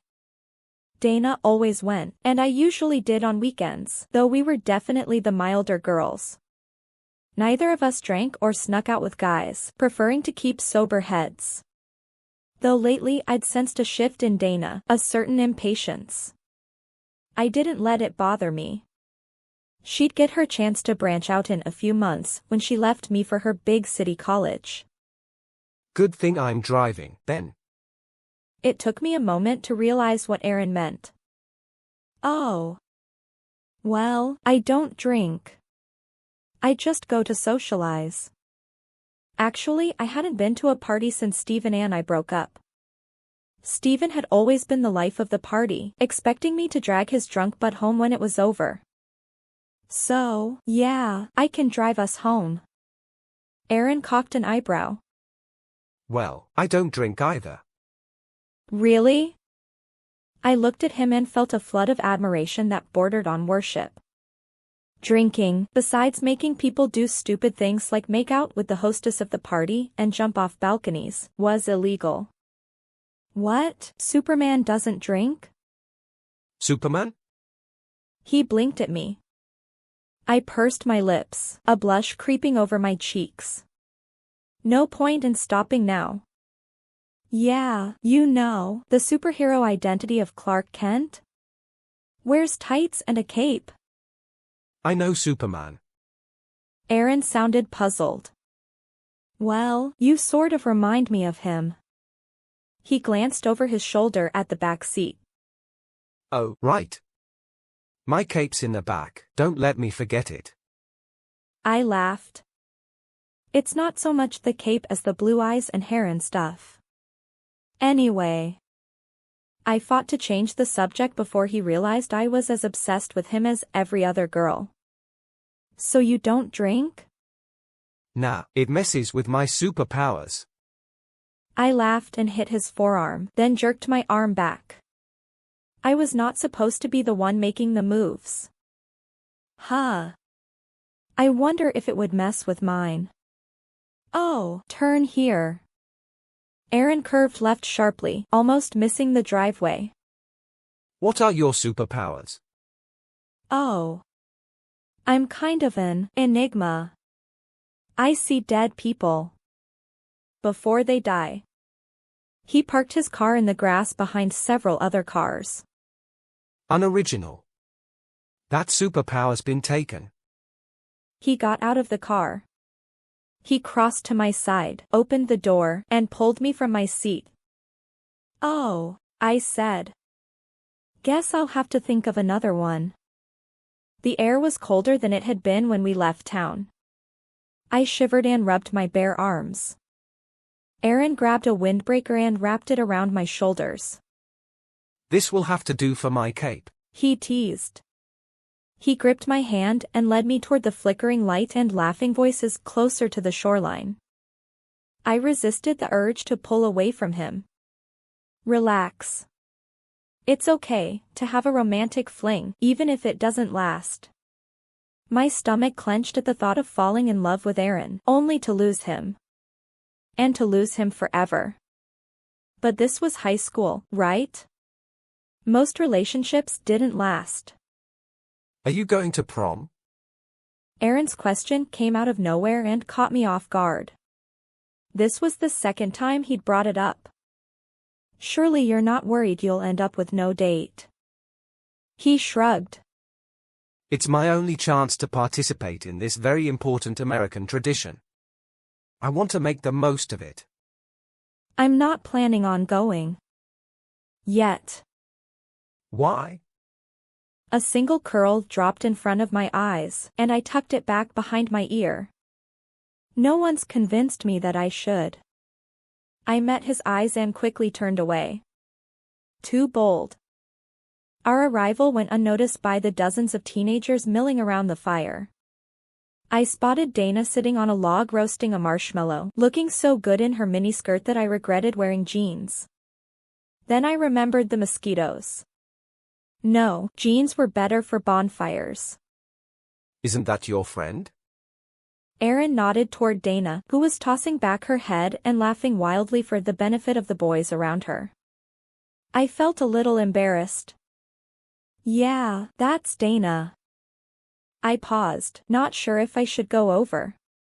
I hadn't even told her I was coming. Let's say hi. Aaron put an arm around my waist as if claiming ownership. The thought warmed me, making me feel confident and exhilarated. Okay. Dana glanced up as we approached, her eyes widening. Jayne! You're here! Her mouth fell open in a smile "oh" when she saw Aaron. Hey guys! She jumped up and headed our way. I stopped moving. A lemony bomb smell mixed with bonfire smoke drifted over to me. My heart pitter-pattered in my chest. Which one? Which of the boys around her carried the scent? What's wrong? Aaron asked, his eyes trained on me. Hey! Dana had reached us, and she threw her arms around me. Wow! I can't believe you're here. She looked up at Aaron. Good for you, getting her out in public. This girl never leaves the house. Nice. Before I could come up with a retort, one of the boys slipped over and put his hands around Dana's tiny waist. Come back over, little bird, we're just getting started. She giggled like a maniac and batted her eyes at him. This kid wasn't from our school. In fact, he looked like he was in college. He handed Dana a can of beer. I felt a jolt of alarm. Oh, thanks. She winked at me and set it down on a log. I'll just get to that later. Let's go back by the fire. The boy nuzzled her neck. We were just getting cozy. You two enjoy yourselves. She waved at us and started back. Dana. I reached out a hand to grab her arm, but she had already danced away. She's a party animal, huh? I don't know. I hated to admit that I hadn't accompanied her to a party in months. If this was how she acted away from me, I wasn't the only one keeping secrets. My cell phone vibrated in my pocket, and I pulled it out. Text message from a number I didn't recognize. I opened it. Jayne. Getting my thumbs into texting mode, I replied. Yes. Who is this? The response was almost immediate. I've got your number, Jayne. Okay, definitely alarming. I stared at my phone, all of my fears about a crazy psycho stalking me coming back in full force. It was just a text message, after all. You okay? Aaron asked. I shook myself. I had the police officer's card in my wallet. I could forward him this message, but I hadn't so much as given him my name, let alone my phone number. This would mean nothing to him. It was something though. I forwarded the message with the line, unknown number. Possible stalker? Then shoved my phone in my pocket and put the incident out of my mind. I'd call the cops tomorrow and report it. There was nothing I could do about it now. Jayne, What? are you okay? Oh, yes. Great. I was acting weird again. Aaron shifted his weight. You want to stand by the fire? It's a bit warmer. Great idea, come on. I hurried toward the music and the fire. Spotting Dana, I moved her direction. I had to lift my arms above my head and thread my way through the gibing, shaking crowd, which thickened the closer I got to the fire. Dana. This time I succeeded in reaching her. Dana, have you been drinking? No. She glanced at the beer that had somehow opened and placed itself in her hand. Oh, Jayne. She looked back at me, large eyes pleading. Just a little. It's a party, okay? Don't spaz on me. Don't spaz? My best friend was drinking. She had already forgotten about me standing there. She wrapped her arms around another dude, not even the same one that had given her the beer. I felt a hard pit in my stomach. What else did she do that I didn't know about? Aaron. Hey. A couple of kids I recognized but didn't know came over to Aaron. It looked like they were trying to do the whole boy swagger handshake thing, but Aaron didn't quite know how. Which made me bite my lip to keep from laughing. These guys were on the football team, and they walked as if each step weighed their shoulders to the ground. Most shouldered their leather jackets next to hair that was either too long and in their eyes, or too short and spiky. And then there was Aaron, standing straight like a concert pianist, his hair nicely parted and combed to the side. His form-fitting jeans were similar to theirs, but his sweater and white shirt with the top 2 buttons undone gave him the look of a law student at a frat party. Fingers closed around my forearm, and I jumped, startled out of my deep study of Aaron. I came face to face with Steven, a chunk of brown hair falling across his tanned forehead. I resisted the urge to reach up and brush it back. Jayne. He smiled at me, and the faint hint of alcohol that emitted from his breath killed all tender urges I might have for him. Steven. I sighed and pulled my arm away. He had his father's tendency when it came to alcohol, and he was always inebriated within 10 minutes of arriving at a party. I should have known you'd be here. The surprising thing is that you are. He countered. I never see you anywhere these days. I peered over his shoulder. Where's your girlfriend? He gave a grunt that I recognized as annoyance. I told you. We broke up. I crossed my arms and settled back to stare at him. So you came alone? He wrapped an arm around me and nuzzled my neck, his stubble tickling me. I'm not alone now. I hope I'm not interrupting. Aaron's voice caused me to jerk back. He had a bemused expression on his face while he regarded us.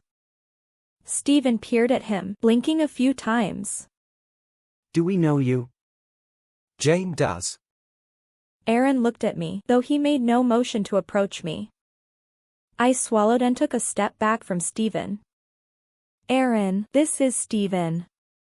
He's on the lacrosse team. We're. I choked and forced the word out. Friends. Steven, this is Aaron. He's new, from England. We're together. Now Aaron hooked a finger through one of my belt loops and pulled me closer to him. I leaned into him, relief warming my body. He claimed me. We were together. At least for the moment. Steven rubbed a fist into his eye and looked at me again. Wait, I don't get it. You're seeing someone, Jayne. I stuck the tip of a finger in my mouth, anxiously seeking a fingernail. Finding it already chewed off, I gnawed on the side of my finger instead. What should I say? What did Aaron expect me to say? Looks like it. Aaron replied, and for the first time I heard a note of a challenge in his voice. Is that a problem? Hell it is. Steven's green eyes flashed, and he glared at me. Did you start seeing him before or after you kissed me? I was glad it was dark, because I knew my face was burning crimson. You kissed me. Oh heck, why did he bring that up? What would Aaron think of me now? Steven, don't make a scene. We can discuss this later. Right. Steven glared at me, his jaw clenching and unclenching. My gut twisted when I saw that he was genuinely distressed. Whenever you decide it's worth your time to call me back, that is. I pushed my guilt aside. He hadn't been too concerned about my feelings when he cheated on me with Jessica after all. I'll call. I hoped he would read my eyes. I was begging him to let it go. Steven met my gaze. He knew I hated confrontations. Whatever, Jayne. He paused a moment, then shrugged and walked away. Probably to get another beer. I felt bad for thinking it, but it was true. That's what he did when he was upset. The pressure on my jeans relented, and Aaron pulled back. Is that over? I'm sorry. I pressed a hand to my head. Maybe we should just go. If you want. So. He smiled, the corners of his eyes crinkling. You should have told me you have a boyfriend. Ex-boyfriend. Such a shallow way to describe the extent of mine and Steven's relationship. I was wrecking this, I could feel it. No wonder Aaron preferred Libby over me. What a mess this night was turning out to be. I gnawed anxiously on my thumbnail, looking anywhere but at Aaron. He pried my hand from my mouth. Let's start over and pretend like we just got here. Look, there's Dana. Shall we say hello? Yes. I took a deep breath. Come on then. Aaron slipped his fingers around mine and pulled me forward. My stomach fluttered at the contact, and some of my nerves relaxed.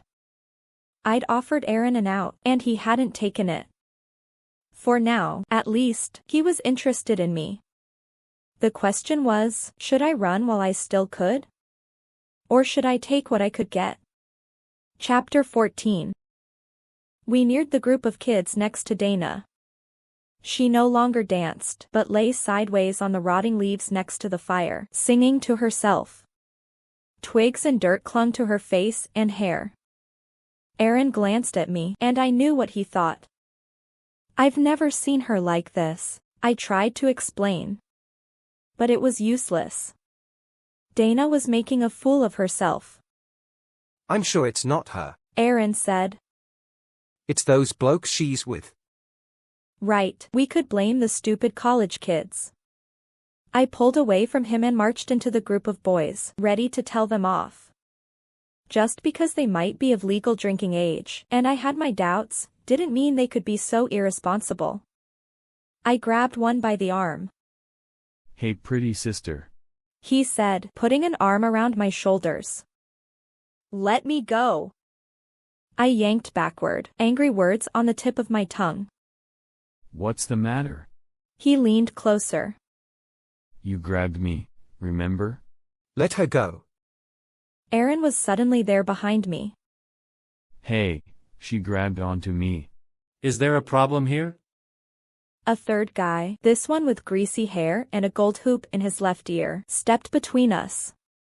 He was so covered in bonfire smoke that I didn't realize he was the bearer of the lemon smell until our eyes met.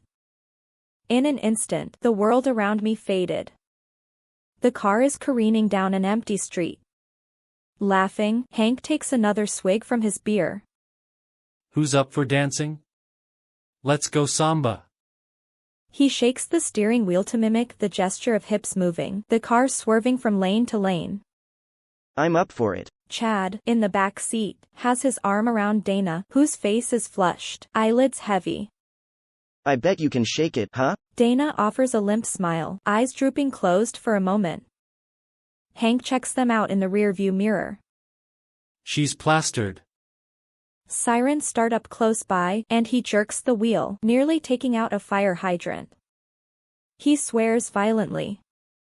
Cops on my tail. Lose him. Chad looks visibly alarmed, excitement and stupor gone. Faster. Hank speeds up, jumping through the empty street. The police car gains on them, coming close enough to ram the vehicle. He pumps his foot on the gas, willing the stupid car to move. He runs a stop sign just as another car rolls through the intersection. Gasping, he yanks the steering wheel to the side and tries to avoid the vehicle. His reflexes are too slow though, and his car careens onto the sidewalk. For a moment, Hank sees everything in slow motion. The police lights, the bumping sidewalk, the approaching light pole. And then his side of the car smashes into the pole. The window shatters on impact, and Hank cracks his head before everything goes black. I took a step back, sputtering and shaking. Where was I?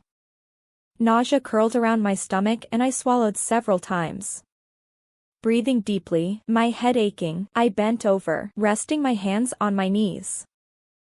Hank laughed, an ugly, nasal sound. I think it's time for her to go home. She's already had too much.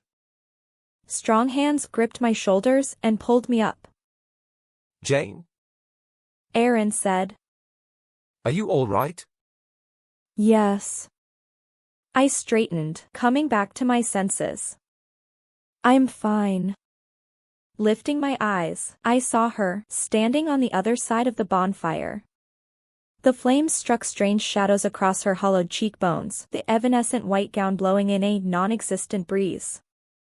I yanked on Aaron's arm. Aaron. Look there, through the bonfire. He squinted and followed my finger. Okay. Do you see a woman? He glanced at me and turned back to the fire, his brow furrowing. You mean, like in the flames? No. On the other side. No. He squinted at me. Did you see someone? She still stood there, only now I thought I saw a smile on her lips. I let his arm go, feeling triumphant. I had just proved it. Only I could see her. No, I didn't. Just wondering. Forget the woman. I had to talk to Dana. She'd been wearing the same miniskirt in the vision as right now. My heart raced with anxiety. What happened to her? I hadn't seen her future. Did she die in the car accident, like Hank? No matter what happened, I had to keep her out of that car. I spun toward where she lay on the ground. Only she wasn't there anymore. I panicked. Where's Dana? Aaron pointed a few yards across the sand. Dana leaned into Chad, the dude who had been in the back seat with her, and swayed to music. Give me a minute, I said. Aaron's eyes creased with concern. Can I help? With a sinking feeling I realized I wasn't improving our date much. I kept getting weirder and weirder. Well, it wasn't in our destiny to be together. Dana, I still had a chance to save. Not right now. I steeled myself and walked away from him, approaching my best friend. Dana. I touched her arm, annoyed at the uncertainty I felt. Can I talk to you? She turned and regarded me. Hey, was that you that caused the commotion back there? I flushed. I need to talk to you. She glanced around and lowered her voice. Jayne, you're acting strange. People are noticing. Lighten up, okay? It's a party. Tell me about it. I took a deep breath. Dana, let's go. Let's leave this place. Excuse us a sec. Dana flashed a smile at Chad and moved a few steps away. As soon as we were alone, the smile dropped off her face. What's your problem?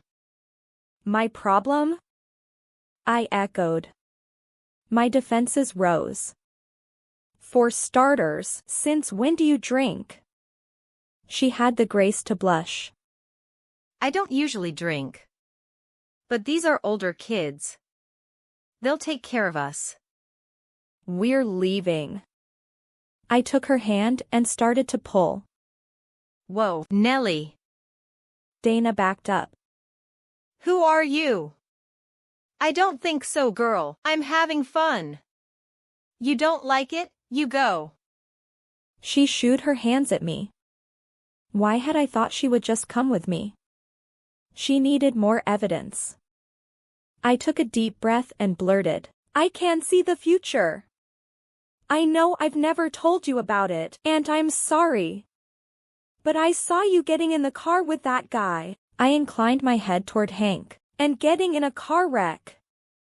I don't know if you were hurt or not, but the thing is, Dana, you can't get in that car with him. You need to leave with me.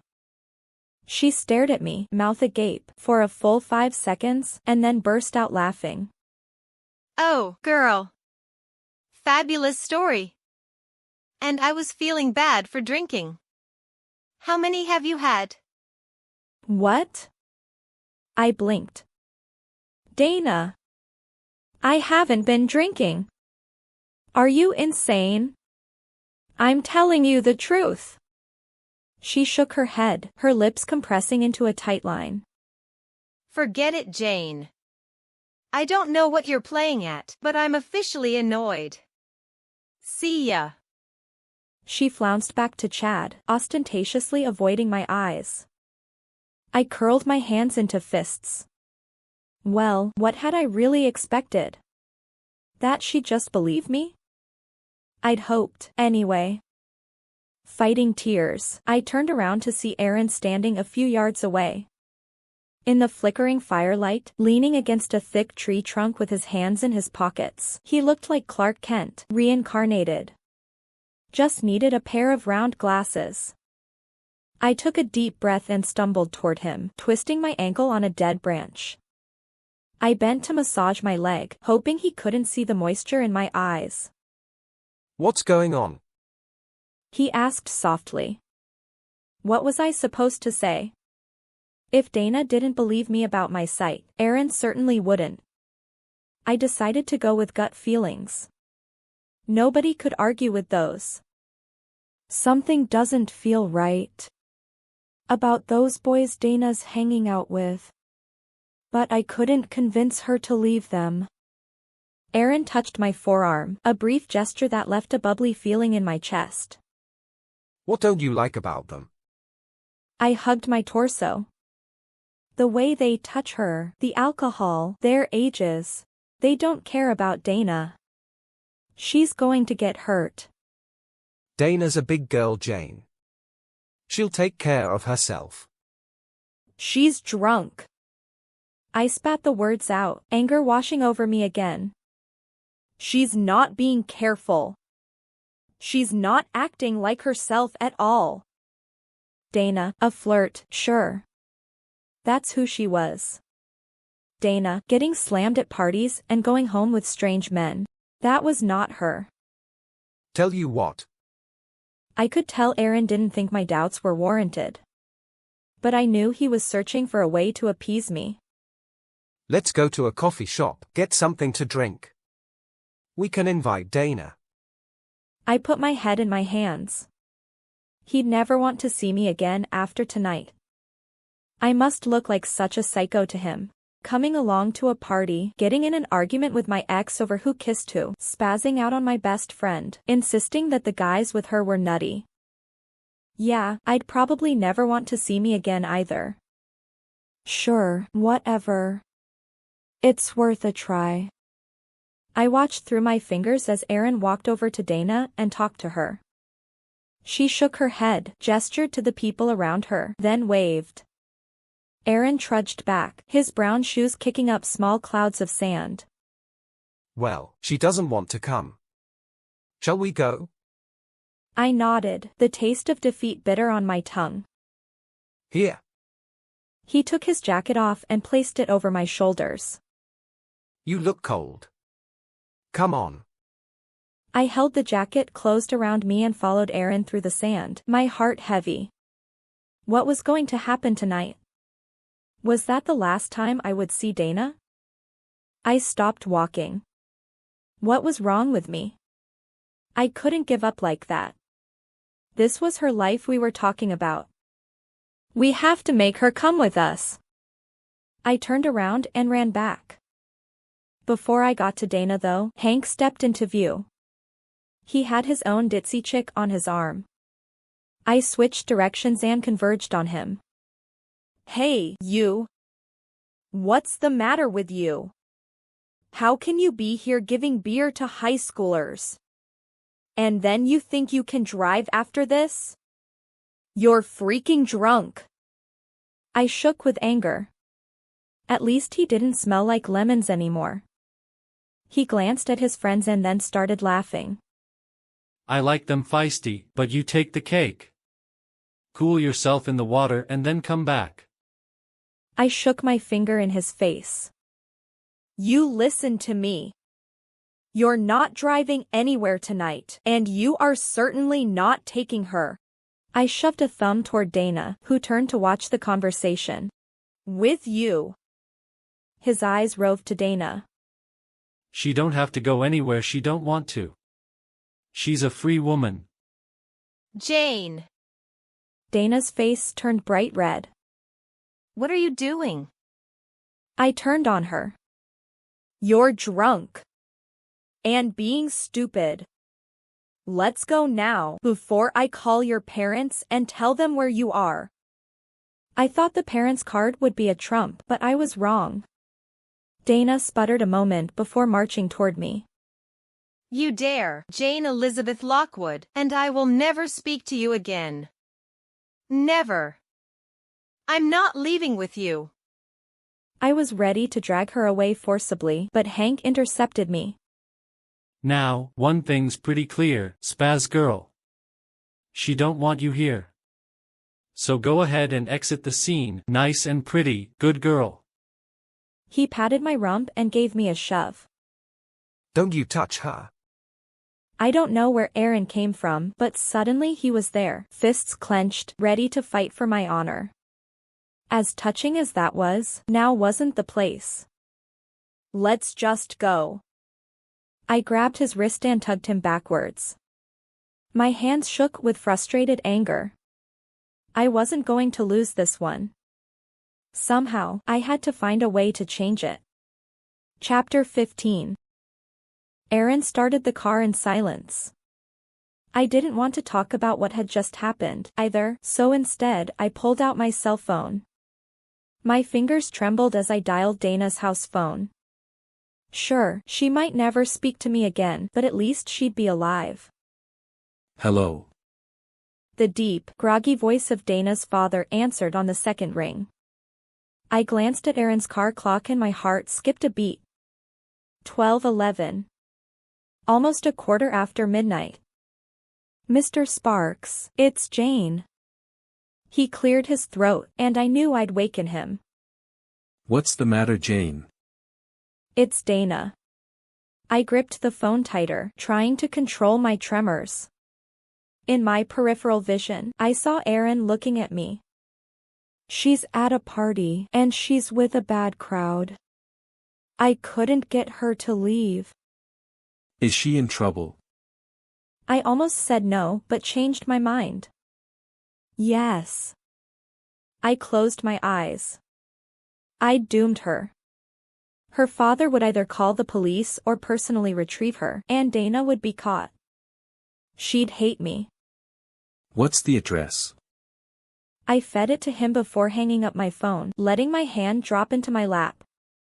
Tears leaked from my eyes, and I stared out the window. I brushed the tears away as they rolled down my cheeks. What's going on, Jayne? Aaron's soft voice broke through my reverie, and I looked at him. I can't really explain it. But I know something bad is going to happen. Dana's got to leave there, and not with those guys. He studied me, intense eyes flicking over my face. She's going to be well angry with you. Yeah. I nodded. I had to, though. The car gave a sudden lurch, sped up, and stopped. I stared at the road in front of us, not comprehending why we weren't moving. Aaron sat for a moment before hitting the steering wheel and throwing the door open. I just bought this 2-bob car. What a mug. What's wrong with it now? I climbed out as well, the air a lot nippier without the bonfire. My face felt stiff where the salty tears had dried. Now? Does this keep happening? I looked over the dark green BMW, wondering how something so expensive could be faulty. Aaron popped the hood. Last time it was the battery. Replaced it. Then it was an oil leak. In England you'd get nicked for selling a bad car. Here we have someone inspect it before we pay. I tried to joke. Aaron pressed his lips together, obviously not amused. Yes, well, let's see where the problem lies this time. I fished around in my purse. We can just call a tow truck. I'm covered for emergencies on my parents' insurance. Give me a minute. Aaron grunted. I waited while he messed with the car. Every time he started it, the engine turned over, but that was it. I didn't know anything about cars, but I felt like a useless log sitting inside, so I got out and hovered by Aaron, pulling his jacket close around my shoulders. It smelled like him. I give up. Aaron closed the hood. Guess we'll use your emergency card. He climbed back into the car and sat there, drumming his fingers on the steering wheel and gazing out the window. I made the necessary call and joined him. All right. Out of habit, I ran my hands in front of the vents, which, of course, weren't on. They should be here in about 20 minutes. He nodded, still not looking at me. Well, that was that. I'd managed to freak him out. The night was black outside the windows, the trees flanking the road noisy with crickets and frogs, and whatever else was out there. I leaned against the seat and heaved a sigh, my chest feeling like someone had put a leaden ball in it. Hey, sorry. I moved my head, looking at Aaron when he spoke. Why are you sorry? I'm the one who ruined everything. He blinked. Did you put cooking oil in my engine? If so, then yes, you owe me an apology. And plenty of money. I tried to smile. I ruined our evening. I thought of Dana and squeezed back tears. The phone in my hand rattled and I looked down. Dana's father. Hello? I answered nervously. Certainly Dana wouldn't call right now to tell me off. Jayne. His deep voice boomed in my ear. We went to the location of the bonfire, but Dana was already gone. She left her car there. Do you know where she went? Already gone. The words echoed around my mind. I pictured the street I had seen them driving on. It wasn't familiar to me. I don't. But I think they said something about maybe going dancing. He exhaled into the phone. All right. Will you call me if you hear from her? I swallowed past a lump in my throat. Yes, of course. I dropped the phone and put my head in my hands. Failure. Again. Do you want to talk about it? Aaron asked softly. Criminy, now I was crying. Something bad is going to happen to Dana. What is it? Those guys she was with. They're really drunk. They shouldn't be driving. Maybe they have a designated driver. I knew what he was trying to do, but I was in no mood to be comforted. They don't. How do you know? Somewhere in this car was my bag. I turned around and fished through it, trying to find something to clean my face. All I came up with was a napkin from the bagel shop. I dragged it under my eyes. I just know, okay? Sometimes when something bad is going to happen, I know it ahead of time. But no matter what I try to do, I can't change it. I'm such an idiot. What do you mean, you just know? Are you psychic? I didn't answer. Crazy Jayne, crazy Jayne. The middle school taunts whispered in my ears. When I was 10, my father took me to a psychotherapist because I told some people about my visions. He diagnosed me with schizophrenia and put me on tons of medications. The only way I'd escape the nickname was switching schools and not telling a soul about my curse, and then pretending to my parents that I'd made it all up. They took me off the meds, but I never dared tell a soul again. Okay. Aaron said with the attitude of a parent who is playing along with a child. So what do you think is going to happen to Dana? The way he phrased that question irked me. Nothing. Forget it. Just tell me. Fine.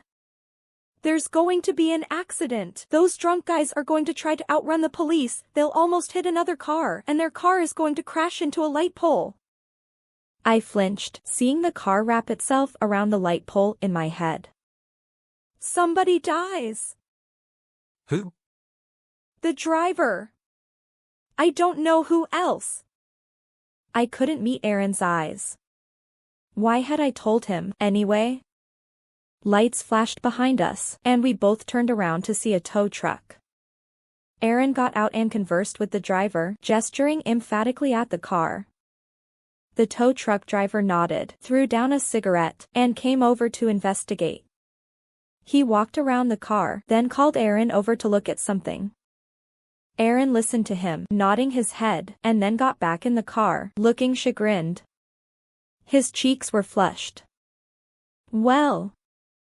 I asked. I'm out of gas. Either the light indicator on my console is burnt out, or the gauge in the tank is broken. Bloke's going to fill us up and we'll be on our way. I wanted to laugh. Gas? That was it? But I could tell from Aaron's expression that he was embarrassed. At least it's an easy fix. And it wasn't because of the cooking oil I put in your engine. Aaron's eyes shot to my face, and then he laughed. Yeah. You'll have to try better next time. The driver finished filling up the tank and brought over a paper for me to sign. All right. Aaron sighed and turned the key. The car roared to life, lukewarm air blowing out of the vents. Let's get you to your car, Jayne. An awkward silence descended over us. I knew Aaron was trying to figure out how to tell me goodbye. What could he possibly say after my eerie confession? We pulled up to JT's, and Aaron put the car in park. Well, at least he wasn't just dumping me at the curb. He leaned over the seat and grabbed my purse. I was suddenly aware of his masculine scent, the way his arm moved when he pulled my bag up to the front. He looked at me and exhaled, the scent of spearmint gum lingering in the air between us. Are you going to be okay, Jayne? Way to go, Jayne. My heart thumped in my chest, and I realized how much I wanted him to tell me it was all okay. I managed a weak smile. Yeah, I'm good. I shouldered my bag just as my cell phone buzzed. My blood froze when I saw Dana's number. Immediately I answered. Dana? Jayne. She sounded funny, like her nose was stuffed up. I gripped the dashboard in front of me, feeling dizzy. Dana, are you hurt? Where are you? I'm at the police station. Can you come get me? Of course. I turned to Aaron and mouthed, "Bye," and then pushed the door open. Aaron grabbed my purse strap. Wait. I'll be right there, Dana. I hung up and pushed a hand through my hair. Lucky for her, I'd just been to the police station and knew it was only a block from JT's. Who was that? I swung my head toward Aaron. Dana's at the police station. She needs me to go get her. Aaron pulled me back in and put the car into drive. Do you know where it is? Yes. I closed the door and put my seatbelt on while trying not to think about the fact that he wasn't ditching me by my car. 5 minutes later, we pulled up to the squat, red brick building. I'll wait here, Aaron said, turning the car off. Sure. I clattered up the 5 steps leading inside. An officer directed me to a waiting room. I could see Dana through the blinds on the glass windows, her arms clutched around her shoulders, staring at the linoleum flooring. I walked around the corner. Dana? She looked up at me, her mouth working for a moment before she burst into tears.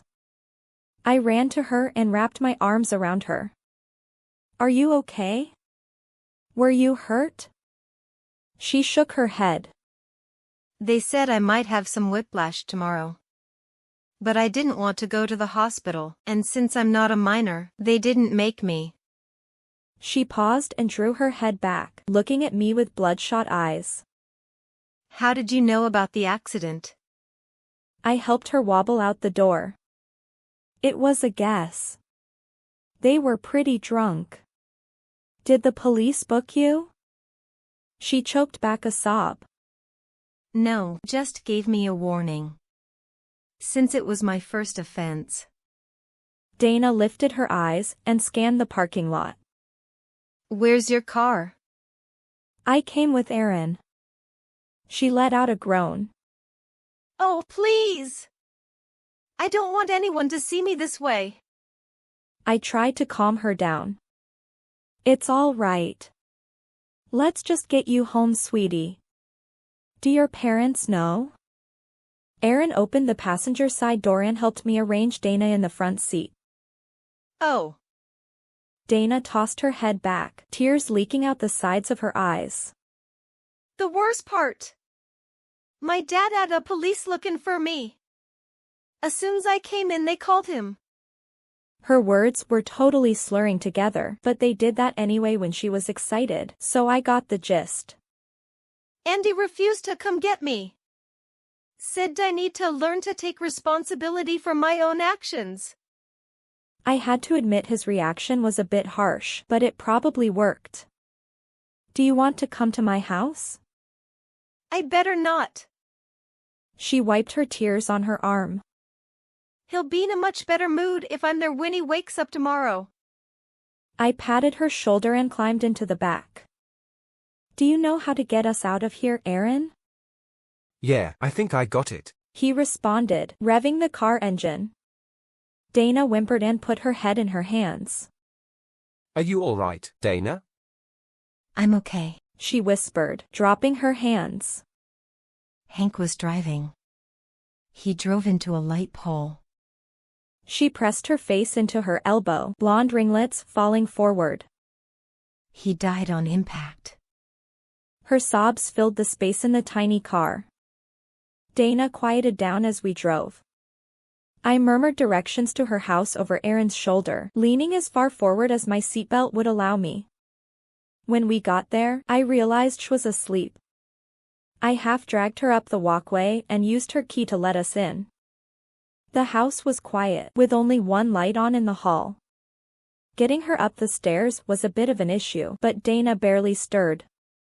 I laid her in bed and took her shoes off. Jayne? She whispered. I'm here, Dana. I hovered close to her, feeling such relief that she was alive that I hardly noticed how bad she smelled. I'm sorry for what I said. It's okay. Go to sleep. I'll see you tomorrow. Aaron had his head down on the steering wheel when I opened the door. He jerked up, blinking several times. I didn't really know what to say, so I just climbed in and closed the door. Thanks for taking me to get her. Still, he didn't start the car. You really did know, didn't you? My eyes darted to his face, and then I looked away quickly. Yes. Do you know things about everyone? I inhaled slowly. Uh-oh. Here it came. No. Just some people. Do you know things about me? I squeezed my eyes shut and shook my head quickly. I couldn't tell him about Libby and his death. Not yet. Aaron backed the car out of the driveway and pulled onto the freeway. It's really late, you know. The clock on the dash blinked, moving to 2:14. I know. My parents hadn't called. Having a clean slate gave me loads of freedom and trust. We reached the bagel shop, and once again I grabbed up my purse. The adrenaline rush had worn off now, and I felt the tiredness pulling at my eyes. Maybe I'll see you in school tomorrow. Maybe? He gave a ghost of a smile. Planning on skipping again? His smile faded. Listen, why don't I follow you home? You look about ready to pass out. I gave my head a shake, more to wake myself up than anything else. No, I'm good. Get this car home before it dies on you again. Right. His eyes flicked over my face. Give me a ring when you get home. So I know you made it. I saluted, managing to keep a straight face in spite of his comical word choice. Yes, sir. I closed the door and spun to my car, hoping I could convince my body to stay awake a little bit longer. Chapter 16. The sun streamed across my bed, forming a stripe over my eyes. I squeezed them tighter, desperate to block the light out and get back to dreamland. A heavy ache in my chest warned me that I didn't want to face reality. My bedroom door bounced open, bringing with it the lemon perfume. I wrinkled my nose, rolled over, and shoved my head under the pillow. Beth. You're not supposed to be in my room. And you're not supposed to be in bed. I heard her at my vanity, picking up candles, smelling them, and putting them back. Are you sick? How am I getting to school? I took a deep breath, trying to remain calm. I don't know. Ask Dad. She harumphed and trotted out of the room. Mom, I need a ride to school. I groaned and sat up, listening to my mom and Beth yell back and forth from the kitchen to the stairs. A quick glance at the alarm clock confirmed my fears. 7:20. It was time to leave for school, not wake up for school. My room stank. I lit one of my cucumber melon candles and opened a window, shooing out the musty air. I didn't like sleeping with the windows closed, but I couldn't shake the creepy feeling I had that someone was watching me. Which reminded me, I needed to call the police station today. A knock on my door gave me a 2-second warning before my dad walked in, straightening his tie. What's wrong, sis? I'm almost out the door and your sister tells me she needs a ride. Feeling sick, honey? My dad. He'd betrayed me all those years ago when he took me to the shrink. I understood why he did it, but he'd lost my trust. The events of last night came rushing back to me. No, not sick. I just didn't sleep well. I'll go to school late. Mom appeared behind him, her expression not nearly so sympathetic. What time did you get in last night, Jayne? Well. I made a big show of yawning and thinking. It was pretty late. How late? Mom pursued, not about to be put off. Mom, I said, putting some bite into my tone. I need to get ready for school. Some privacy, please. Dad scooted out the door, eager to give me that privacy. But Mom just folded her arms across her chest. Take your sister to school. Your dad and I have to work, and we won't be late because you were out having fun on a school night. We'll talk about this later. She turned and walked out. Fine, I grumbled, kicking at my dresser. After work and after Spanish club, we'll talk. The thought of all those after-school activities made my head hurt. I just wanted to go back to bed. I left my phone charging in the bathroom while I took Beth to school. Then I came home and threw myself back in bed. Sure, I'd said I was going to school. But I was really tired. And no one was around to stop me. I finally woke up around noon. My bedroom was warm even with the breeze blowing in through the window. The candle had burnt itself out. Stretching, I made my way into the bathroom and examined my reflection. Yeah, definitely not going to school today. I felt the first inkling of panic. 2 days in a row of skipping. My parents would probably get a call. Even worse, I was officially behind in my homework. I shrugged it off. This is my junior year, I told myself. Not like my school of choice cares about my grades. Yeah, all those straight A's except for calculus. For nothing. I picked up my phone, feeling my heart start to pound as I contemplated calling the police. Finding the number in my contact list, I hit send. Lieutenant Bailey speaking. Hi, Lieutenant. I swallowed down my nerves. I met with you a few days ago about the serial killer. Gave you a drawing? Yes. I was hoping to speak with you some more. Can you come back in this afternoon? No, I gripped the phone, noticing that my hand shook. But someone texted me last night. I think it might have been him. Saying that aloud freaked me out. My knees buckled, and I put one hand on the sink to steady myself. I tried to forward it to your number.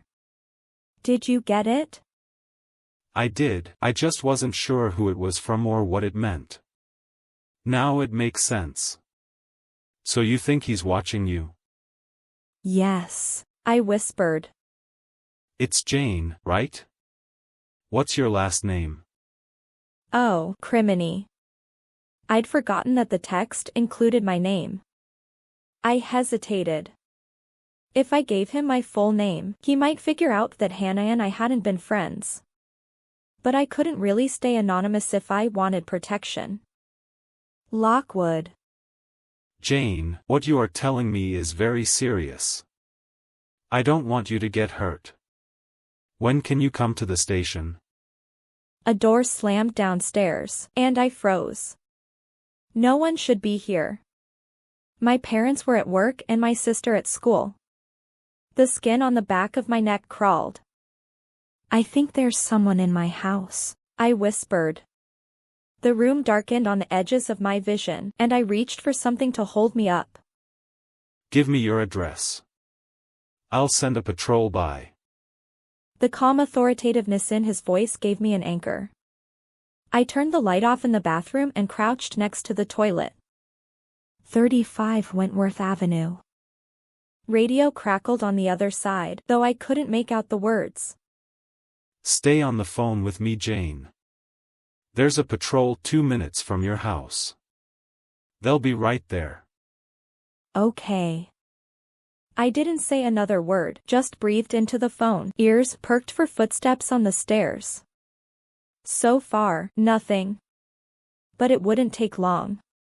If he was looking for me, he would correctly assume my bedroom was on the second floor after finding only my parents' room on the first. I heard a knock at the front door. Jayne, I've been notified that the patrol is at your house. Now I need you to go downstairs and open the door. The thought of moving petrified me. Really? What if he attacks me when I do? The police aren't leaving until the door opens. I can have them announce themselves. Or I can tell them to force an entry, though it might damage your door. I imagined my mom being more upset over the damaged door than a dead daughter. No, that was unfair. Have them say who they are and I'll open the door. Fair enough. A moment later a voice outside shouted. This is the police. Open the door or we have permission to force an entry. I gathered my courage and stood up. Then I ran down the stairs, phone still clutched in one hand, and opened the door. 2 officers stood there, weapons drawn. I blinked in the sunlight, unable to focus on their features. Jayne? One asked. I nodded. Stay out here with me while we search the house. His partner ducked inside, weaving around corners with his gun just like in a cop show. I took gulping breaths of air, trying to calm my heart. A moment later the man returned. I didn't find anyone. Why don't you come in with me and we'll all look again, together? I nodded. Now that the mind-numbing panic had passed, tears burned behind my eyes. I'd heard a door slam shut. Had he been coming? Or going? We combed through the house, checking every closet, pantry, under the beds, behind doors. My terror subsided bit by bit. Ma'am? The officer who had searched my house motioned me over to the laundry room. A cool breeze blew in from a cracked open window. I opened this door when I came through the first time, but just now it was shut again.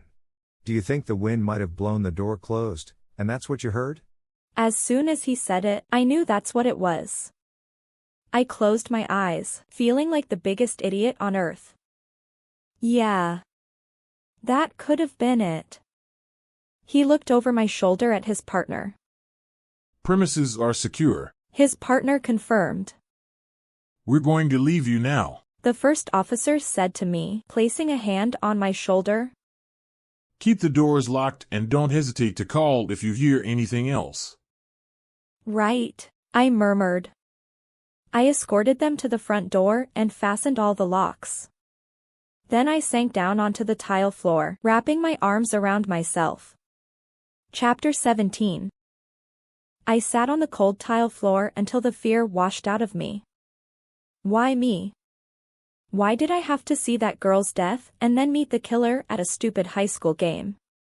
Why did I have to see, anyway? When had I started seeing? How old was I when my life spun away from me? I was 12 when I saw Joshua's death. I could remember as far back as when I was 10. Before that, though, I couldn't recall. The phone in my hand rang, startling me back to present day. Immediately my heart started a staccato pounding, and I held my breath when I picked it up. Aaron. I exhaled. Running a hand through my wildly wavy hair, I pulled my legs up and hugged my knees. Hello? Jayne, thank goodness. His British accent danced across the airwaves, bringing a warm feeling of comfort and security to my chest. You never rang me last night. I've been calling all morning. You aren't at school, are you ill? I've been so concerned. Oh, Aaron, I'm sorry. It's been a bit of a rough morning. I'm coming over.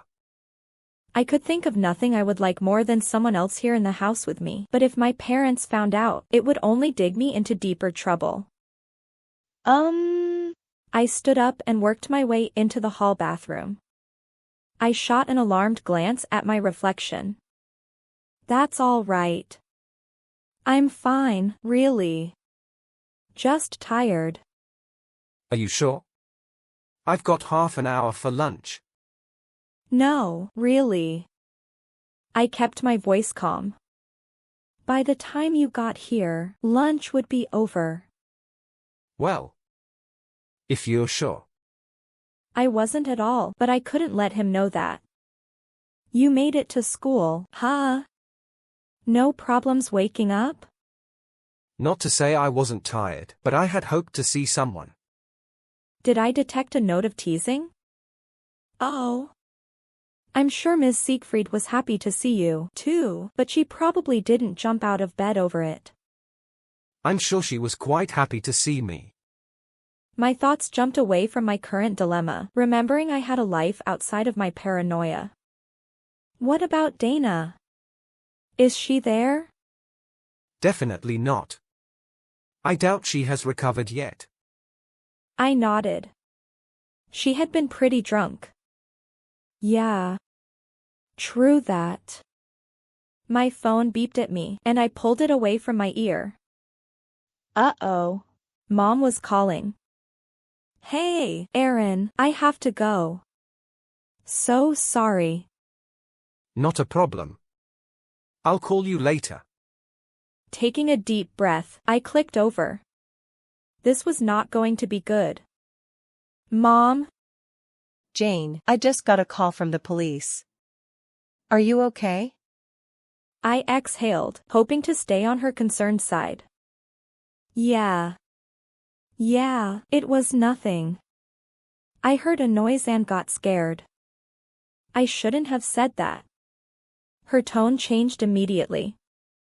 What are you doing home?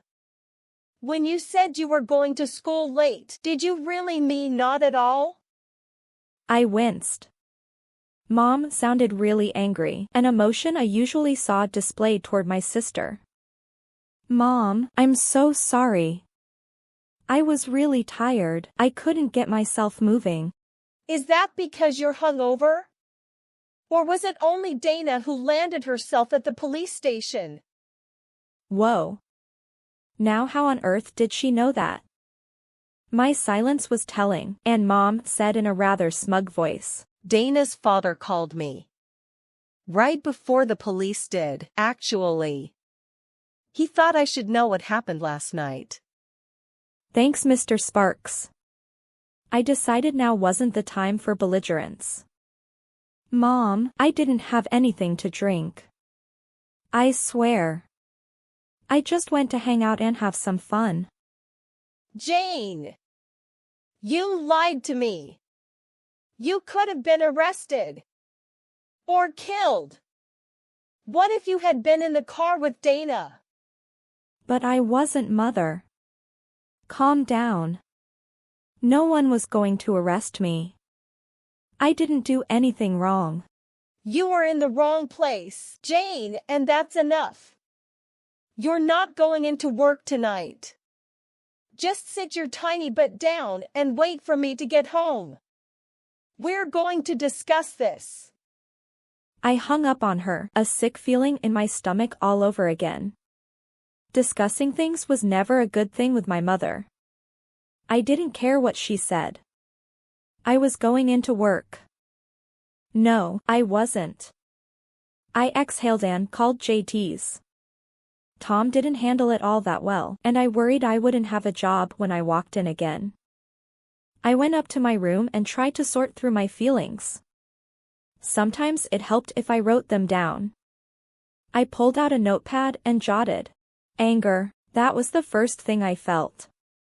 I added, Mom. Not understanding, bossing, but beneath that anger was another current of emotion, strong enough to keep my leg bouncing up and down even while I was angry. I wrote, fear, no reason to expound upon that one. It wasn't the last emotion, either. I felt one more that refused to be smothered even by my fear. In fact, the juxtaposition of the two other emotions made this one even more poignant. Excitement. I paused, my pen hovering over the paper. It was more than excitement. It was giddiness, anticipation, hope. Writing helped. Feeling significantly calmer, I pulled out my green file folder. My people folder. Hesitantly, I opened it. My eyes scanned down the rows of names, visions, and deaths. Aaron. Murdered by ex-wife. I paused, looking over my words. I never forgot the face behind the names, but I knew this one would haunt me for a long time. Harold. Dies in fire. That was the last one I'd updated. Memories of the heated house, of him trying to protect his little sister, brought a sob to my throat. I shook my head and started writing on the next line.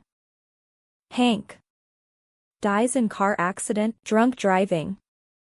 I closed the file and put it back in the bottom of my desk drawer. I felt a little guilty for not being more upset about the guy's death, but honestly, I was just happy that he hadn't taken Dana with him.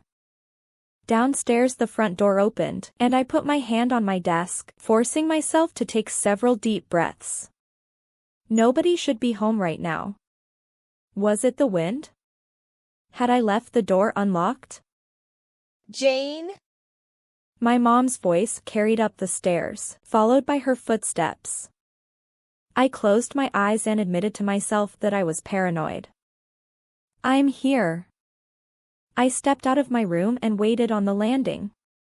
Mom's eyes were clear, but her nose was red, a sure sign that she had had an emotional episode. You're home early. I wanted to talk to you now. Mom, I took another deep breath. I needed to stay calm if we were going to work this out like adults. I know you're mad. But grounding me from work? Come on. You can go back tomorrow. Today, however, you're grounded from everything. We've always trusted you, Jayne. And this is how you repay us? Skipping school, going to a bonfire on the beach where alcohol is being served. But I didn't drink any, I interrupted. How can I believe you? Tears welled up in her eyes. Your best friend was drinking. She was in a car accident. It could have been you. Her tears made me feel even worse. But Mom, it wasn't. I didn't get in the car with a drunk driver. I'm smarter than that. You shouldn't have even been there. Avoid the appearance of evil. Now go on back to your room. We'll discuss this again when your father gets home. I pushed myself away from the banister, rolling my eyes. She was being irrational. I'd have to try to reason with Dad. Oh, and give me your phone. You're grounded from friends. Fine. I pulled my phone out from my pocket and slapped it into her hand. Then I stepped back into my room and closed the door tight. My father was much more understanding. While Mom cried and wailed about what could have happened, trying to get me the death sentence, Dad pointed out all the negative things that I didn't do. But in the end, he finished. Jayne, you shouldn't have skipped school. And as soon as you saw there was alcohol at that party, you should have left. I leaned back in my chair, folding my arms across my chest and staring at them. I was in high school, for goodness sake. Did they not know what went on in the sanctity of the school hallway during daylight hours? Right. I'll keep that in mind for the future. Good. Mom opened her mouth, and I knew she was trying to think up a way to make Dad's verdict more threatening. However, Dad continued, since you did break the law and violate our trust, there's going to be a punishment. Criminy. Yes? I arched an eyebrow. No point in mentioning that I didn't actually break the law. I'd already been sentenced. Dad glanced at Mom. I have a project for you. A project? For real, Dad? No way. I felt my mouth drop open. When Beth and I were young, Dad always had a list of projects that he used as punishments for us. Something he wanted tackled but didn't feel like tackling. Thus he would give the job to us. But I hadn't been assigned a project since I was like 13. He lifted a hand. Jayne, this is very serious. I understand that you were just in the wrong place at the wrong time, but you need to think very hard about what you do. Your first wrong choice was to skip school. That one bad decision led you down this path, and here's your stop. Whatever. And they say teenagers are dramatic. I put my head in my hands, seriously annoyed. What's the project? It's at a house I'm selling. Mom interrupted, looking triumphant. The owner's in the hospital and asked me to tidy up the spare bedrooms. This'll be perfect for you. There. My father said, nodding. You can accept the project, or be grounded to your room for the next 2 weeks with no car privileges. Clean out some old house. That wasn't so bad. How long could it take? Just a few evenings, maybe a Saturday. I accept. My dad extended his hand, and I shook it. Congratulations, Jayne. The project is yours. Chapter 18. Beth! We're leaving now! I slammed the front door, impatient to get to school. I was in a bad mood. I'd slept through my alarm again, and there'd been no hot water in the shower. My breakfast was a cherry Pop-Tart, still wrapped in the crinkly foil. Today was not going to be good. My phone jangled in my bag, and I yanked it out. It was Aaron. I paused by the white patio bench, giving Beth a moment to catch up. Hello? Jayne, hey, it's Aaron. What? Did he think my cell phone didn't have caller ID? I know. How are you today? Will you be in school? I shifted my bag from one hip to the other. Planning on it. The front door opened and Beth slipped out, twirling lightly in a lime green sundress, the lemon scent drifting off her like a matching cologne. Wasn't it Aaron's fault I'd been at the bonfire? I've got to go. He started to say something, but I hung up. I was being irrational, petty, and spiteful, but I didn't feel like changing my attitude just yet. Mom had taken me over to the house last night, which was just 2 blocks from ours. It was a disaster. It didn't look like the old lady had thrown anything away in years. A hoarder maybe? Last night I could hardly walk through the mess of boxes, some open, others closed and making tall leaning towers of potential catastrophe. It was almost midnight before I got home. Beth stood by my car, examining my windshield. Beth, let's go. I said, slipping my sunglasses on. I can't be late today. She turned around. Someone left something for you, Jayne. I ducked my head in one smooth motion before she met my eyes. My gaze landed on her hands, where she held up a single white rose. I quickened my pace down the driveway. Thanks, I said, taking the rose from her. A small piece of paper was taped around the stem. I pulled it off and opened it. Missed you in school. Want to talk? Aaron. Just like that, all my anger wiped away. I was never very good at keeping grudges, anyway. The sunshine felt warmer, the day cheerier. I allowed a small smile to cross my face. Is it from your boyfriend? Beth asked, still standing there, her lemon smell drifting past me on the breeze. I took a deep breath. I don't have a boyfriend, I said, but I couldn't keep a smile from tickling my lips. I climbed in, placing the rose carefully on the dash. Pulling out my phone, I shot off a quick text to Aaron. Sorry. Cranky today. Grounded. Hopefully he'd excuse my rudeness. I dropped Beth off at the middle school, then parked quickly and hurried to my locker. I felt anxious and jittery. Was I on speaking terms with Dana? I waited for her to call me yesterday, but she never did. I considered myself lucky that I'd gotten my phone back from my mom this morning. I glanced around as I pulled out my books, tucking a strand of wavy hair behind my ear. No sign of her. No Aaron either. My heart rate slowed as disappointment replaced excitement. The tardy bell rang. Sighing, I spun the combination and pulled out my Spanish and calculus books. Dana wasn't in second period.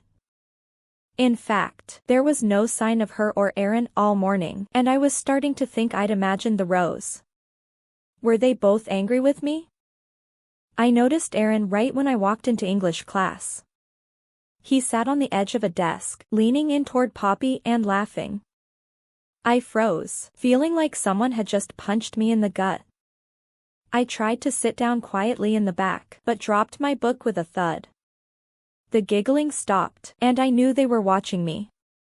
My heart pounded as I retrieved it. Had something changed? Mrs. Siegfried came in and launched into a discussion about our upcoming exam. Her words barely registered. I couldn't take my mind off Aaron. I heard Poppy fold up a piece of paper and watched her slide it across the desk toward him. Then the paper went back to her, and she giggled loudly. Mrs. Siegfried paused and looked at Poppy. Did you have an example to share with the class? Poppy widened her eyes. Oh, no, sorry. The class snickered, and I felt a tiny bit better. I wasn't given much time to relish in Poppy's discomfort before Mrs. Siegfried's eyes turned to me. Jayne? How about you? An example? My cheeks grew hot. Of course, when I had no idea what she was talking about. I tried to bluff my way out of it. I'm not sure if you want me to give a literal example or a figurative one. How about just give one from our reading assignment? Such as, although Othello showed great strength as a military strategist, his lack of confidence in his personal life and friends brought about the destruction of the relationships he held dearest. Sounded like a thesis. Taking a guess that we were discussing theses in general and Othello in particular, I said, Othello was able to be deceived because he slowly let himself fall prey to Iago's villainy, allowing Iago to enter into a more intimate position than even his wife. All right, let's talk about this example. Mrs. Siegfried turned to the whiteboard and began writing. I heaved a sigh of relief. Certainly not the best thesis I had ever come up with, but it got the attention off of me. My thoughts turned back to Aaron. I swallowed hard, surprised to feel a lump in my throat. My eyes stung and I pressed my palm against my forehead. Our relationship had barely gotten started. It couldn't end yet. What was I supposed to do after class? Linger by my desk in the hopes that he stopped to talk to me? Flee as quickly as I could so he wouldn't see how he affected me? March up to him and fling his white rose at Poppy? I cringed at the thought. For all I knew, Poppy had a matching one. Besides, I'd left the rose in the car. The bell rang and I jerked in my chair, my undecided plans taking flight. I grabbed my bag, shoved my book under an arm, and made a beeline for the door. Being in the back of the room didn't help, though, and I was delayed by the other students pushing their way into the aisle. Where are you going? Aaron's arm blocked my exit. Not even going to say hi? He cocked an eyebrow, that cute boyish grin crossing his chiseled features. Well. I wanted to sound blustery and indignant, but the word came out mild. I gestured behind me. You looked occupied. He dropped his arm and stepped from the room, his eyes on me.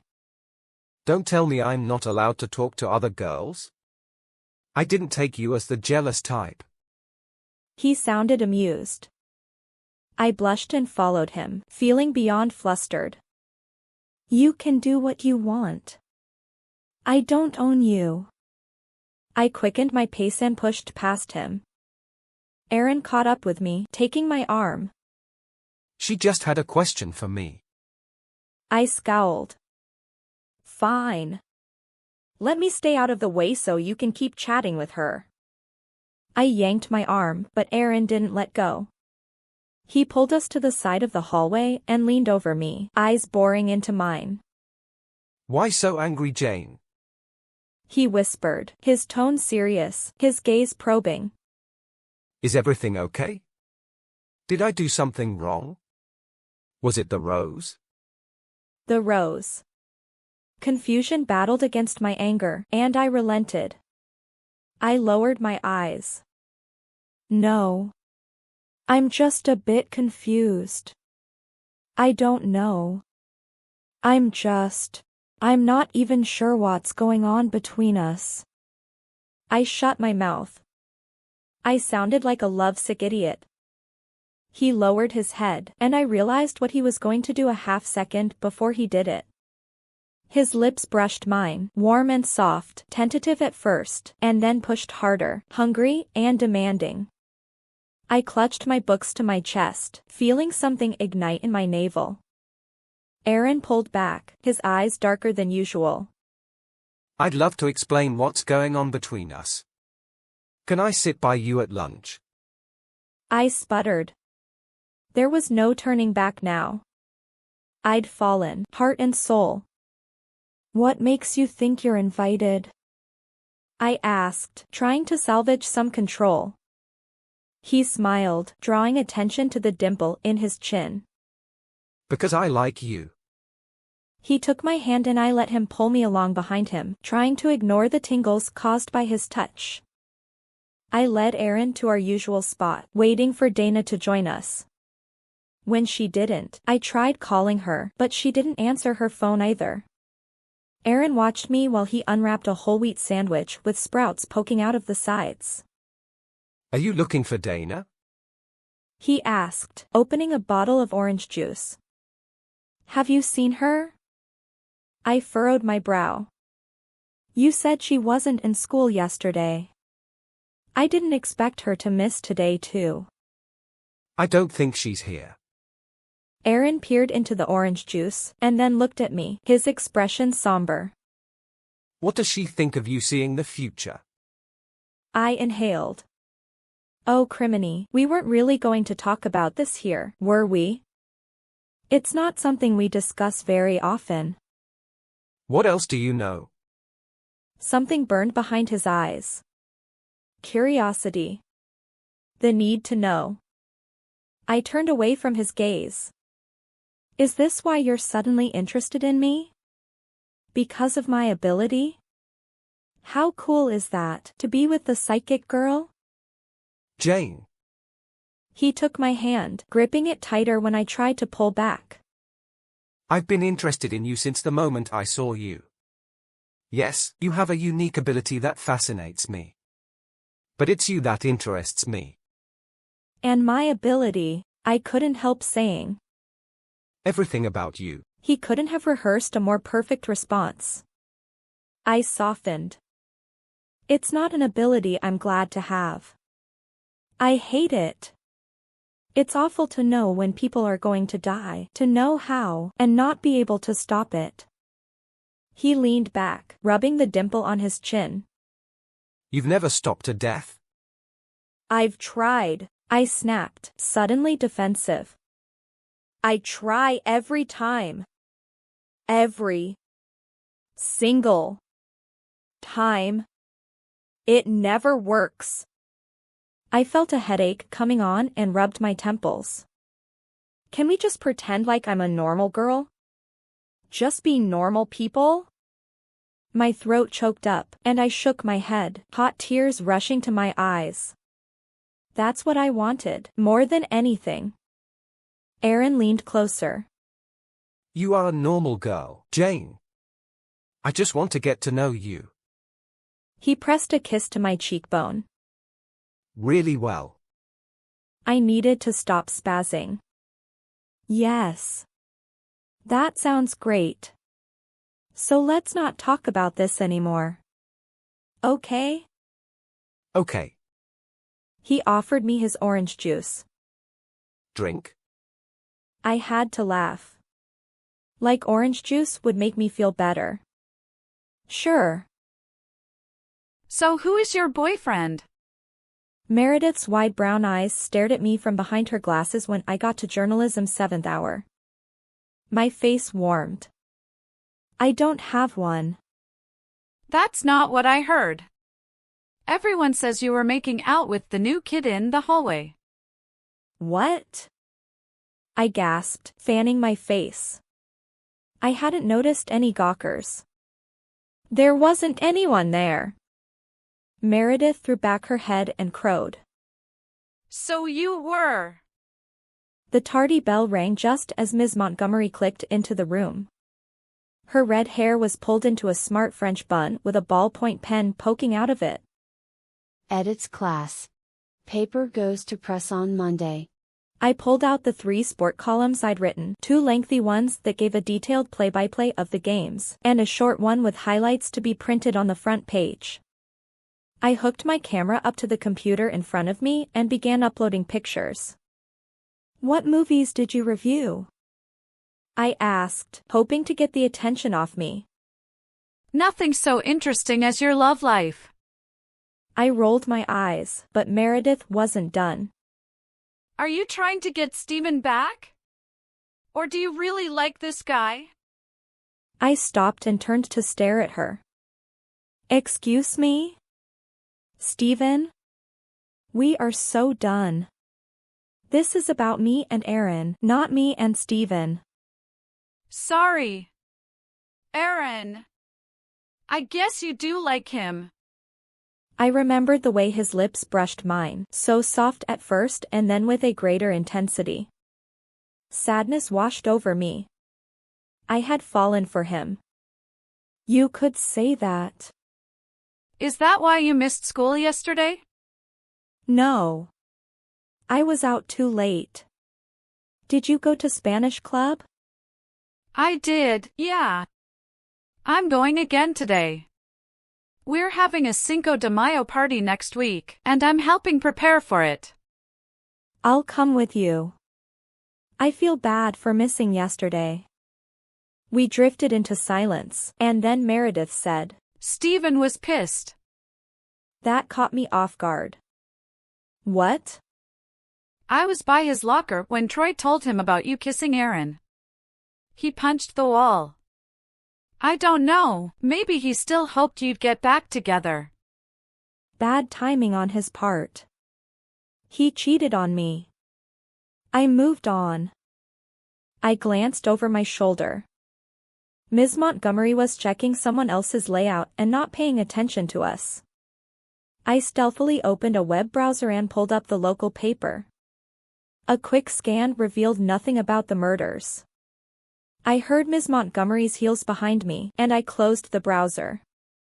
I began arranging my uploaded pictures next to my articles. How's it going? She asked, leaning in between Meredith and me to check out our work. Just fine, I said, clicking on a picture and expanding it. Just trying to see things from the right perspective. I didn't see Dana the entire day. She wasn't in 6th hour or any of her classes, and I know because I stalked them in between my own classes. I became increasingly more anxious. Was she sick? Skipping? Did she blame me somehow for what had happened? I thought for sure she would have wanted to talk to me. I waited around her locker when school got out, but she didn't show. I was just about to leave when Aaron walked up, one hand hooked around the shoulder strap of his backpack.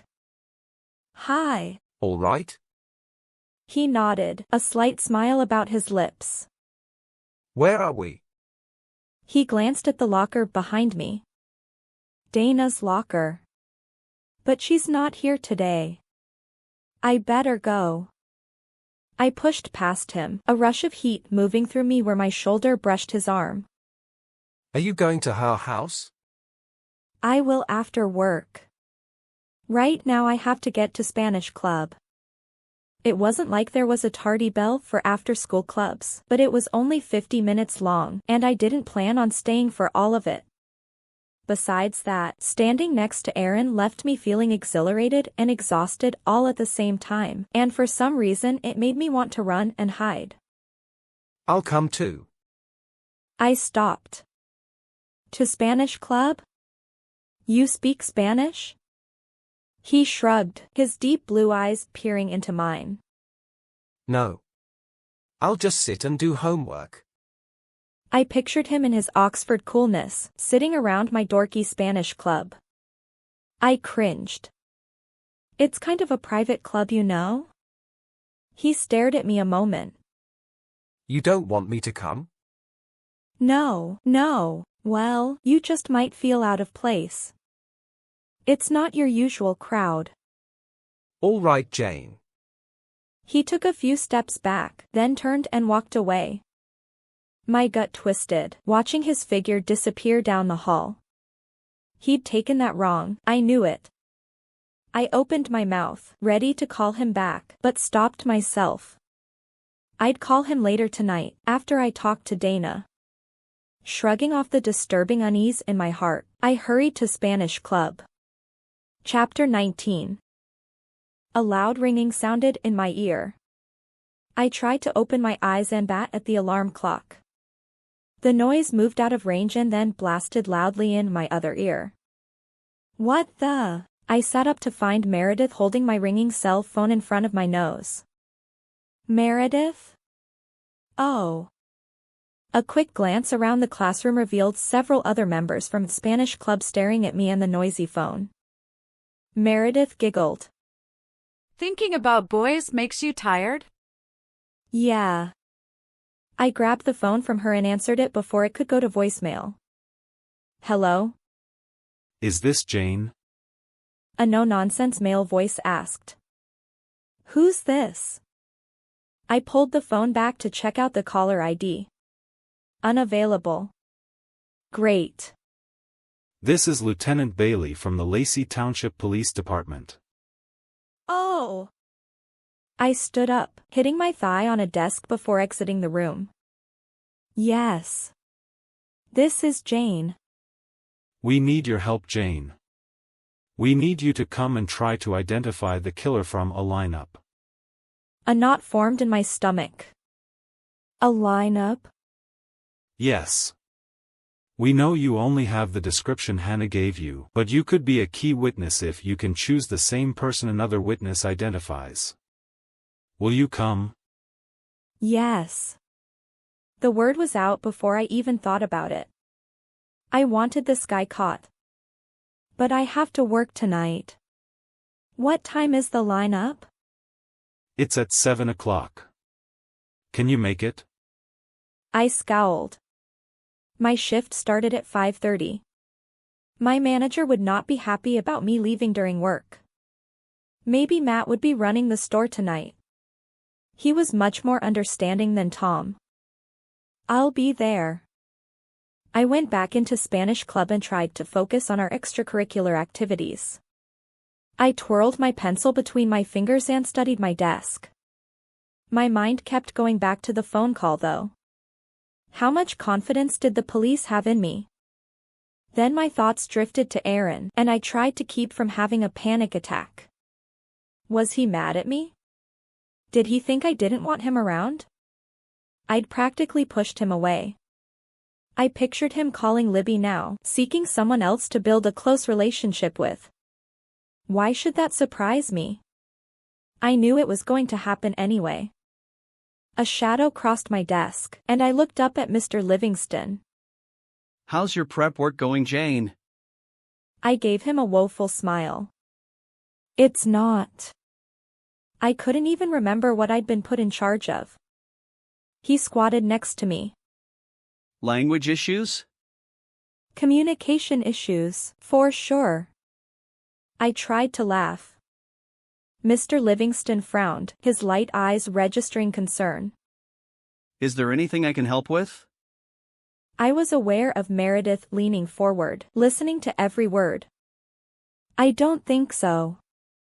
I just have an appointment after this that's making me nervous. Oh. He smiled knowingly. Dentist? I lowered my voice. Police. His brow knit together tightly, marring his handsome face. Are you in trouble? I winced. So he remembered seeing me at the police department last week. For sure he thought I was going down the wrong path. No, it's not me.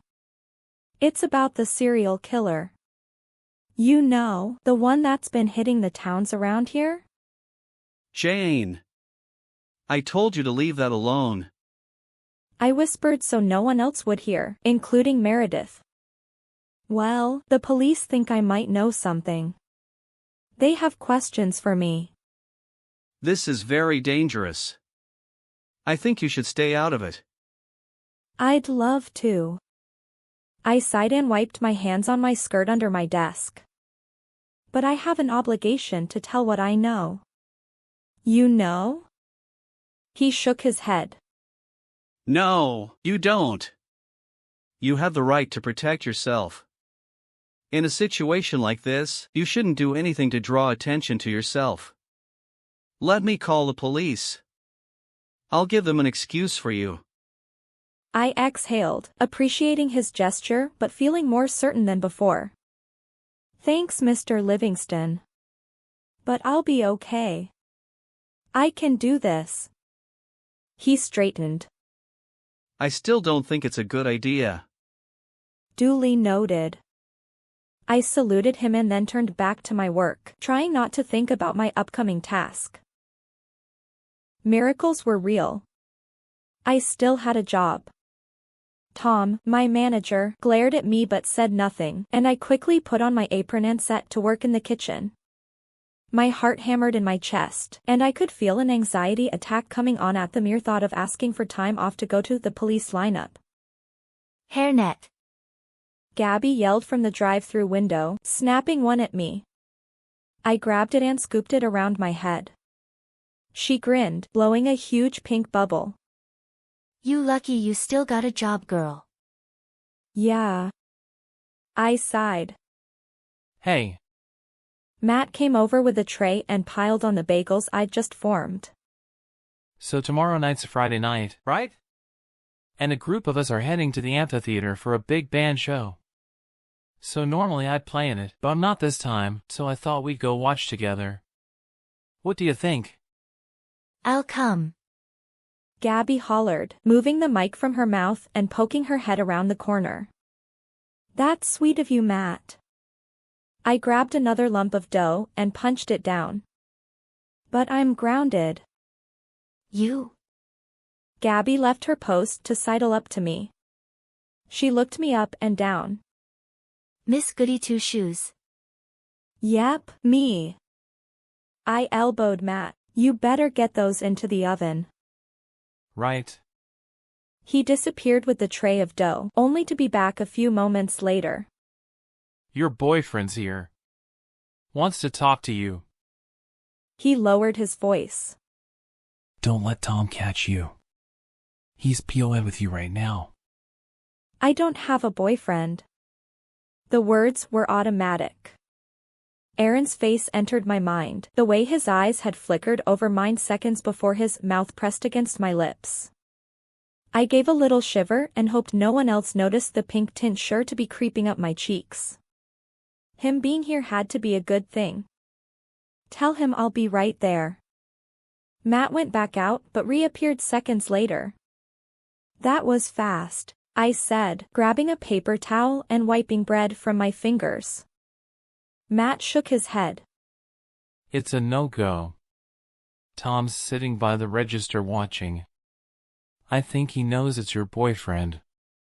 Oh. I deflated against the counter. Will you tell him for me?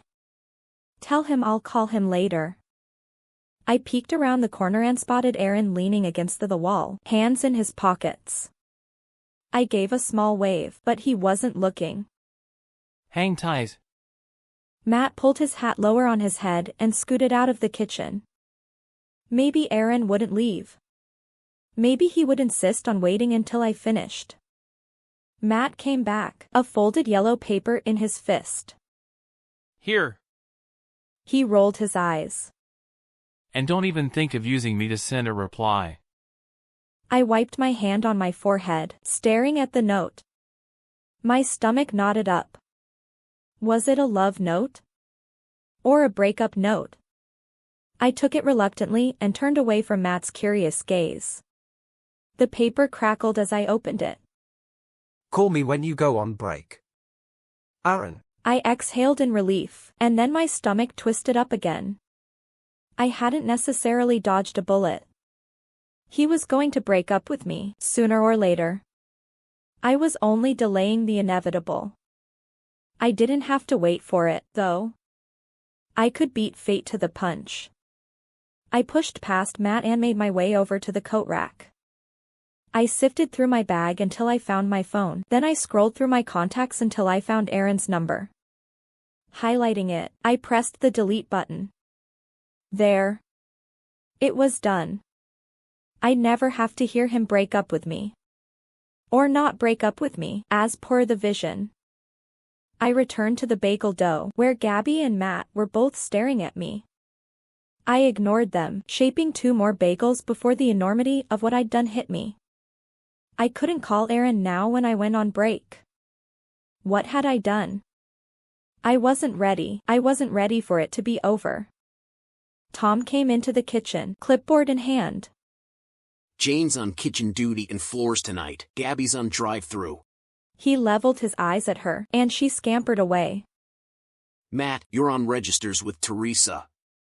You and Jayne close. I'm off. I waited until Tom's car was gone to ask Matt about sneaking out. Spring was rapidly turning into summer, and it was getting hot. Even hotter in the kitchen, with 4 ovens going. My palms were sweating with anticipation, but this was the best chance I'd get. Let me get this straight. Matt pushed his baseball cap back and ran the towel over the sweat on his forehead. You need to leave in an hour? It's very important, Matt. I drummed my fingers on the counter, trying not to appear impatient. I'm meeting with the police. I needed him to think I was begging, not demanding. Yes, you said that already. He cocked his head at me. Didn't Gabby say that's where you went on Saturday? I felt the blood drain from my face. She mentioned that? I stuttered, furious at myself for saying anything to her. Sure, she covered for you when you were late. Did you think we wouldn't wonder? He squinted his bluish-green eyes at me. Are you in trouble, Jayne? No. Just as quickly as it had left, the blood rushed back into my cheeks. I waved my hands at my face. I'm helping them. You're helping the police? He raised an eyebrow quizzically. Yes. I didn't want to explain any more than that. He didn't move, so I added, they think I might know something about the serial killer. Matt still stared at me. He's not going to let me go, I thought. He shrugged and turned around. Make sure you clock out. And go quickly. If Tom calls and asks where you are, I ain't lying. Do you recognize any of these men? Lieutenant Bailey stood behind my right shoulder. Another officer sat by a computer, clicking through programs. The window and the computer screen gave the only light in the darkened room. I squeezed my purse between my fingers and exhaled. My skin crawled as though the men I stared at could see me, even though I knew that all they saw was their own reflection. It's hard to say, I murmured. The face that had been so easy to recall now seemed less defined. Or was I just afraid of making a mistake? I studied the 5 men in front of me, each with similar characteristics. My gaze paused on the last man. He held the same stance as the other 4, feet apart with his hands handcuffed behind him. He tossed his head back and stared at the ceiling, an expression of utter boredom on his face. His neck. If his head hadn't been tossed back, I would have missed the scar running along the side of his neck. I flashed into Hannah's mind for a moment, the dull perception she had of her own impending death as she stared at that neck leaning over her. I shuddered and fought back tears. It's him. I pointed. On the end. Number 5. Papers shuffled behind me, and Bailey conferred with another officer. Are you sure? Yes. I nodded. The scar. I remember the scar. I searched my memory, trying to remember if I'd drawn a scar on the paper I had given him. Surely I had. All right, Jayne, thank you, Bailey said, turning around. He didn't look at me, but straightened several folders next to the computer. I'll be in touch if we need you again. What happens now? My heart pounded in my throat, and I glanced back at the man. Will he be arrested? He already has been. Bailey said softly. That's why he's here.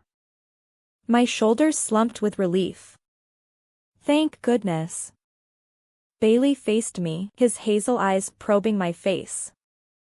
But we have to let him go. My back stiffened. Let him go.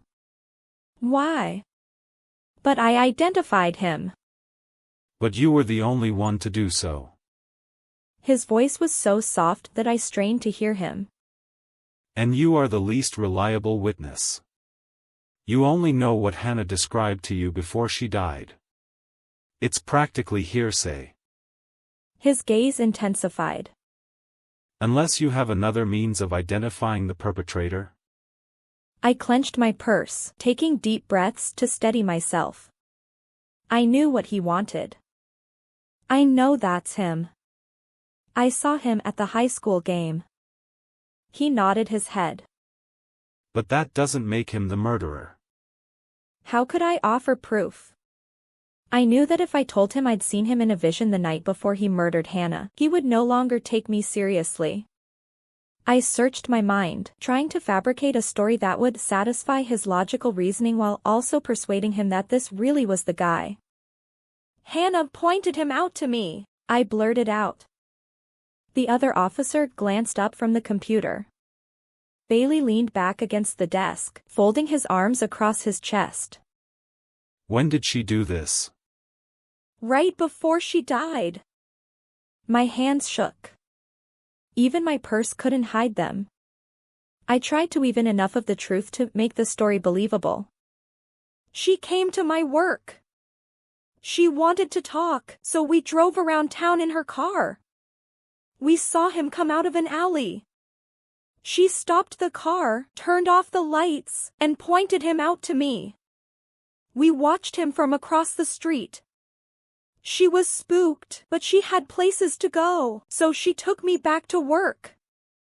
I knew my story must be riddled with holes, but all I needed was for it to hold up enough to book the man.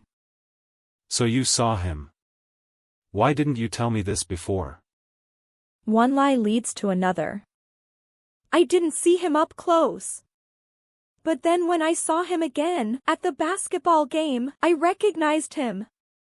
The words poured out of me in a rush, as if by saying them quickly, he wouldn't realize how mixed up my story was. He fit her descriptions and the man we'd seen. That's when I noticed the scar. Bailey stared at me, making a clicking sound with his tongue. This all would have been important to know before. I blushed. I'm sorry. He glanced at his watch. I want to get your testimony, but I have an appointment. Just repeat everything to Officer Daniels. He patted the other man's arm. Whenever he's ready. So will you lock him up now? I blurted out. I hated the idea of him out on the street again. It's still circumstantial. You only have Hannah's word, and this was before a crime had been committed against her. But it might be enough for us to get a search warrant on him. I licked my lips and wished desperately for chapstick. What about DNA testing? Couldn't you check to see if any of his cells were found on Hannah? I blanched even as I said the words. What a morbid thing to say. He didn't agree to testing, and without a search warrant, we can't force him. I really have to go now, Jayne. Tell me the instant you remember anything else. He pushed out of his chair and left the room. I looked at Officer Daniels, who had a recorder ready and was waiting for me to repeat my hurried story of lies. I rubbed my temple, feeling suddenly drained of energy. I couldn't even remember what I'd prattled off. Not that it mattered. My testimony hadn't even been enough to keep the guy locked up. I have to get back to work, I said to him. Thanks. I walked out the door without waiting for the guy to comment. Chapter 20. By the time I got back to JT's, it was 8 o'clock. Matt barely spoke to me. That suited me fine. My mind was elsewhere. I helped close up and then headed out the door. I needed to talk to someone. I had actually told Aaron my secret power. Maybe I could confess my dilemma with the police and Hannah as well. I got as far as pulling my phone out before I remembered I'd deleted his number. Stupid Jayne. I cursed myself. I sat in my car for 10 minutes, fishing through my backpack, looking for that slip of paper Dana had given me just a few days earlier with his phone number on it. Nothing. I put my head on my steering wheel, feeling like an absolute idiot. Why had I done that? Such a spur-of-the-moment decision, trying to save myself from future pain. And now I felt so much worse. What was Aaron thinking? Maybe, just maybe, Dana had his number. I needed to talk to her anyway. I called Dana on the way to her house, but she didn't answer. It was almost 11 at night, but I still expected her to be up and about. I let myself into the house, trying to be surreptitious. Voices murmured from the kitchen. I climbed the winding staircase up to Dana's room, hoping to go unnoticed. Her door was closed. I knocked once and let myself in. Dana sat cross-legged in her chair at the vanity, bloodshot eyes staring at her reflection. Her window was open to the night sky, and a mild breeze blew the green curtains into the room. Her eyes met mine in the mirror. Dark shadows made her face look thin and gaunt. Her normally perfect hair was ratty and limp. "Are you okay?" I asked softly, crossing the room to her. "You haven't been in school for 2 days. I've been trying to call you." She reached over and took a sip from an orange cup. "You called once." Her voice was hoarse and emotionless. "Twice, if she counted just now." Which it didn't look like she did. I tapped my fingers on my jeans, trying to feel this one out. "What can I do for you?" She lifted a shoulder. "Nothing. I'm fine. I'll be in school on Monday." "Are you in trouble?" She gave a short laugh that sounded like a bark. Yeah. I got in a car with a drunk driver who got himself killed." She swallowed, moisture pooling in her eyes. "Not to mention that I was drunk." I nodded. "My parents grounded me. Nothing but work and school." She gave a disinterested grunt. I checked my watch. It was late, and this conversation was going nowhere. "I better get home. But I can grab your homework for you." She waved a hand. "Just go." I hesitated, wanting to say something more, but having no idea what. She was obviously unhappy with me. "I'm so sorry, Dana. Call me if you need anything, okay?" She sighed and put her head down on the vanity. "Yeah. You're a fabulous friend." I started home, a heavy weight in my heart and a bad taste in my mouth. Not that my life had been great before, but when had it become so dismal? Blue and red lights flashed behind me, and I froze. What now? I pulled to the side of the road, my hands clammy, and the cop pulled around me and drove into the distance. I exhaled in relief. He wasn't actually after me. I merged into traffic, the flashing lights still blinking in my mind. Why did that feel familiar? I couldn't remember the last time I had been pulled over. I turned my radio off, trying to focus. Dark, gray walls. Nighttime. Red and blue neon lights. Hannah. A nightclub with red and blue lights.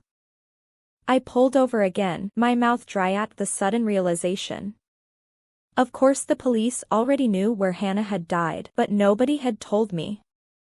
I sifted through the nightclubs I was familiar with, hoping I would recognize one with blue and red lights. 2 came to mind.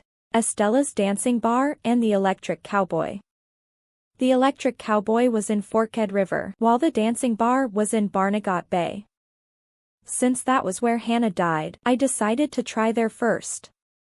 I turned my car around, not sure what I would find, if anything, but determined to look. When I reached the club, all kinds of doubts filled me. There must be dozens of other nightclubs that I wasn't familiar with. Maybe they all had red and blue lights. The chances of it being this one were minuscule. And even if it were, I should have come in the daytime, when I might actually be able to see something. But I was here, so I may as well look. I climbed out of my car. Loud music blared from the club, the smell of alcohol and cigarette smoke leaking out the door. Sure enough, there was an alley behind it. I took a few steps into it, shivering as the temperature dropped. The flashing lights from the club lit the wall of the building beside it, strobing red and blue across the bricks. The smell of rot and refuge filled the small area. I walked toward the dumpster in the back, and the vision popped into my head as clearly as seeing it again. I spun around and studied the pavement. This was it. This was where she had died. Mottled spots stained it, but they could be from anything. I knelt and pressed my fingers against the stains. A sigh escaped my lips. What did I hope to accomplish here?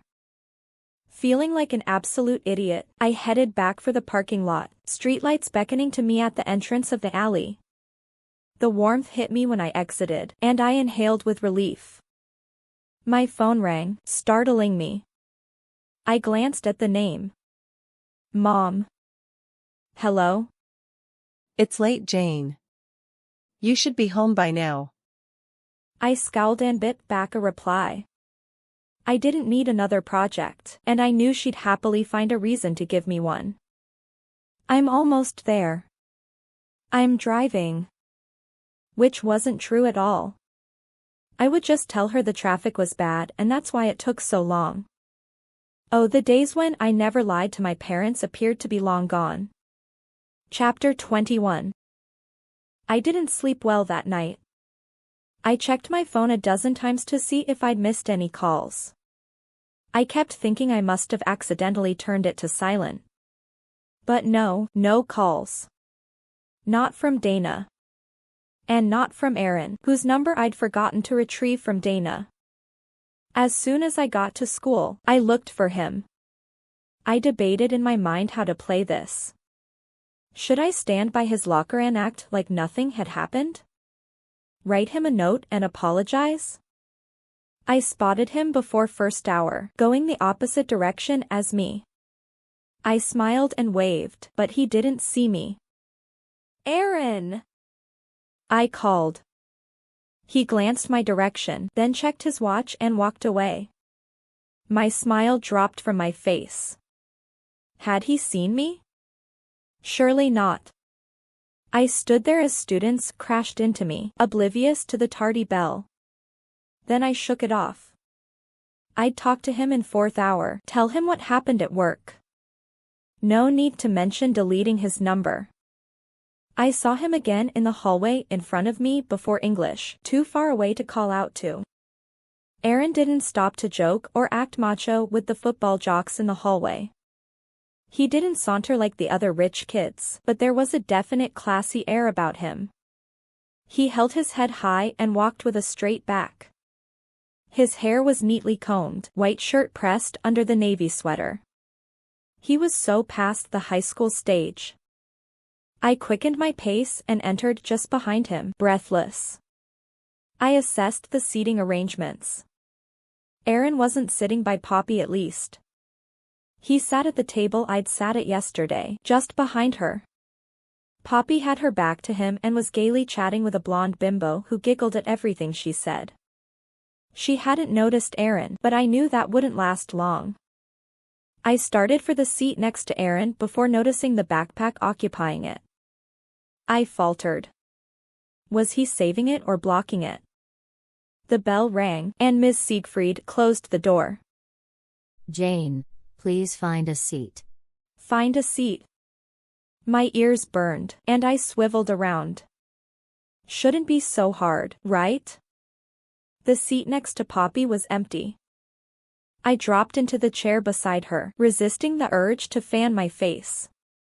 Poppy stopped talking and gawked at me. I kept my eyes forward, pulling out my notebook and a Othello. Why did things have to be so awkward? Why couldn't I just act casual and normal, grin at Aaron and say, "Mind if I sit here?" Giggle flirtatiously and move his bag? Instead, I felt so confused. I didn't know where I stood. Never mind that he kissed me yesterday. I tensed as the end of class neared, my heart rate increasing at the prospect of Aaron coming over to talk to me. Talk to him first, Jayne, I told myself. I swiveled in my chair, ready with my smile, just as Aaron gathered up his books and walked out. I stopped breathing. He just walked away. That was it. The disappointment was poignant. It stabbed my gut like a sharp, twisted knife. Did you guys fight or something? Poppy was frowning at me, tapping a pencil on the desk. I exhaled, trying to play it cool. We're just giving each other space. Oh, Poppy smiled brightly. Isn't that nice? Getting up, she flounced away. There were still a few people in the room, but I felt very, very alone. Dana's reception hadn't been warm the day before, but I didn't know who else to talk to. I didn't really have any other friends. I didn't have time for anyone except Dana. She was kind of a full-time job. She was out in the yard playing baseball with her little brother, Zach. She wore beige capris that tied at her calves, and her curly blonde hair was pulled through a baseball cap. She stopped playing and watched me pull into the drive. I licked my lips. Maybe this was a bad idea. I stepped out of the car and moved toward her. Hi, Dana. She handed the ball to Zach. Game's over, kid. I called out. Hi, Zach. Hey, Jayne. He replied, already moving off, tossing the ball in the air to himself. Dana folded her arms across her chest and walked over to me. The color was back in her face, though her lips were pressed into a stern line. You missed school again, I said, not sure where to start. I know. So. I pushed a hand through my wild hair. You're still mad at me. Though to be honest, I'm not really sure why. She sighed and dropped her arms. I don't even know where to begin, Jayne. It's like I don't even know you. She turned around and walked back toward the house. I followed her to the porch, where we both sat on the concrete steps. Where was this coming from? What exactly had I done to make her so mad? Was it because I had called her father? What's this about, Dana? Is it about the bonfire? She picked up a quartz rock and smoothed her fingers over it. Not really. Yes, I guess. She blinked and met my eyes, light blue and unwavering. What are you playing at? Playing at? My palms were sweaty with anxiety. Dana dropped the rock with a clink. Aaron called me yesterday. Aaron? I echoed, my mind spinning fast to put the pieces together. Had he told her he'd kissed me? Was she upset about finding out from him? It wasn't like Dana to be so dramatic, but I didn't know what else to think. Listen, Dana, I was going to tell you. Tell me what? She interrupted. Either you fed him a bunch of BS, or you've been holding out on me since. Well, for as long as I've known you. Now I was really confused. I'm lost. She sighed again. Aaron spouted off a bunch of nonsense about how you're acting weird, and he wanted to know if it had anything to do with the fact that you're psychic. She glowered at me. Obviously, he thought I would know, since I'm your best friend. I wasn't sure if I was supposed to laugh or play along. So I just told the freaking truth, that I didn't really know. and then I hung up. She leaned back on her elbows. So, Jayne, what's going on? If you're just trying to scare Aaron off, I'm sure there's an easier way to do it. This was more complicated than I'd imagined. I took a deep breath. Well, Aaron's right. Sort of. Sometimes I can see the future. Dana crossed her arms and stared at me. The words flew out of my mouth, certain that my window of explanation was closing. I tried to tell you at the party. I saw it that night at the bonfire. I saw you getting in the car with that idiot and him dying in an accident. That's why I was so adamant about you leaving with me. Her expression softened, but she didn't drop her arms. Keep talking. What more was there to say? It's been happening for years. But it's not fun. I always see when people die. I hate it. It makes me want to hide in my room and never look at another person again. Dana unfolded her arms and leaned against the white pillar. I remember you saying something like that at the party. But it just came out of nowhere and sounded so off the wall. Why didn't you ever tell me? I exhaled, so relieved she hadn't laughed at me. Or worse, told me I needed help. When I'm with you, I can pretend like I'm normal. Besides, what if you thought I was crazy? Jayne.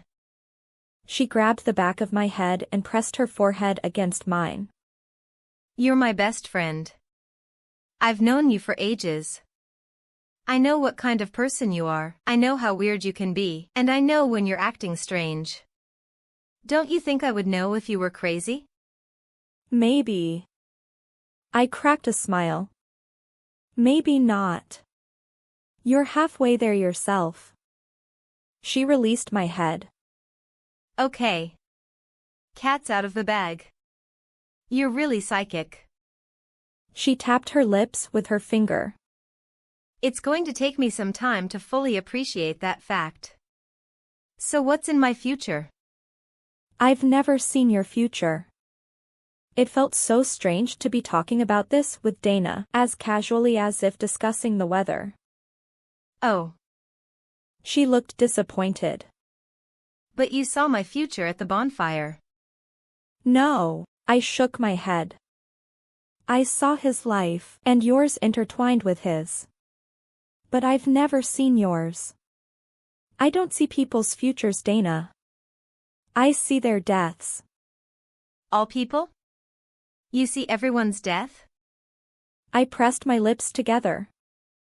No, it's kind of random. I seem to see only the awful deaths. I thought of Harold, of Hannah, and shuddered. Interesting, she murmured. So, what's the deal with Aaron? I leaned forward, glad she'd approached the subject. What did he tell you? And can I get his number from you?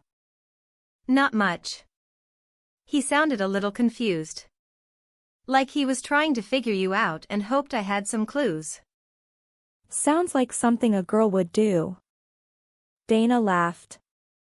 Either that, or a guy who's really trying to win someone over. So what gives? I know you like him. I don't know what's going on. He didn't talk to me all day. I sighed. It won't work out anyway. I keep thinking it's better just to let him go, but... I shrugged. I can't seem to do it. Who says it won't work out? Just because he's rich and English and extremely attractive doesn't mean he wouldn't be the absolutely perfect fit for you. I know it won't work. How can you possibly? Oh. Her eyes widened slightly. Really? You saw his future? Yes. And? She leaned toward me, clasping her hands together. What, he wasn't with you? I bit my lip. He left me for his ex. That scumbag. Wait. It hasn't happened yet. No, but it will. Sooner than later, at this rate. Now that, Jayne, you can't know. I'm sure we could. Dana. I've tried.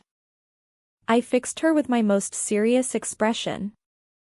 It never works. You're proof. Even telling you the truth at the bonfire, I couldn't keep you out of that car. That's just one example. I'm sure at some point. I was already shaking my head. I always try.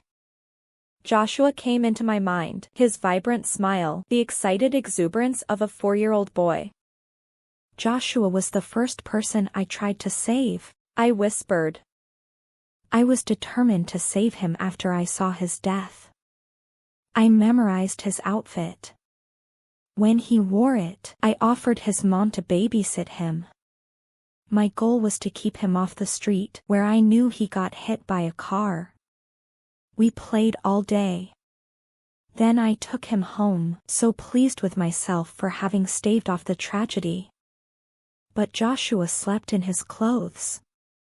The next day a car hit him while he rode his bike. I closed my eyes. I can't change our fates. I always try. But I've never succeeded. Dana leaned back against the pillar. Well, damn, girl. That's about the saddest thing ever. I smiled wistfully. Yeah. No kidding. Dana. Mr. Sparks stepped out of the house. He nodded at me. Hello, Jayne. Dana, I'm leaving now. I expect you to go inside and stay there until I get back. She nodded, rolling her eyes at me behind his back. I'm grounded, she said as he walked away. Can't go anywhere. Not even school? She shrugged. I included that in the grounding. I'll be back on Monday. I'm in trouble too. My dad assigned me a project.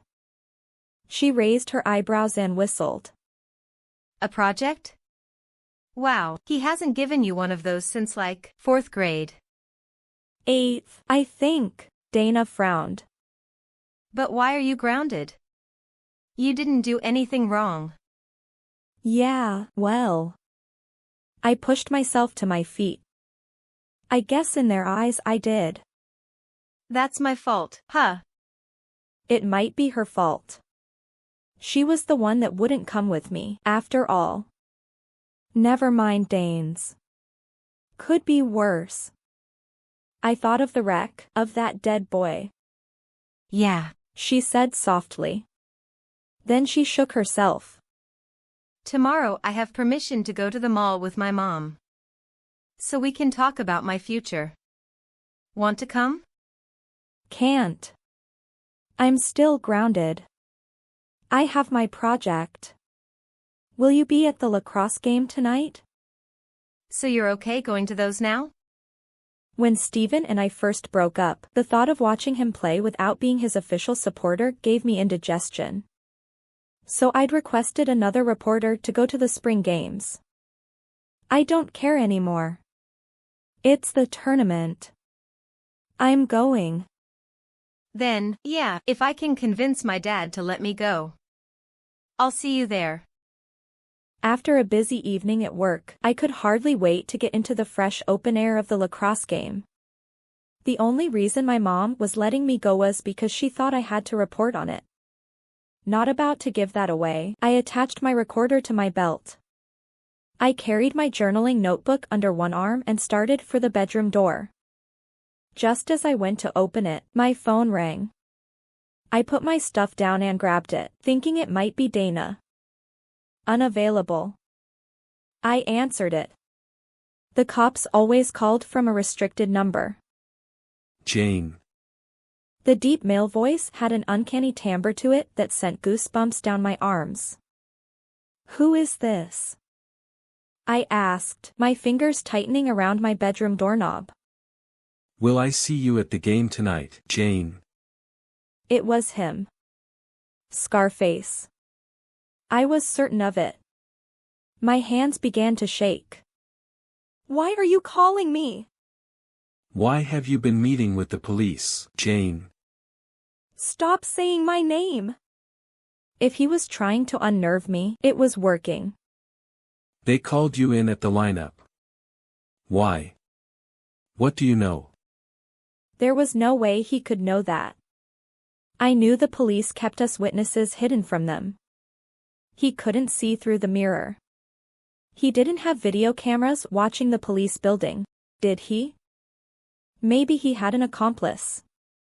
It was the journalist in me jumping to conclusions, but my skin prickled. I hung up, thoroughly spooked and no longer interested in the game. What if there was someone working with him? The police weren't looking for two. Just one. I closed my bedroom door and locked it. With shaking hands, I dialed Lieutenant Bailey. He might not take me seriously, but I had to let him know what I thought. Then I needed to call Dana to make sure she knew I wouldn't be at the game.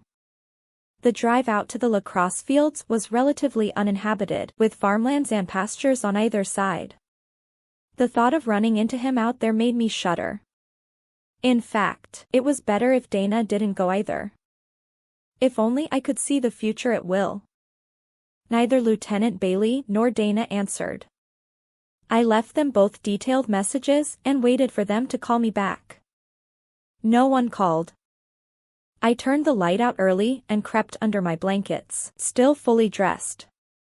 It was the first night in years that I was tempted to go sleep in my sister's room. Every time I closed my eyes, a creak in the house sent them flying open again. Exhaustion finally won out, but I was so tired I felt nauseous by morning. The lemony Febreze smell woke me, but I wasn't sure where it came from until I opened my eyes. And found Beth in bed next to me, curled on one side and staring at me. No! I cried, squeezing my eyes shut again.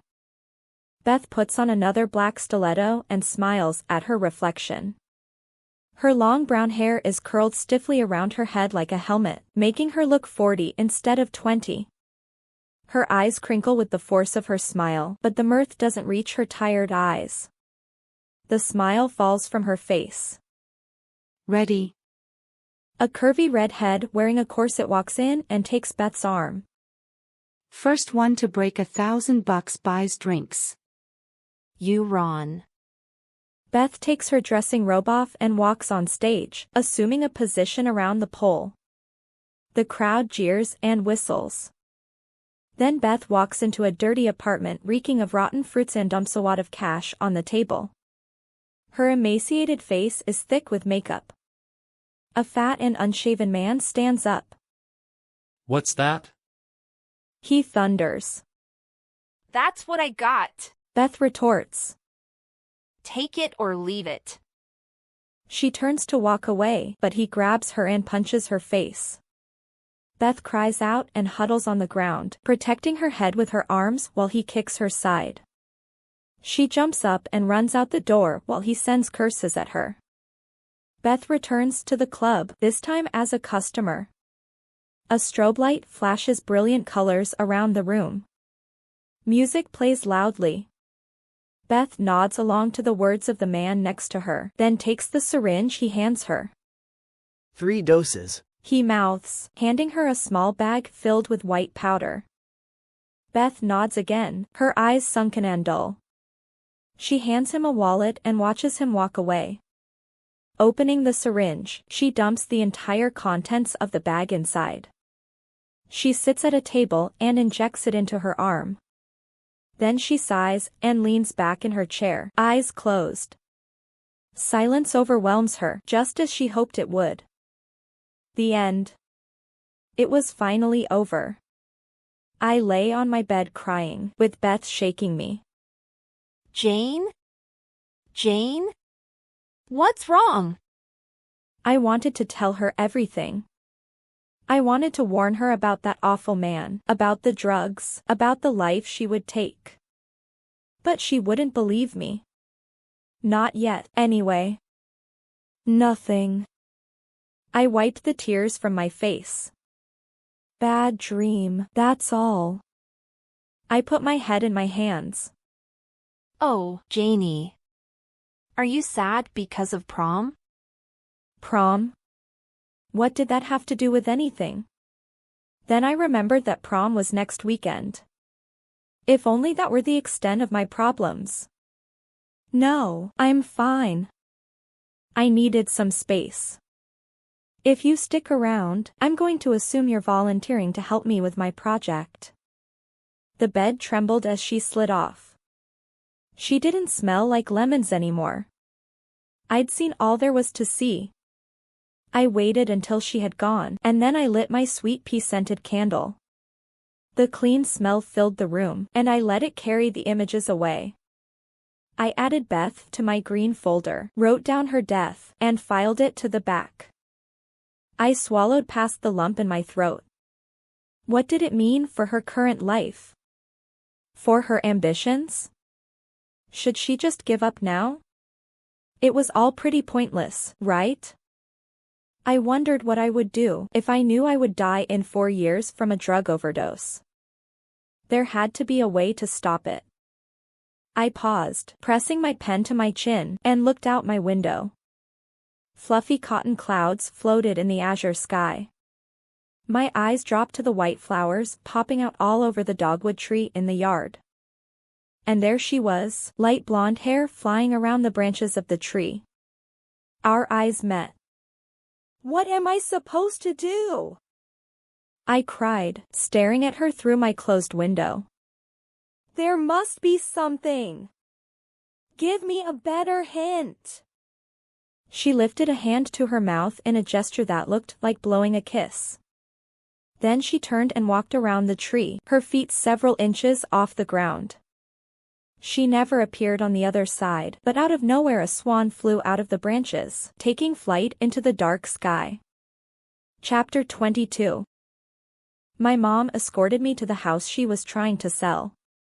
She settled at the kitchen table with an armload of paperwork and sent me off to clean.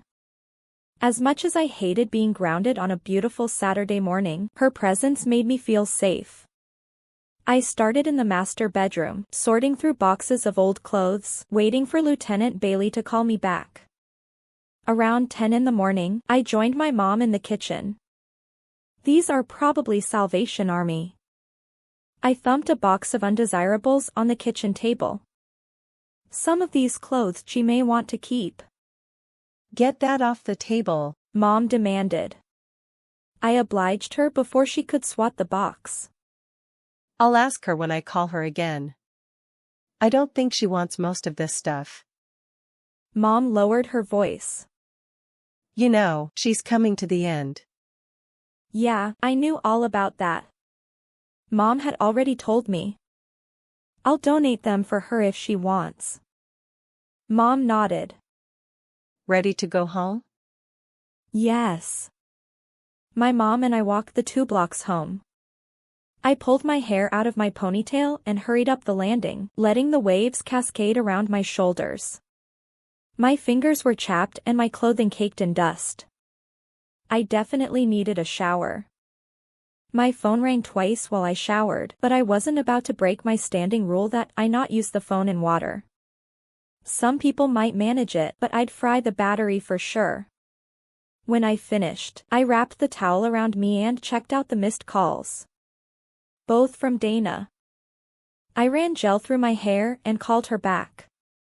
Dana? I missed a couple of calls from you. She sounded distracted. Oh, yeah, it's nothing. Why had she called twice, if it was nothing? Oh, I said, playing along. Whatever it was, she would spill it. We won the game last night. So you went? No. She sounded insulted. You tell me not to do something, I'm not questioning. Besides, what fun is a game without you? A sense of relief washed over me. Thanks, Danes. We moved on in the tournament. There's another game tonight. You coming? Was I? Would he be there? My skin crawled at the thought. Lieutenant Bailey hadn't called me back. I didn't really like the idea of being stalked. Jayne? Oh, yeah. I'm working until close. Can you get it off? I probably could. The question was, did I want to? Then I had the craziest idea. What if I didn't wait for him to stalk me? What if I stalked him instead? I'll see what I can do. I'll save you a seat. Something in her voice was off. Everything okay? Huh? Oh, yeah, great. I'm ungrounded. I'll talk to you later, okay? She hung up.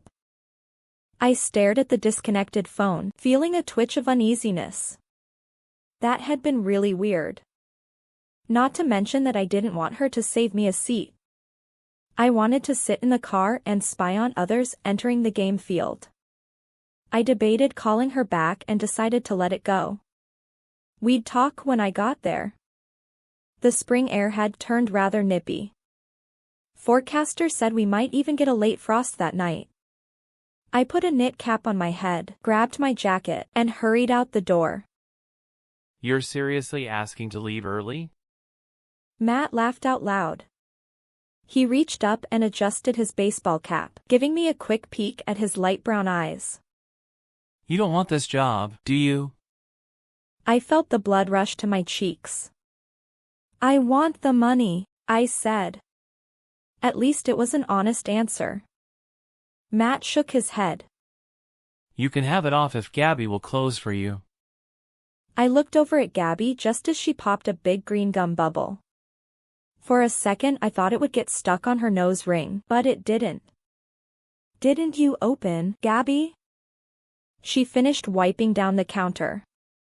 Yeah. You know what? It's not that big of a deal. I put on my hairnet, trapping my wavy brown hair. Don't worry about it. No, it's fine, Gabby said, grinning at me through her black lips. I want money too. There you go.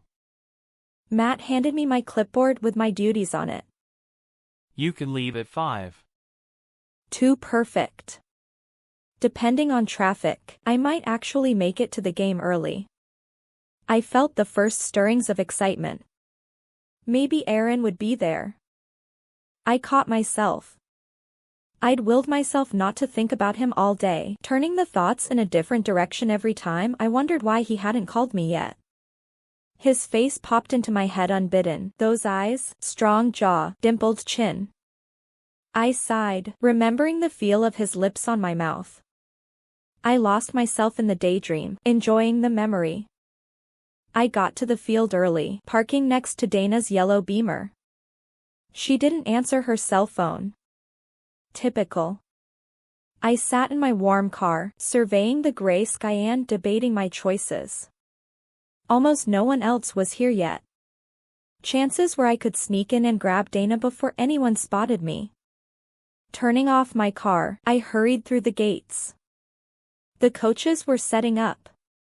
Dana sat on the front row of the metal bleachers, a thick blue and purple blanket wrapped around her knees. She handed me a thermos of hot chocolate when I sat down. Expecting the ice age? I teased, taking a sip. She gave a fleeting smile that died before it reached the corners of her mouth. Yeah. Something was up. I considered probing, but really, she'd tell me when she was ready. I had more important things on my mind. Can we watch the game from my car? She gave me a long stare. Why? I shrugged. I'm cold? You can share my blanket. And I just gave you a thermos of hot chocolate. I gave up. Lowering my voice, I said, "There's a man stalking me. I think he'll be here tonight, and I want to catch him." Jayne. She hissed. Have you called the police? I pulled on my fingers, resisting the urge to pop them. I did yesterday. They must be busy. Dana stood up, gathering her blankets around her so she looked like a quilted mermaid. To your car, Jayne.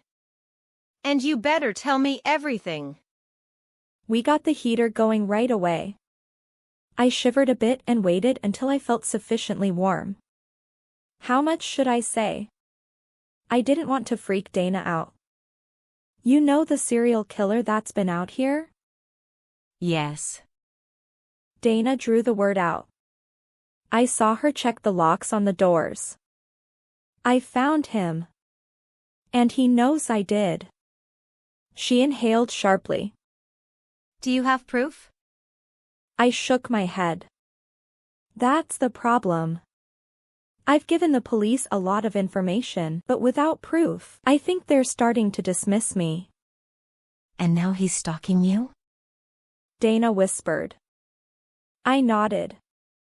I think he might be here tonight. Rather than sit around like a duck, I thought I'd try and beat him at his own game. You're the journalist. Dana settled back in her seat, but she didn't look relaxed. I studied each man that walked through the gate. 15 minutes into the game, only an occasional straggler came through. I frowned. I had his profile memorized, but hadn't noticed him arrive. Had I missed him? Look at that girl over there. Dana nudged her head to her left. It was the first thing she'd said since the start of the game, and I leaned forward to peer out the window. A skinny blonde with straight hair and long fingers sat huddled on the edge of the bleachers, the tips of her fingers touching while she contemplated the figures in front of her. I knew her. Steven, I murmured. Dana gave me a startled look. Yeah, I was gonna tell you. She came with Steven. How did you know? Oh, And then I remembered that Dana knew my secret. It still felt weird to talk about it casually. I saw him with her. In the future. Dana gaped at me. See, those are the kinds of things you should tell me. Yeah, well. I shrugged. Now you know why I turned him down when he asked me out. I knew there'd be another girl. Dana's odd behavior made sense now too. It's okay, Dana, I'm really over him. Her eyes flicked from side to side, and she appeared more uneasy. Yeah. But only because you fell for someone else. Yeah. The word escaped my lips in a sigh, and once again my thoughts turned to Aaron. We'd make it right on Monday, somehow. If he'd let me talk to him. She looked at me directly. Is that over? No. I hesitated. Well, I don't think so. Not yet, anyway. But we haven't talked. He was really weird in school yesterday. He hasn't called me, either. You could call him.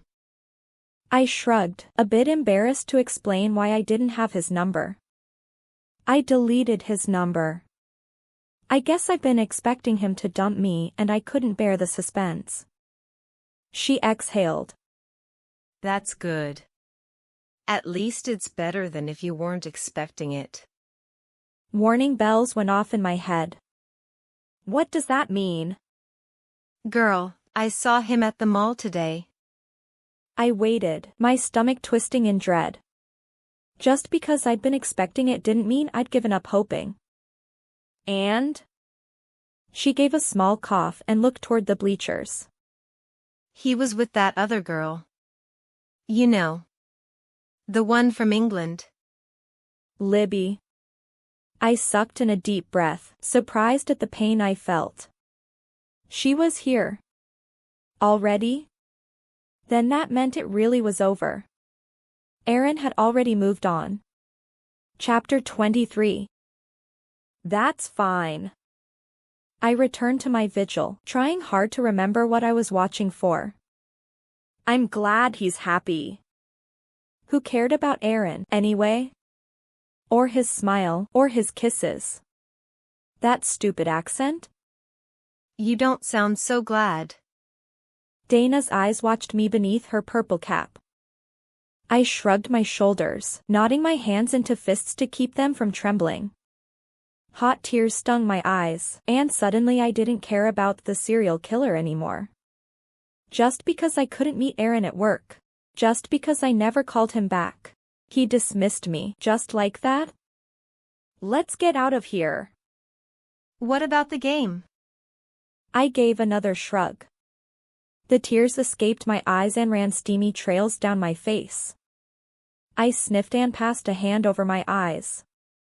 Dana leaned across the car and wrapped her arms around my shoulders. Hey. Let's go karaoke. I can't. My heart ached. A physical pain stabbed my chest. My mom said I could go to the game and then come home. Well, the game barely started. No one is going to expect you home just now. What about my stalker? You really want to hide out in your car and track down a creepy murderer? Or would you rather go to a crowded pizza bar and chow down on some melted cheese? I glanced at Dana, at her sly smile, and had to smile back.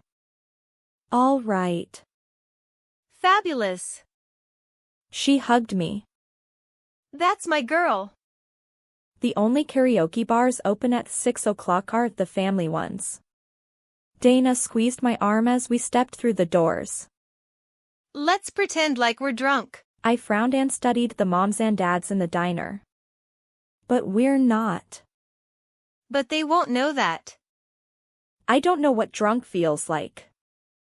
Follow my lead. Dana grabbed my hand and marched up to the box. Dancing on the balls of her feet and swaying to an 8-year-old girl's off-key rendition of a pop song, she made a selection. Come on. I staggered after her, tripping over chair legs in an effort to keep up. Dana turned to me and kissed my cheek loudly. This is going to be fabulous. Yeah. Great. A guy watched us stumble into the line. Dana leaned over and yelled in my ear. That's not your stalker, is it? I shook my head. Definitely not. Way too cute. He caught my eye and flashed a grin. Dana smiled and waved. Hi. Hello there. The people waiting in front of us glanced back at her.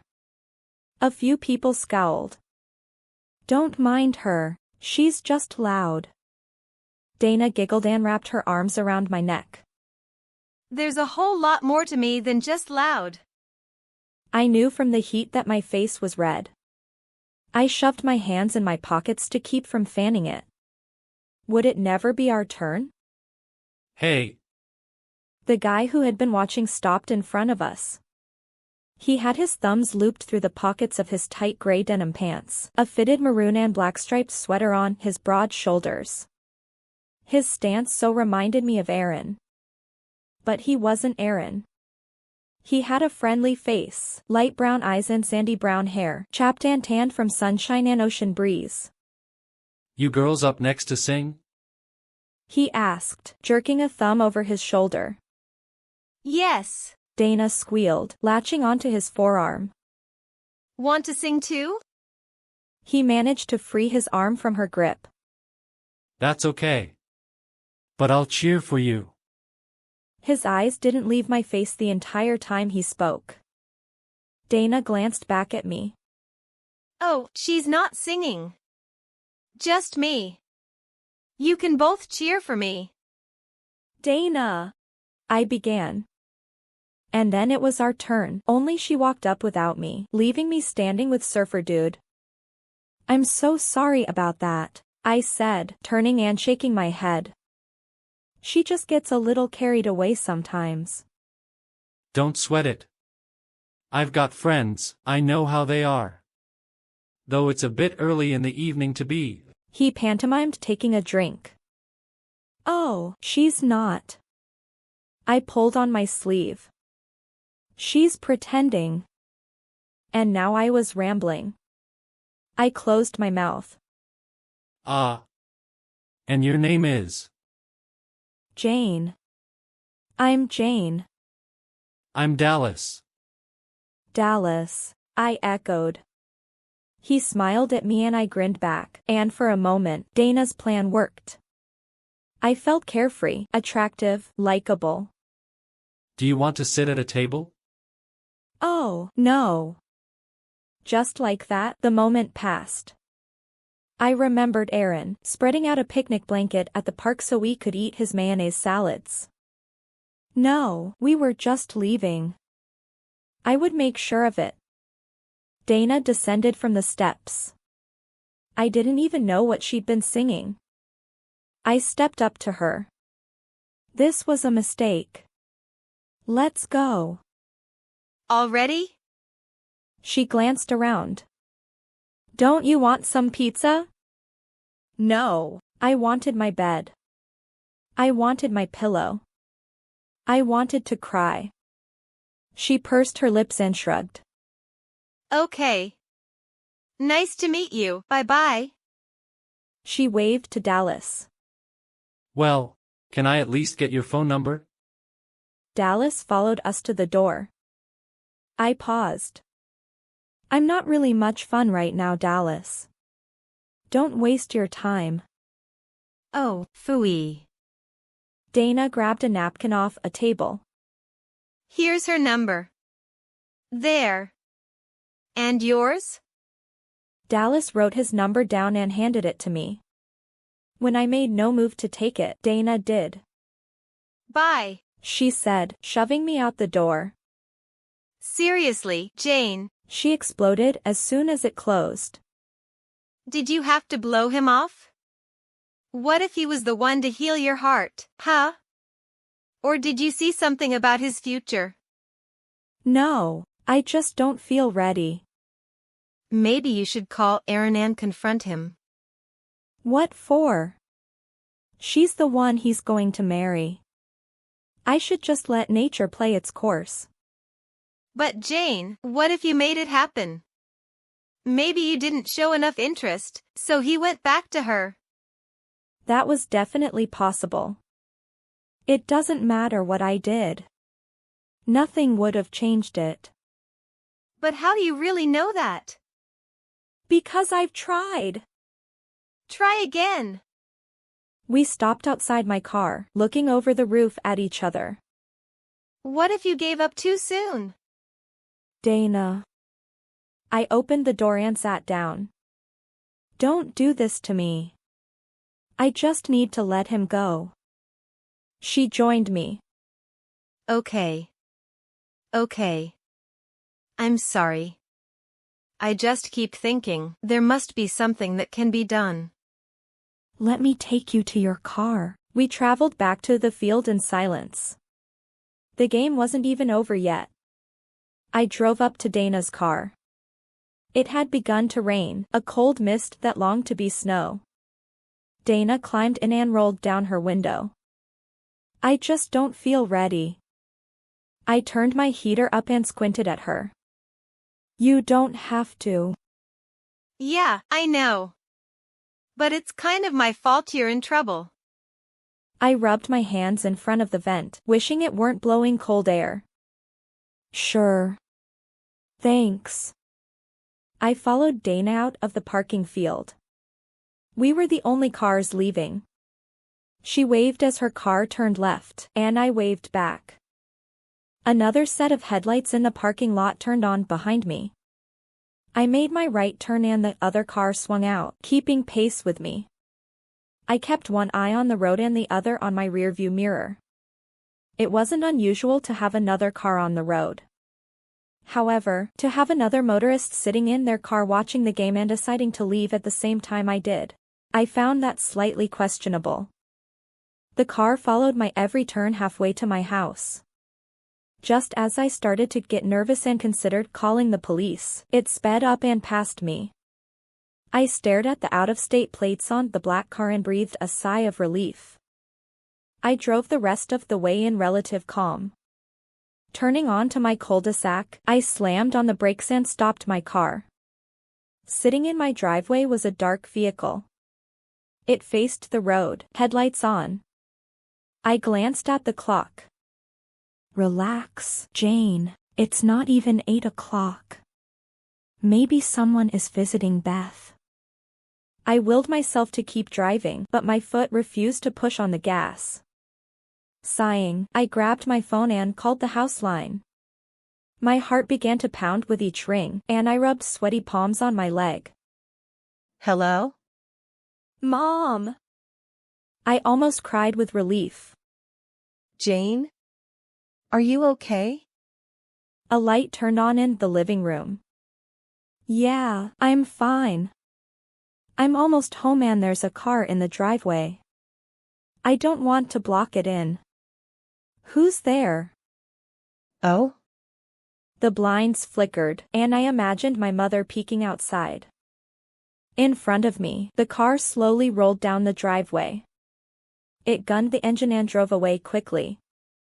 I turned my head as it passed, but the windows were too dark to see inside. Must have been someone turning around. They just left. Right. My hands were shaking, and I had to admit I was terrified. I'll be right in. So what are we doing in here anyway? Dana asked from behind me as we entered the spare bedroom of the old lady's house. I paused to straighten a picture frame on the vanity. I'd never met the owner, but I had her face memorized now. Organizing. Today I felt too drained to be emotional. That could have something to do with being up at 8 in the morning on a Sunday. I tried calling Lieutenant Bailey again this morning, but no one answered. I left another voicemail and hung up, feeling like I was getting the runaround. Dana lifted one brow. You look tired, hun. Didn't sleep well? I ran my fingers along a shelf, sending dust particles flying into the air. Yeah, not so well. Too much on my mind. Like being stalked. Every time headlights had flashed on my back wall, my eyes jerked open. I'm sorry about Aaron. She touched my forearm. I looked at her and blinked, not drawing the connection between my tiredness and Aaron. She frowned. You're not upset about him? What is it then? Stephen? It took a full 2 seconds for her words to trigger the memory of last night. And then I gasped, the hurt of Aaron's betrayal socking me in the stomach. With Libby. Already. As if he hadn't ever kissed me, as if nothing had ever happened between us. He's an idiot, Jayne, Dana said, just like a good best friend should. That he would choose that red-headed bimbo over you proves it. I laughed, though it came out more like a sob. Yeah. I pressed on my chest and shook my head. This is just the way it is. Dana's eyes wandered around the guest room, her hand still lingering on my arm. She let out a low whistle. Wow, girl. You're never going to finish this. Yeah. This is worse than the master bedroom, I sighed. Half-opened boxes of papers, kitchenware, records, shoes, and other random knickknacks lay scattered around the room. Somewhere under all this was a bed. Dana knelt by a black garbage bag lying on its side, books gushing out. Do we keep these things? Judgment call. The owner. What was her name? Adele? Had given permission for us to dispose of anything impersonal or older than 7 years. I opened a cardboard box of papers. If it's got a name on it, keep it. If it's less than 7 years old, keep it. Otherwise, trash. She righted the bag and twisted it closed. Well. More trash here. I laughed, feeling a jolt of warmth. I appreciated the atmosphere of normalcy that Dana brought with her. Why don't you look through it? You might find a book you like. Doubt it, she muttered. but she obliged me and sat down. I made my own trash pile. Lots of old school papers, yellowed with age, graphite smeared across them. Essay questions about the importance of prohibition and why the stock market failed. Interesting, but not enough to keep. I picked up a postcard from Germany with a picturesque castle on the front, addressed to Adele.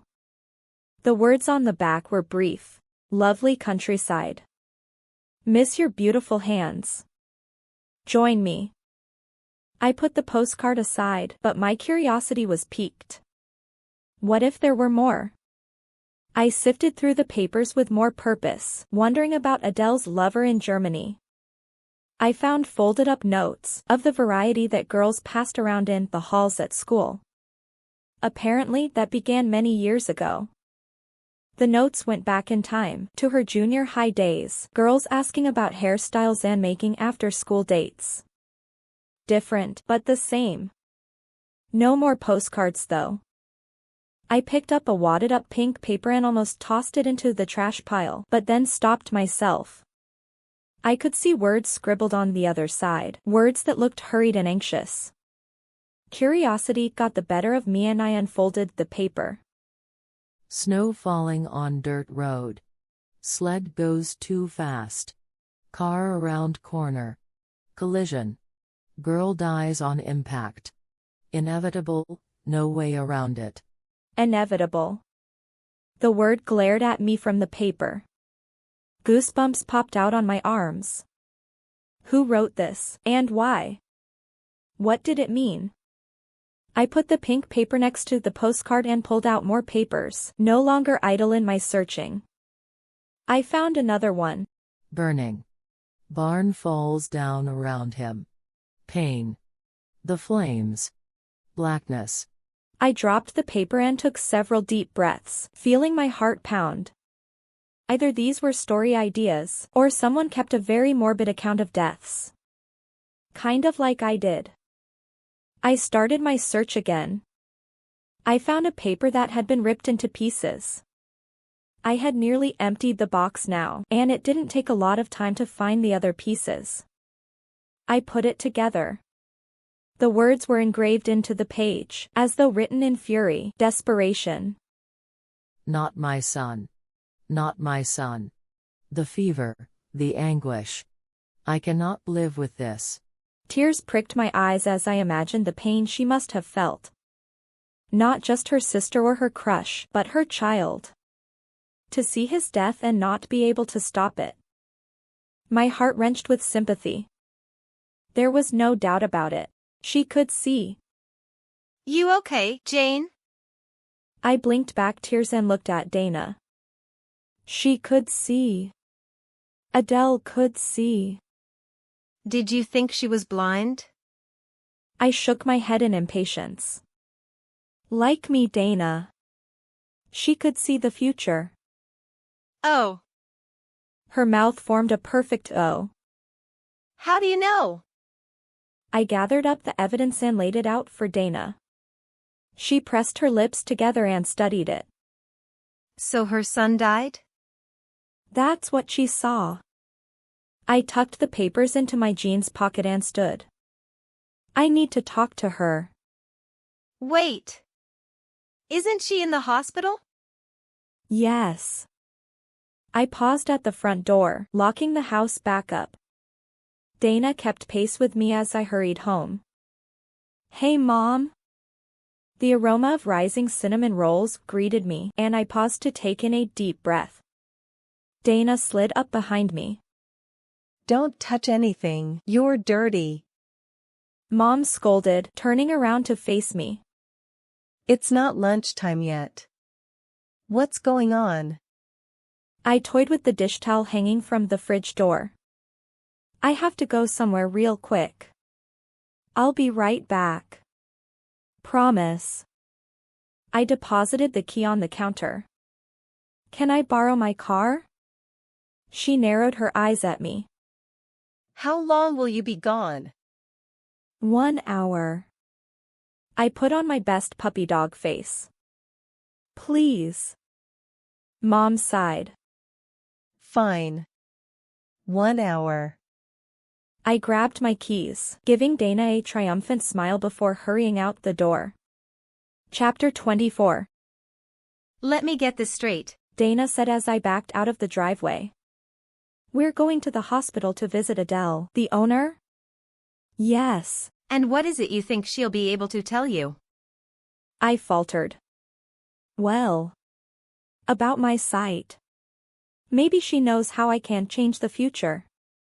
It took only moments to find Adele Gregory at the hospital. My heart sank when we entered the oncology ward. This woman wasn't just sick. She was dying. I hate the smell of hospitals, Dana whispered beside me, as uneasy as I'd ever seen her. I stopped outside room 551. I gave a light knock on the door and poked my head in. The old woman on the bed with curly purple hair snored quietly, her mouth gaping open. I sank into a chair next to her, itching to ask my questions but not wanting to wake her. Dana sat down beside me and picked up a magazine from the bedside tray. After 20 minutes, she put down the magazine. Jayne, it's almost 11. We'll have to leave soon. Maybe you should wake her. Oh, I felt like an awful person for doing that. Still, we hadn't come here for nothing. I stood up and shook her shoulder gently. Adele. She snorted and smacked her lips, but didn't wake. I tried a little harder. Adele. She snorted and smacked her lips, but didn't wake. I counted to 10, then shook her as hard as I dared. Adele! Her eyes snapped open, large and unfocused. Her pupils scanned the room and came to rest on me. A smile slid across her face. Declare. Except it wasn't exactly a declare. My memory had deceived me. What? I leaned in closer. What did you say? But her eyes were closed again, soft snores escaping her mouth. Dana sighed. I'm sorry, Jayne. We'd better go now. Your mom only gave you an hour, and I need you to not be grounded anymore. We'll try again later. I nodded, feeling defeated, and followed Dana out of the room. What did she say, Dana? Did you hear her? Dana wrinkled her nose. She reached into her purse and pulled out 2 dum-dums, offering one to me. I shook my head. No, it didn't make much sense to me. I sighed. I wasn't anywhere closer than I'd been. We checked in with Mom to get the key. Warm cinnamon rolls sat on the counter, and she turned off the hand mixer when we came in. Just in time. Want a snack? Help me ice these and you girls can have some. And what is it you think she'll be able to tell you? Cream cheese icing? I'm there. The gears turned in my mind as we returned to Adele's house. I've got to figure out what she said, I murmured, tapping my chin. The other woman said it too. I unlocked the house and Dana stepped in behind me. What other woman? Oh. I'd forgotten to mention that part. There's this girl I see after every vision. At first she just seemed to be watching me, but lately I think she's trying to tell me something. She's always there? Dana stared at me, her eyes wide. That's like impossible. Unless she's like stalking you. Or a ghost. A ghost. I sank down onto the beige carpet. No one could see her except me. She appeared and disappeared at will. She walked in the air. Was she dead? Okay, let's start over. Dana sat cross-legged in front of me. What has she told you? Well, that word. Declare. She shook her head. It didn't sound like declare to me. It sounded like something in another language. I wrinkled my brow. Well, that's just extremely non-helpful. I stood up. Adele knows the answer. I'm sure of it. I need to find her journal or something. Right. Dana stood as well. I'll take the next room over. I worked faster without Dana to distract me. I organized each corner of the room, cleaned out drawers, pulled junk out from under the bed. Nothing that resembled a journal came my way. Dana rejoined me, pushing her blonde curls off her forehead with both hands. I didn't come across a journal anywhere. Anything for you? No, I gave a quick shake of my head. It's okay, though. I think I've found a way to beat this thing. Yeah. Dana bounced on the bed, hugging her knees to her chest. How's that? I stuffed all the junk and homework papers into a giant trash bag. You know how I saw Aaron dumping me? You actually saw him breaking up with you? It wasn't just a fizzle out? To be honest, I couldn't quite recall. But my plan depended on that, so I said, yes. Okay. So, I'm going to do it first. Do what? Break up with him. Dana blinked. Wait, that makes no sense. If you break up with him, don't you get the same outcome? I thought you wanted to change things. This does change things. It totally mixes things up. I don't know what the consequence will be of me breaking up with him. Dana gave me a pitiful look. There's no other way to describe it. Jayne, honey, I think in his mind, you guys are already through. That heavy ball rolled around my stomach again. But we never broke up. Did you ever officially go out? No, but he kissed me. That meant something. That was more than going out. It's okay, though. I think I've found a way to beat this thing. Her logic made sense, but I refused to buy it. She sighed. When was the last time he talked to you? Just 3 days ago. Thursday in school. Was it really 3 days ago? 3 days ago that he had kissed me? And it's Sunday. Why hasn't he called you?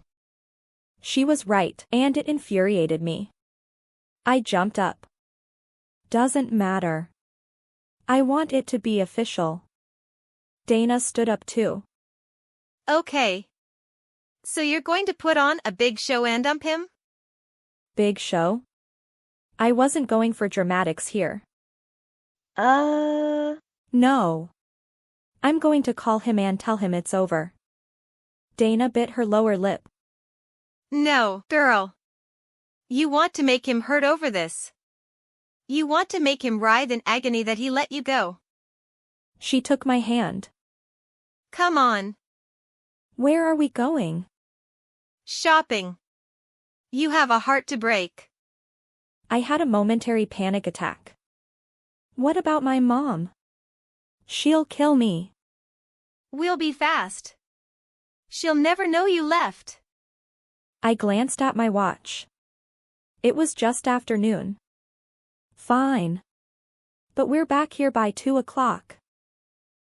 I stood with Dana inside a dressing room and laughed at the reflection of my body contorted inside a tiny black dress. It sucked itself to my skin like a mold, making my butt stick out and my hips look angular. Dana. There's no way on earth I'm wearing this. I shook my head. I wasn't even sure I could get it off. You look hot. She growled and made a clawing motion at me. Cute. I tried twice to get the zipper between my fingers but failed. Use those claws to get it off. She clucked her tongue. Shame. What else is there? Something practical. She gave me a stern look, so I added, and sexy. She crossed her arms and leaned against the wall. All right. Let's see what you come up with. Dressed in my own clothes again, I stepped out and began perusing the racks. I'd never dressed up for Aaron before, so to be honest I wasn't sure what I wanted. I figured I'd know it when I saw it. It only took me 2 minutes to find it. A short navy dress with a belted waistline and white chiffon cap sleeves. Totally me. Dana smiled as soon as I pulled it on. Fabulous. Now we just need shoes and hair.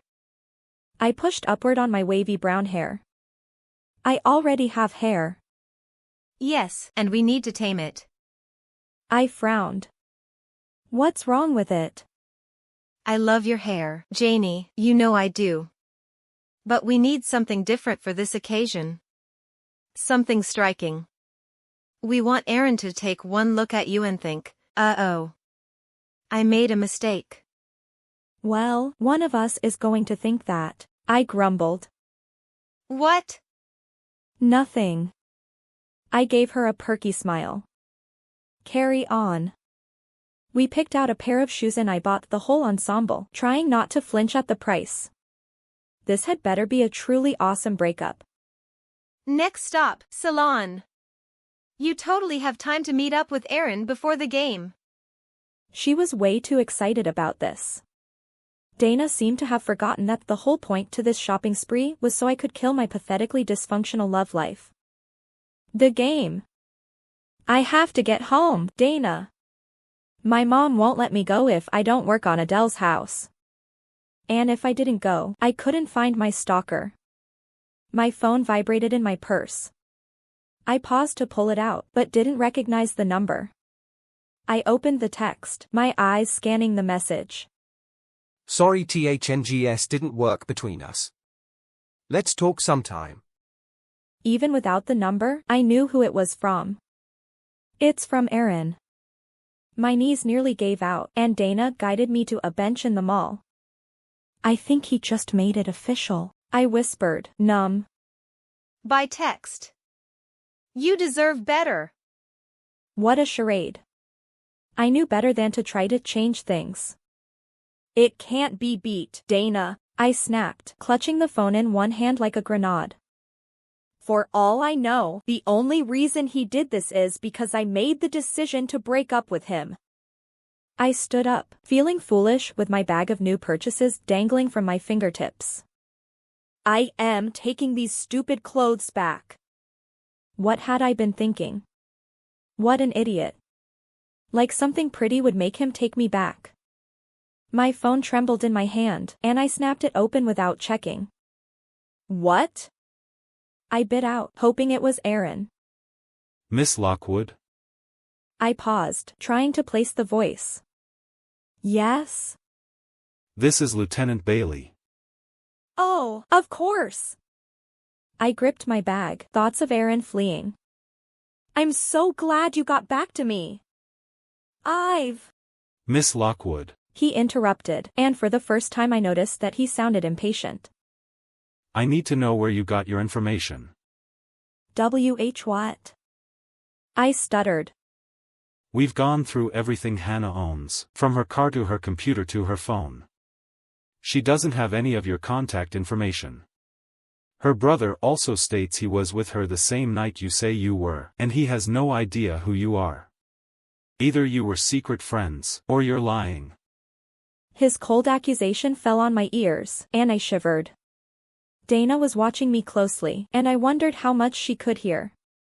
So unless you would like to give us a substantial reason for why we should believe any of the evidences you've given us, your entire testimony will be considered misleading and thrown out. He was absolutely fed up with me. I could tell. And he no longer took me or my fears seriously. I closed my eyes. Would he believe me if I told him about my abilities? The worst that could happen was that he wouldn't. He would think I was crazy, laugh at me, and ignore my pleas. Pretty much just like he was doing now. I need to talk to you in private. I'll tell you everything. Silence reigned on the line. I glanced around, my paranoia returning as my breakup adrenaline faded. Could my stalker be here? Was he watching me? Monday, be here at 7:30 in the evening. Okay, I said, but I could tell from the way the cell phone didn't reflect my voice that he had already hung up. Chapter 25. I put my phone down and sat down on the bench, trying not to hyperventilate. The mall felt stiflingly hot. I took several deep breaths and wrapped my fingers around the bench as sights and sounds swirled around me. Jayne? Dana hovered over me. Are you all right? I groaned and put my head in my hands. Lieutenant Bailey didn't believe me. Dana took me by the elbow and pulled me up. Let's get you home. The plastic bag rustled in my hand, and I shook her off. I need to return this. Not now. Her voice was firm as she guided me through the mall. You're a mess. Besides, that dress looks great on you. Find some other guy, show Aaron you're over him. Even the raging turmoil in my head wasn't enough to keep my heart from squeezing when she mentioned Aaron's name. He won't care. Don't you get it? I know how this story ends. We were outside of the mall now, moving quickly through the parking lot, and I was glad. I couldn't shake the feeling that people were watching us. The police thought I was a liar. Some psycho chick wanting attention. And how is that? Dana lifted her chin, a bit of a challenge in her eyes. It took me a moment to remember what we were talking about. They get married. The end. How does he die then? Death. I shuddered. She kills him. Dana gasped. Jayne! You didn't tell me that part. You have to warn him. I shook my head, tasting bitterness in my mouth. We climbed into Dana's car. She turned it on, and the lock slid down automatically. My shoulders relaxed at the click, then tensed again when she rolled the windows down. They get a divorce. He won't give her the house, so she has someone kill him. And you're just going to let that happen? I've done what I can to stop it. I can't. Does he know you can see the future? Yes. Then tell him. Tell him what you saw. He won't believe me, Dana. I didn't realize I was crying until I tasted a salty drop on my lip.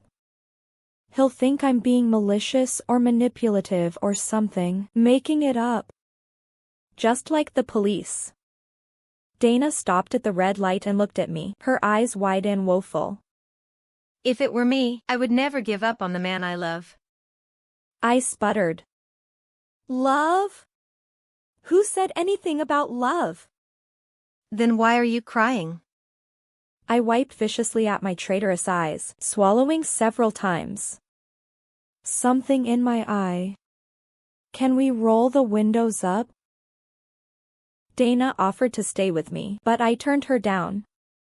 I wasn't in the greatest of moods, and I wanted some alone time. It was 2 o'clock by the time we got to my house. She talked to my mom, distracting her while I deposited my purchases upstairs. I pleaded a headache to my mom. She let me rest, but only after threatening to keep me home from school until Adele's house was ready. Actually, the thought of burying myself in the house and finishing up my project was rather inviting. But first things first. I needed to make a list. I sat down at the desk in my room and pulled out a piece of paper. Starting at the top, I wrote down my feelings. Frustration. Toward the police for not believing me. Anger. Toward Aaron for breaking up with me through a text message. Embarrassment. For spending too much money on stupid clothes. Despair. Because nothing I do will ever change the future. Hurt. Hurt. Aaron. The last line brought tears to my eyes, and I flung my head onto the desk. I tried so hard not to fall for him, but I realized now that had been about as futile as thinking I could make him stay with me instead of Libby. Falling in love with him had also been inevitable. Stupid Aaron. I took the list and ripped it up, then flung the pieces around my room. Letting my angry energy drive me, I headed downstairs. Mom? For once, she wasn't baking. I wandered into the den. Mom? She paused the movie she was watching. Yes, Jayne? Can I borrow the key to Adele's house? I want to finish up the project. Sure. She dug around her purse and pulled out a keyring. Are you feeling better? She eyed me, probably noticing my swollen face. Yeah. A bit. Lock it up after you. Will do. I slipped out of the house, wanting to get this project finished up before nightfall. Just in case it didn't go so quickly, I took my car the few blocks to Adele's house. Had anyone followed me here? I did the deadbolt and the chain. Being alone made me nervous, and I almost gave in to the temptation to call Dana and have her join me. Don't be a wimp, I told myself. You're the only one here. With that note of encouragement, I threw myself into the task. I organized the remaining papers and restacked the boxes. I found a few journals, but they were empty. I flipped through them anyway, and a loose paper floated out of one and drifted to the ground. I picked it up. The time has come to pass Dekla on. She no longer needs me. Dekla, I whispered, letting the paper slip through my fingers. Not declare, and definitely not declaw. But what on earth was Dekla? Time to visit Adele again. I pushed myself off the carpeted floor, my fingers already hitting the speed dial on my phone. What's up, Jayne? Dana asked, her words distorted by what I assumed was a dum-dum. I need you to look something up for me. I locked up the house and slid into my car. Dekla, Google it for me and tell me what comes up. On it. I hung up, content to let Dana do my research. Adele and I were going to have a little chat. But I had to hurry. It was already 3:30 in the afternoon, which only left me 3 hours before the game. Dana called me back when I was 2 minutes from the hospital. What have you got for me? I asked, stopping at a red light. Did you find out what Dekla is? Yes, only it's not a what, it's a who. She, actually. Dekla is one of the Latvian goddesses of fate. A goddess of fate? I visualized the tall blonde woman. Was she Dekla? The car behind me honked and I jumped, only then noticing my light was green. Thanks, Danes. I made my left turn and pulled into the hospital parking lot. What's going on, Jayne? I'll tell you at the game. See ya. Hanging up, I hurried toward the doors. I bought a card and 2 balloons in the hospital gift shop, then took the elevator up to see Adele. To my infinite gratitude, she sat upright flipping through TV channels when I walked in, her curly purple hair lopsided on her head. Hi Adele, I said meekly, holding my card and balloon out like some kind of offering. She turned her attention from the TV, focusing tired gray eyes on me. I opened my mouth to offer an explanation of my visit, when she whispered, Dekla. You've come. That name again. My heart pounded and I turned around, expecting to see the familiar woman in the halls behind me. Nobody. Could only Adele see her? I swiveled back. Do you see her? Is she here? Adele held out her hands and gestured me forward. You've misunderstood. You're Dekla. The off-white walls swirled around me, and I reached out a hand to steady myself. What? Me? No, I'm Jayne. I'm not a goddess. Adele shook her head, a small satisfied smile on her face. No. You are Dekla. You see the fate of those around you. You walk in their shoes at the moment of their death. You have the ability to change their destiny. I opened my mouth, about to question how she knew all that, when her final words caught up with my brain. I coughed and sputtered. Change their destiny? I've tried.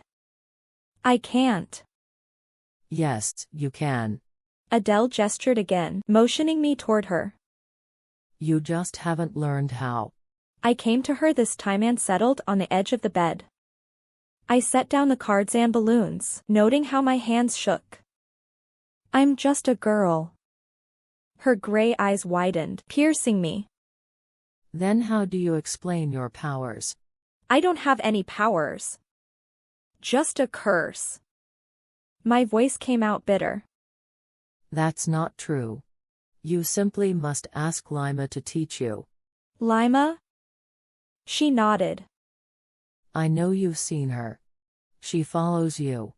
The scent of death calls to her, and she waits to see your verdict about their fate.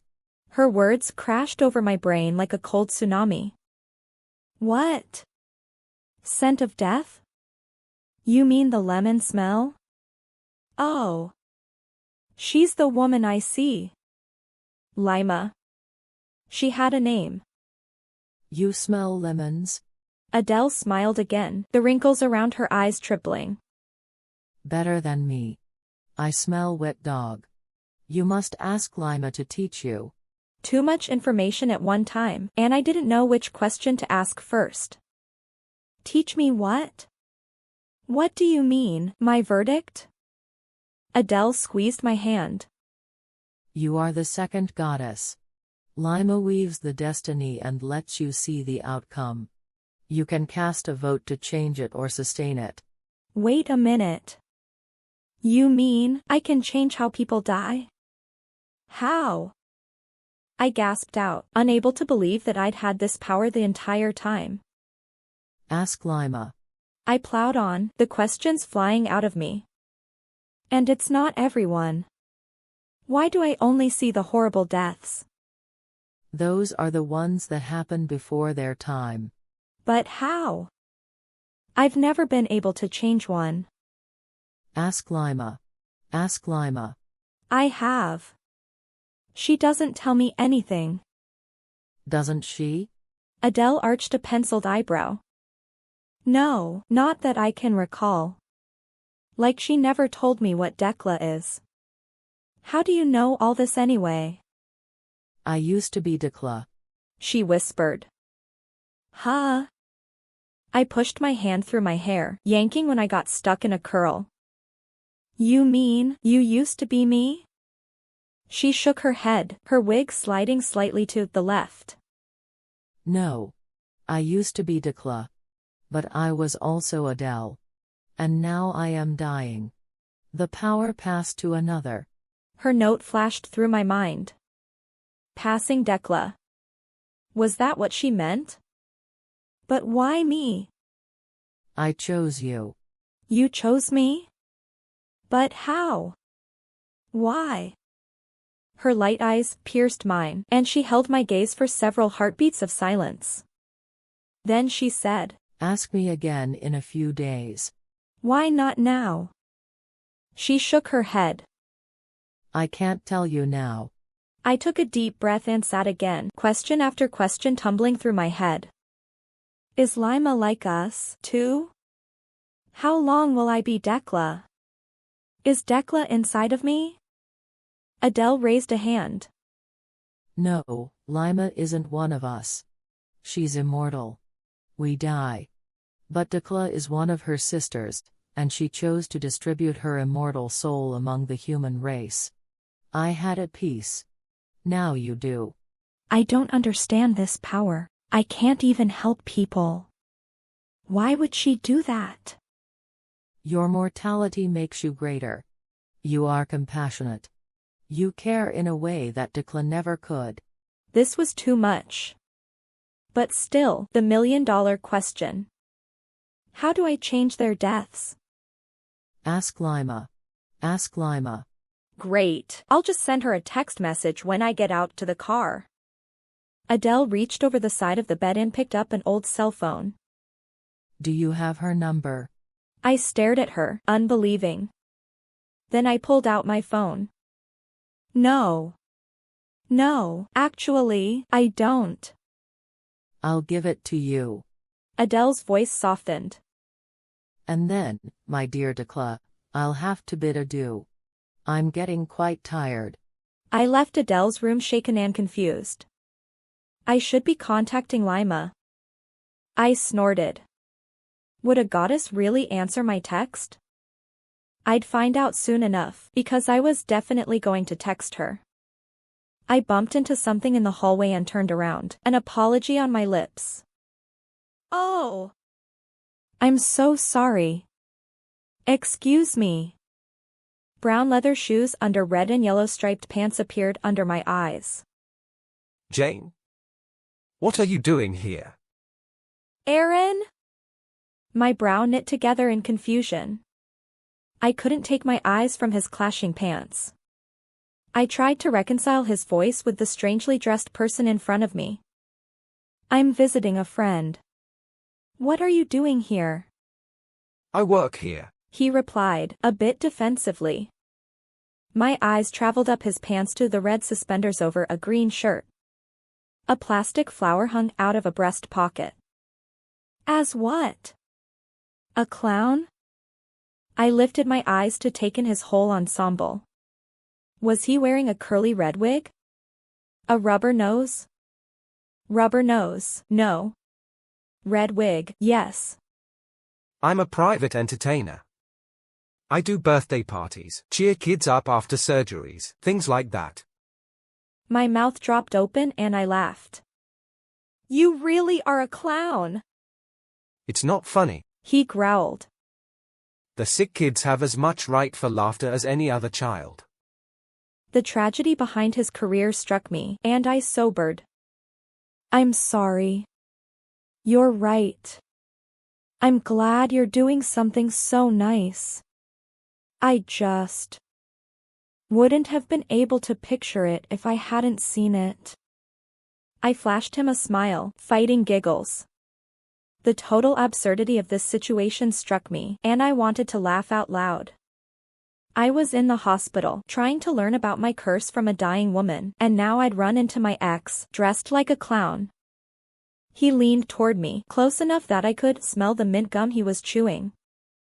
That's because you never notice me, Jayne. I inhaled his scent, my lips parting of their own accord. Traitorous mouth. I pressed them together. What are you talking about? I always notice you. You have a good way of pretending you don't then. I struggled to concentrate. Had his lips brushed mine when he spoke? He was right there. No, I don't. Oh? I only had your attention when I wasn't giving you any. His words struck a chord. That's not true. Jayne. The whisper sent tingles down my spine. You're making me crazy. He put his hands on my shoulders. He's going to kiss me. The thought flew through my head. I should pull away. But I didn't. I wanted that kiss most desperately. My pulse pounded in anticipation. Mr. Chambers. A shrill voice rang down the hall, and Aaron let me go. I don't think you're being paid to stand out in the hall when you have a birthday party to attend. Sorry. You're right. I jerked away, the spell broken. We shouldn't be talking anyway. It might make your girlfriend jealous. After all, it didn't work out between us. I threw his words back at him spitefully. I shouldered my purse and marched down the hall, keeping my head high in case he watched me leave. I'm here. Second row of cars. She groaned. Seriously? You're going to stay in there? I have to. How can I be a good spy if I'm not watching people come in? I've never been able to change one. She huffed. It's your social funeral. As long as it wasn't my real one. A moment later, Dana's yellow galoshes appeared trekking across the grass toward my car. I popped the locks and she climbed in next to me. Raining? I asked, examining her matching yellow raincoat. I hadn't noticed any water hitting my windshield. Might, she replied, unwrapping a dum-dum. She stuck her purse between us and I dug through it, in the mood for a cotton candy sucker. So, tell me why I looked up Dekla. Criminy. My stomach tightened into knots at the memory of my conversation with Adele. Well. Apparently, I'm her. Dana squinted at me. How's that possible? She's a 1,000-year-old goddess. Her eyes narrowed even more, into tiny slits. Wait a minute. How much have you been holding out on me? Is this, like, your 7th time through high school? My face burned. No. I haven't been holding back. It's more like, I have her powers. So you're the goddess of fate? Dana blinked several times. Why can't you change things, then? That's the confusing part. I shredded the candy wrapper. There's another goddess. The woman I see. Lima. Oh, you know about her? She shrugged. Her name popped up on every website that Declas did. I nodded. Yeah, Lima. Anyway, she's like the actual goddess. I'm just the sidekick. And I don't know how to do anything with my powers. Dana leaned toward me. But you can? Well, not right now. I don't know how. But if you learn? Then you can? My head bobbed again. Yeah. Apparently. Wow. Dana breathed, settling back in her chair. That's fabulous, Jayne. Yeah.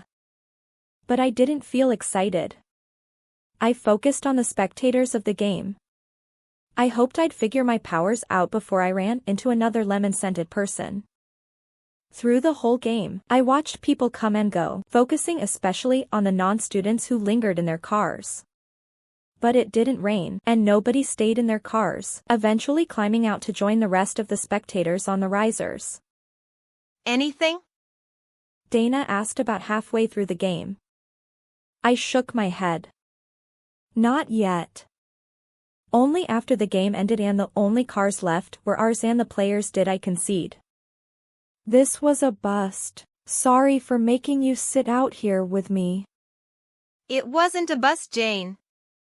I've never been able to change one.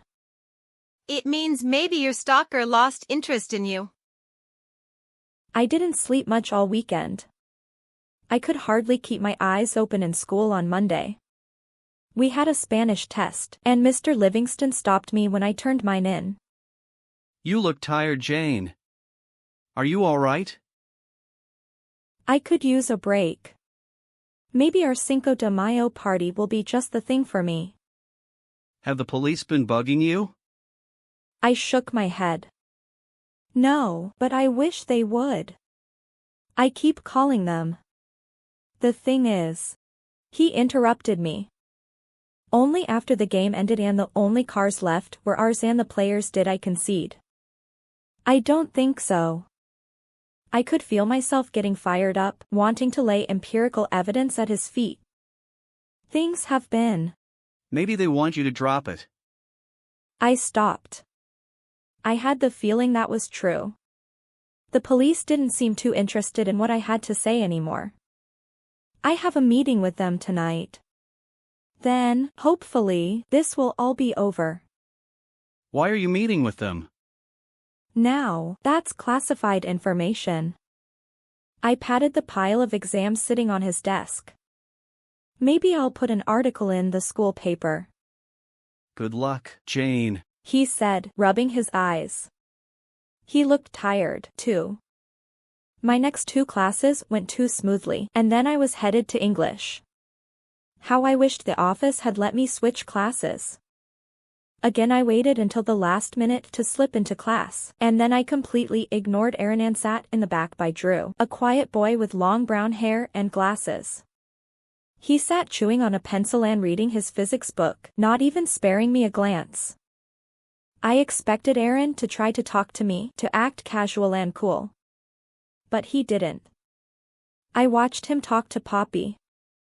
She giggled loudly, glancing back to gauge my reaction throughout the class. I had none. Ms. Siegfried had given us a day to work on our essays, and that's exactly what I did. When the bell rang, I took my time gathering up my things, but I needn't have bothered. Aaron's phone chirped, and he answered it while he walked out, not even looking over his shoulder at me. A sick pit formed in my stomach. If it was for the best, why did ignoring him feel so wrong? Dana poked her head into the classroom. Hello, Jayne? Gonna eat lunch today? I glanced around and realized I was the only one left. I shouldered my backpack with a sigh and stood up. Not really hungry, Dana. I wrinkled my nose. Oh, Jayne. Dana joined me at my desk and gave me a hug. Tough year, huh? Maybe Aaron's the one you should practice your powers on. Dana. I gave her an annoyed look. Not now, okay? I've been thinking about this. What if it happened because you made it happen? I rolled my eyes. No, serious, Jayne. Think this through with me. You see a vision of Aaron and his ex-girlfriend living unhappily ever after. So as soon as he comes along, you start pushing him away, pushing him back to her. I opened my mouth to argue, but then stopped. What had Aaron said? That I never noticed him? Was it possible I made him feel like I didn't care? Yeah, Dana said, nodding. You're with me. So, imagine what would have happened if you hadn't seen the future. I would have acted like an idiot, falling for him and thinking we were going to last forever. I lifted my chin. At least I avoided getting my heart broken. Right. Looks like your heart's intact. Tears welled up in my eyes. I wish I'd never met him. You can't live trying to avoid the inevitable. Forget what you saw. Just embrace life. And try to get Aaron back before it's too late. It's too late. I just want to move on. The rest of the day went by in a blur. I could hardly wait for it to be over. Tonight should be a big game. Last one of the tournament, which we were doing so well in. Yet not even the thought of a championship title cheered me up. I pulled into the driveway at home and sighed. First one home. I didn't really feel like going into an empty house right now, even though nothing spooky had happened in a few days. I opened my cell phone and sifted through contacts, wondering who I could go visit for a bit. I've never been able to change one. I had an actual number for her. Would it work? I texted out a quick message. I need to talk to you. When you have a moment, would you mind appearing? Thanks. I read it over and laughed. This was stupid. Still, it didn't hurt anything except maybe my pride. I hit send and closed my phone. There was no one in my contact list I felt like visiting. I wanted to visit Aaron. The idea was even stupider than sending a text message to a Latvian goddess. But it fueled me, emboldened me. Hadn't he told me to come over sometime? I've changed my mind, Dana, I said out loud, even though she wasn't with me. I'm going to get Aaron back. My chest lightened immediately. Now if I could just figure out how to change the future. After I made myself irresistible, of course. I ran through the scenario in my head. Put on a dress, go to Aaron's house. Make out. Or rather, make up. Beth? I called out when I entered, just in case a friend had dropped her off. No one answered, and then I remembered she had cheerleading practice. I paused at the thought of my sister, wondering if Dana's philosophies applied to her as well. Should I just ignore the future and treasure the time I had with her? Half an hour later, I was in my car again. I'd done my hair, leaving it down but with more defined curls instead of just massive waves. I rolled the windows up and cranked on the AC, willing it to cool me off enough to keep me from sweating. I pulled out the map I had printed of Stouts Creek. Only one street wound around the bay, and I just had to find the house with the red roof. I smiled, grateful Aaron had revealed that information on our picnic. The house was the typical Cape Cod style so prevalent around here, but with massive upgrades. No wonder Aaron's family had liked it. Minus the red roof, it looked every bit like an English manor dropped on American soil. Aaron's dark green BMW shimmered in the driveway. A seed of uncertainty buried itself in my heart as I stared at the house. Why had I done my hair and put on this dress? He was going to think I was silly. You came all the way here, Jayne. Just do it. I turned my car off and started up the drive, trying to appear confident and poised even while my heart beat like a rabid drummer in my chest. The doorbell chimed when I touched it. It didn't ring, it chimed. Who would answer? The butler. The door opened, and Aaron stood there. The smell of woodsy leather permeated the air around him. I couldn't bring myself to meet his deep blue eyes. Instead, I stared at the forest green t-shirt that stretched across his shoulders. Jayne, He said, surprise evident in his voice. what are you doing here? His voice lilted upward, stressing the words musically. No warm welcome yet. I could feel my courage slipping away. My gaze dropped to his cowhide slippers, a heat creeping up my cheeks. Chalk another one up to a stupid idea. I just wanted to talk. Aaron? Now's not the best time, Jayne. He all but whispered. I'll call you tonight. His dismissal ignited my courage. I took a deep breath. No, I said, nodding as I recognized the truth in my words. There are things that need to be said, and they need to be said now. I need to say some things. Chapter 26. I lifted my head, meeting Aaron's eyes with what I hoped was a forceful stare. I'm going to the pregame setup. I thought maybe we could go together. I can explain why I acted the way I did. I'm sorry, Aaron. He pressed his lips together and swallowed. Don't, Jayne. He murmured. Not now. Don't what?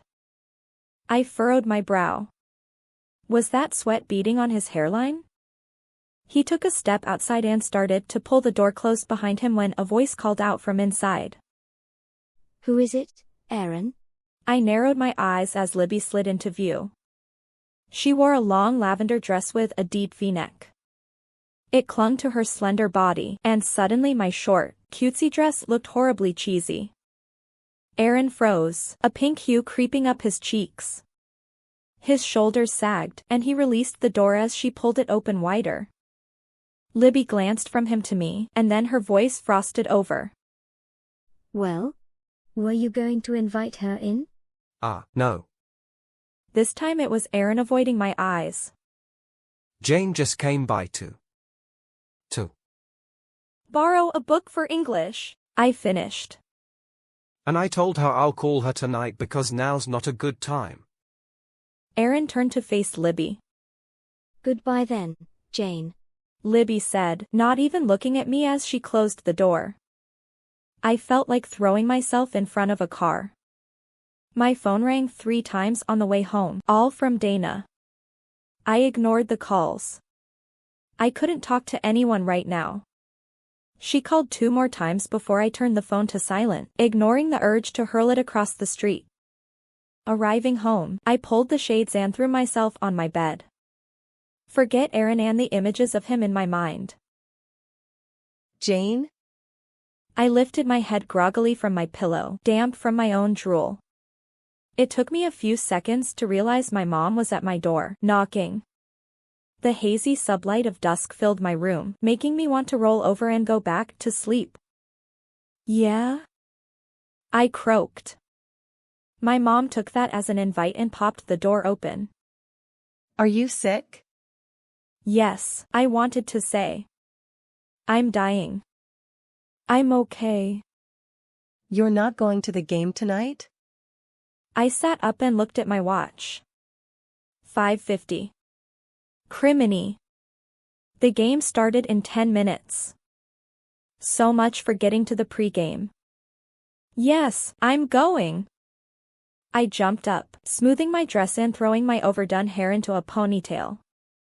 I kicked off my heels and slipped on a pair of flats. Bye, Mom. See you later. I hurried out the door. I hoped we creamed the other team. That was just what I needed to vent my feelings of failure. Dana was waiting for me in our usual spot, to the left of the baseball diamond. I slid in 10 minutes after 6 and jerked out my tape recorder. Where've you been? She hissed, her eyes scanning me from head to toe and taking in my appearance. I've been calling for hours. Which should let you know I didn't feel like talking, or I would have answered. I snapped. She pulled her head back and blinked. Sorry. Guess I didn't get the hint.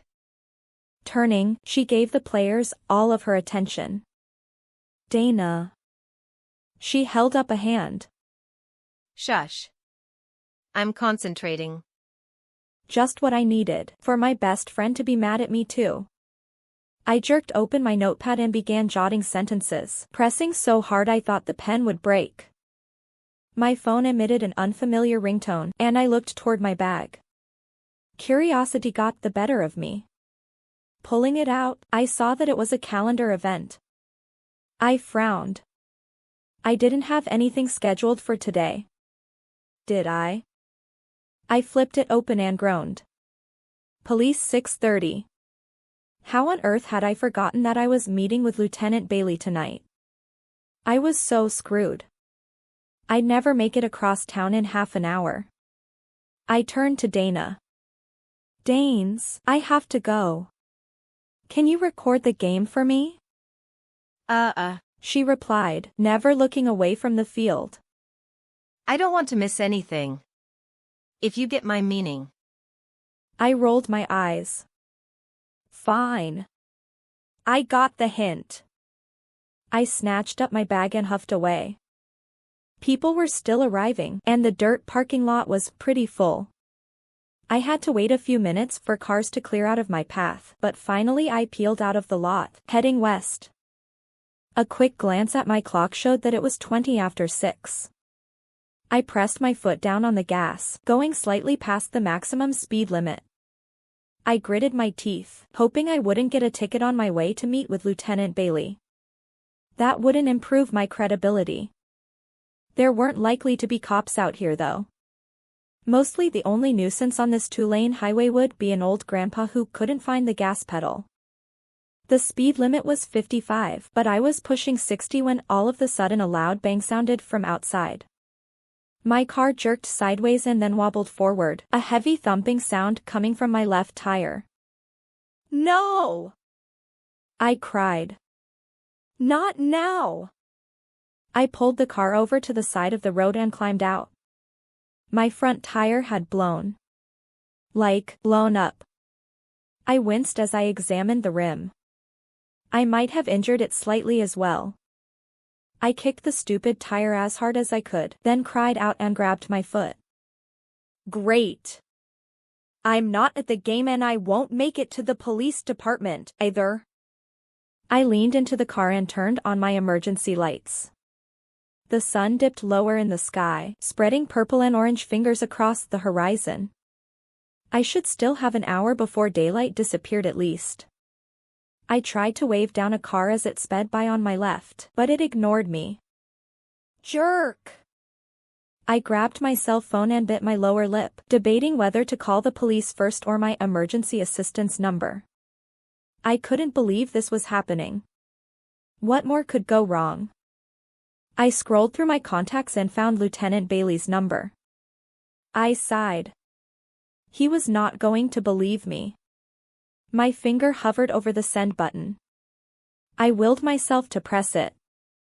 Jayne. You all right? I gasped and dropped my phone. I'd been so intent on my call that I hadn't even noticed the car pull around behind me. My face reddened when I saw Aaron. What are you doing here? I sputtered, my eyes darting to the paved road. How did you find me? He jogged around to my side. I was on my way to the game when I saw you standing here. The horrifying memory of my embarrassing debut at his house churned my stomach. Well, keep going. I've got help on the way. He grabbed my hand. Jayne. Don't be angry. Those were the wrong words to say. Excuse me? All my frustration and anger at the situation and him blew out of me. Don't be angry? You break up with me through a text message. And when I go over to your house to talk to you, who do I find but your ex-girlfriend? The one you told me you didn't like anymore. Remember? Aaron's eyes narrowed. The way I recall, you didn't seem very interested. In fact, when you came over to my house, you were the one apologizing. That was before. Before what? Before I saw that you had already replaced me. I succeeded in getting my hand out of his grip. I trembled with emotion. It's her you want anyway, not me. You always choose her in the end. Just get away from me. I pushed his chest with both hands. Aaron took 2 steps backward, his brows pulling together. Jayne. I mean it. Go. I closed my hands into fists, blinking hard to keep the tears at bay. Aaron still stood there, a pitiful expression on his face. I didn't want his pity, and I didn't need his help. I climbed back into my car and locked all the doors. Then I pressed my hands over my ears. Go away! I yelled at the steering wheel. And then I cried, hoping Aaron was already gone and not witnessing my humiliating breakdown. After a few minutes, I coughed and took several breaths, gathering my wits about me. Where was my phone? I reached over to the passenger seat, groping for it. Not there. I stared at the vacant seat for a moment before remembering I dropped the phone on the street. Had I called the police? I couldn't be certain if I'd actually hit send or not before tossing my phone on a one-way flight. I took a deep breath and exhaled, closing my eyes. Then I hit the unlock switch and grabbed the handle just as there was a soft tap on my window. The tears started again and I bit my lip. Aaron, I don't want to talk, I said, opening the door and stepping into the street. You're just delaying. I stopped. The man in front of me wasn't Aaron. The jagged scar cutting across his neck gave him away, and I caught my breath. It was him. The murderer. My heart did a staccato dance in my chest. I opened my mouth to scream, but he stepped up to me and pressed his hand against my lips. Hush, Jayne, he whispered. He pulled a knife from his vest and pressed it against my neck. Don't make this any harder than it is. What were you about to say? Something about delaying the inevitable. He had found me. The blood pumped so hard in my chest I thought I would faint. Where was Aaron? Had he gotten away? My eyes swiveled from side to side, searching the deserted road for his car. I could only hope he'd listened to me and left. The pressure moved away from my neck for a moment, and suddenly he shoved a large gag between my lips. He jerked it tight behind my head. There now, Jayne, I know you'll keep quiet. That voice. My mystery caller. He clasped my hands together and tied them up. I hate to have to do this to you, but after all, I don't trust you. Let's walk. He moved me around my car. I stumbled under his hands, nearly falling into the ditch. We cleared it and walked into the pasture, ripe with stalks of corn. I breathed rapidly through my nose, feeling as though I couldn't get enough oxygen. Hush, Jayne, he soothed, one hand on the back of my neck, pushing me forward. You'll get your chance. I'm dying to know how you found me. Well, not really dying. Figure of speech. The ears of corn reached up to my armpits. Stopping, my stalker pushed on my shoulder until I sat. Then he sat down next to me. The prominent scar on his neck jumped out like a neon light. The corn stalks trembled, and my captor froze, eyes narrowing as he searched the field. I was shaking so hard I thought my teeth would rattle out of my mouth. Another man stepped into the corner of our corn shelter. You got her. The baseball cap pulled low over his face didn't mask the voice of my Spanish teacher. I stiffened, the fear flying right out of me as surprise and disbelief took over. Mr. Livingston! I tried to scream the words through my gag, but they came out in muffled grunts. Help me! I flailed about the best I could. He didn't look at me, and my captor kicked me in the ribs. Shut up. He turned back to Mr. Livingston, and I realized then why he looked familiar. They had the same light blue eyes, the same high forehead and light brown hair. They had to be brothers. The knowledge hit me harder than the kick to the ribs had. My hope sank like a lead ball in the ocean, and a feeling very much like despair flooded my limbs. I began to sob in earnest, tears flowing down my face and into my gag. I got her. My captor agreed.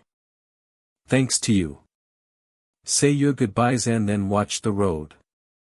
She'll be dead when you see her again. I'm sorry, Jayne. I told you to stay out of it.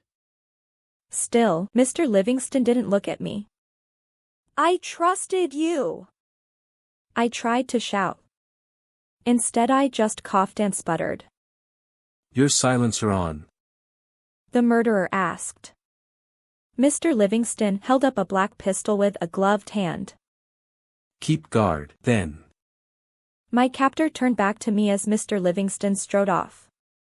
So, you've met my brother. He wasn't exactly thrilled when I decided to move home, but lucky for me, he's been keeping an eye out for anyone acting suspicious. I know he's hoping I move along soon. I'd been betrayed. Thoughts flashed before my eyes, but I couldn't pass out now. I struggled for breath, sucking around the cloth, trying to get air. I leaned my head over, the weight of it carrying my body sideways into the dirt. Now, Jayne, I have a few questions for you, he said softly. He squatted next to me, his elbows level with the black boots.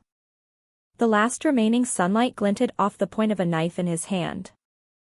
If you scream, I will cut your throat. Even if someone finds you, it will be too late. Got it? I did. I couldn't take my eyes off the knife. How long would it take to die from a cut throat? In my vision of Hannah, it happened very quickly. Did it really happen like that? Or did the mind speed up the process to spare the victim? He grabbed my hair and yanked my head back. Got it? He whispered. I forced my head to move up and down. All right. He lowered my gag to my chin, then pushed me back to a sitting position. How did you find me? My head swam. Salt and pepper spots danced in front of me. I cleared my throat. You won't believe me. Try me. He ran his fingers over the knife, the smooth edge glinting. I knew I wouldn't live to see tomorrow. I hoped it didn't hurt too bad. I hated paper cuts. I met Hannah. Hannah.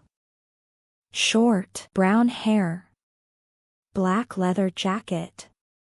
Ah, yes. So. She never met me before that night. I have a sort of psychic gift. And when I met her, I saw that you would kill her. How would my mother react when she found my body? Was this why Beth turned to drugs? To forget my death? Was this why Aaron got back together with Libby? Because I was dead? Really? His dry, unemotional response indicated that he didn't believe me.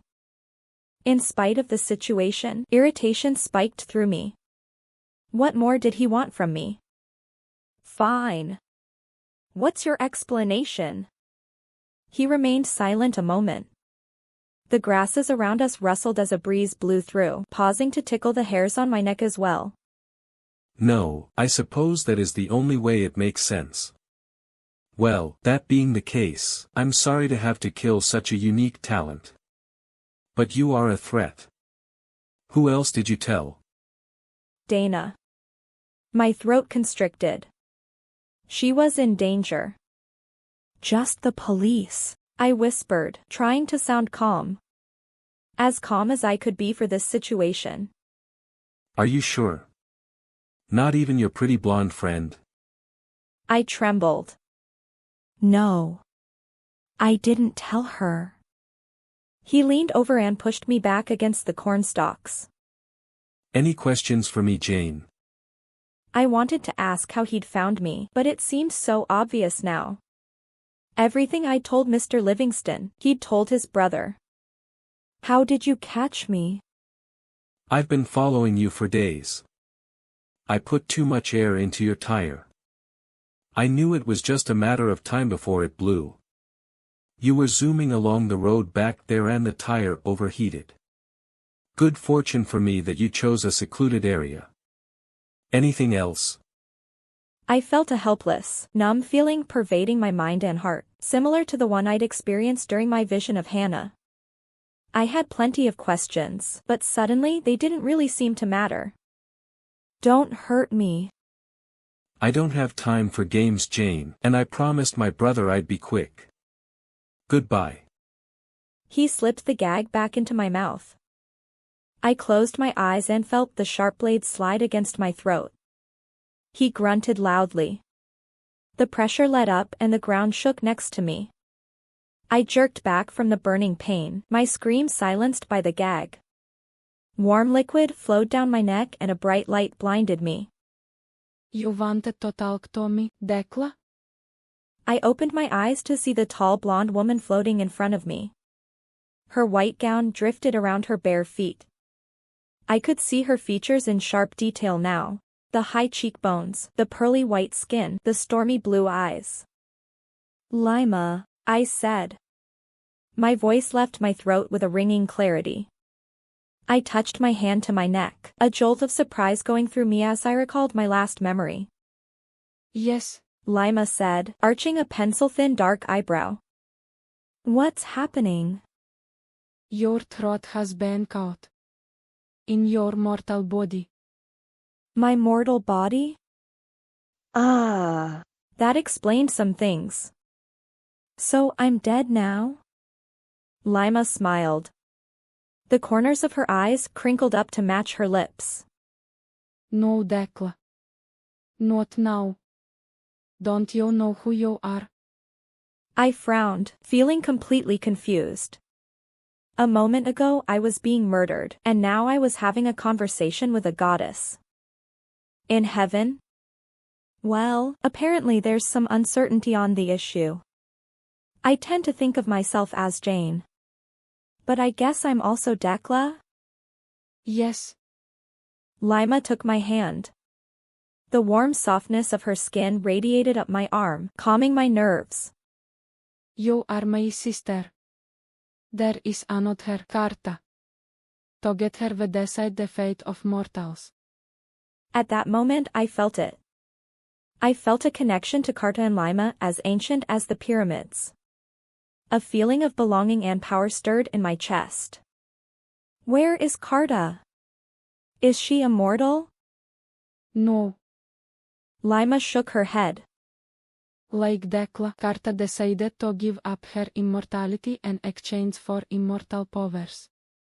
They are distributed among women of her choosing who also help me in deciding the fates of mortals. Just like you and many others in various locations around the world. Just like me. But I don't know how to help anyone. All you have to do is ask Dekla. That's what Adele had said, too, but it still made no sense to me. I don't understand. She leaned closer, so close I could only see her eyes. From time to time you will meet a person whose death isn't written in stone. Each time you do, you will see a possible fate and you get to have your say. Really? A dozen visions of various deaths flashed before my eyes. Guilt sickened my stomach at the thought that I could have saved the Manhattan. But how? Lima took a step back. You ask me to change it. That's it? That's all I have to do? She nodded. But that does not mean I will change it.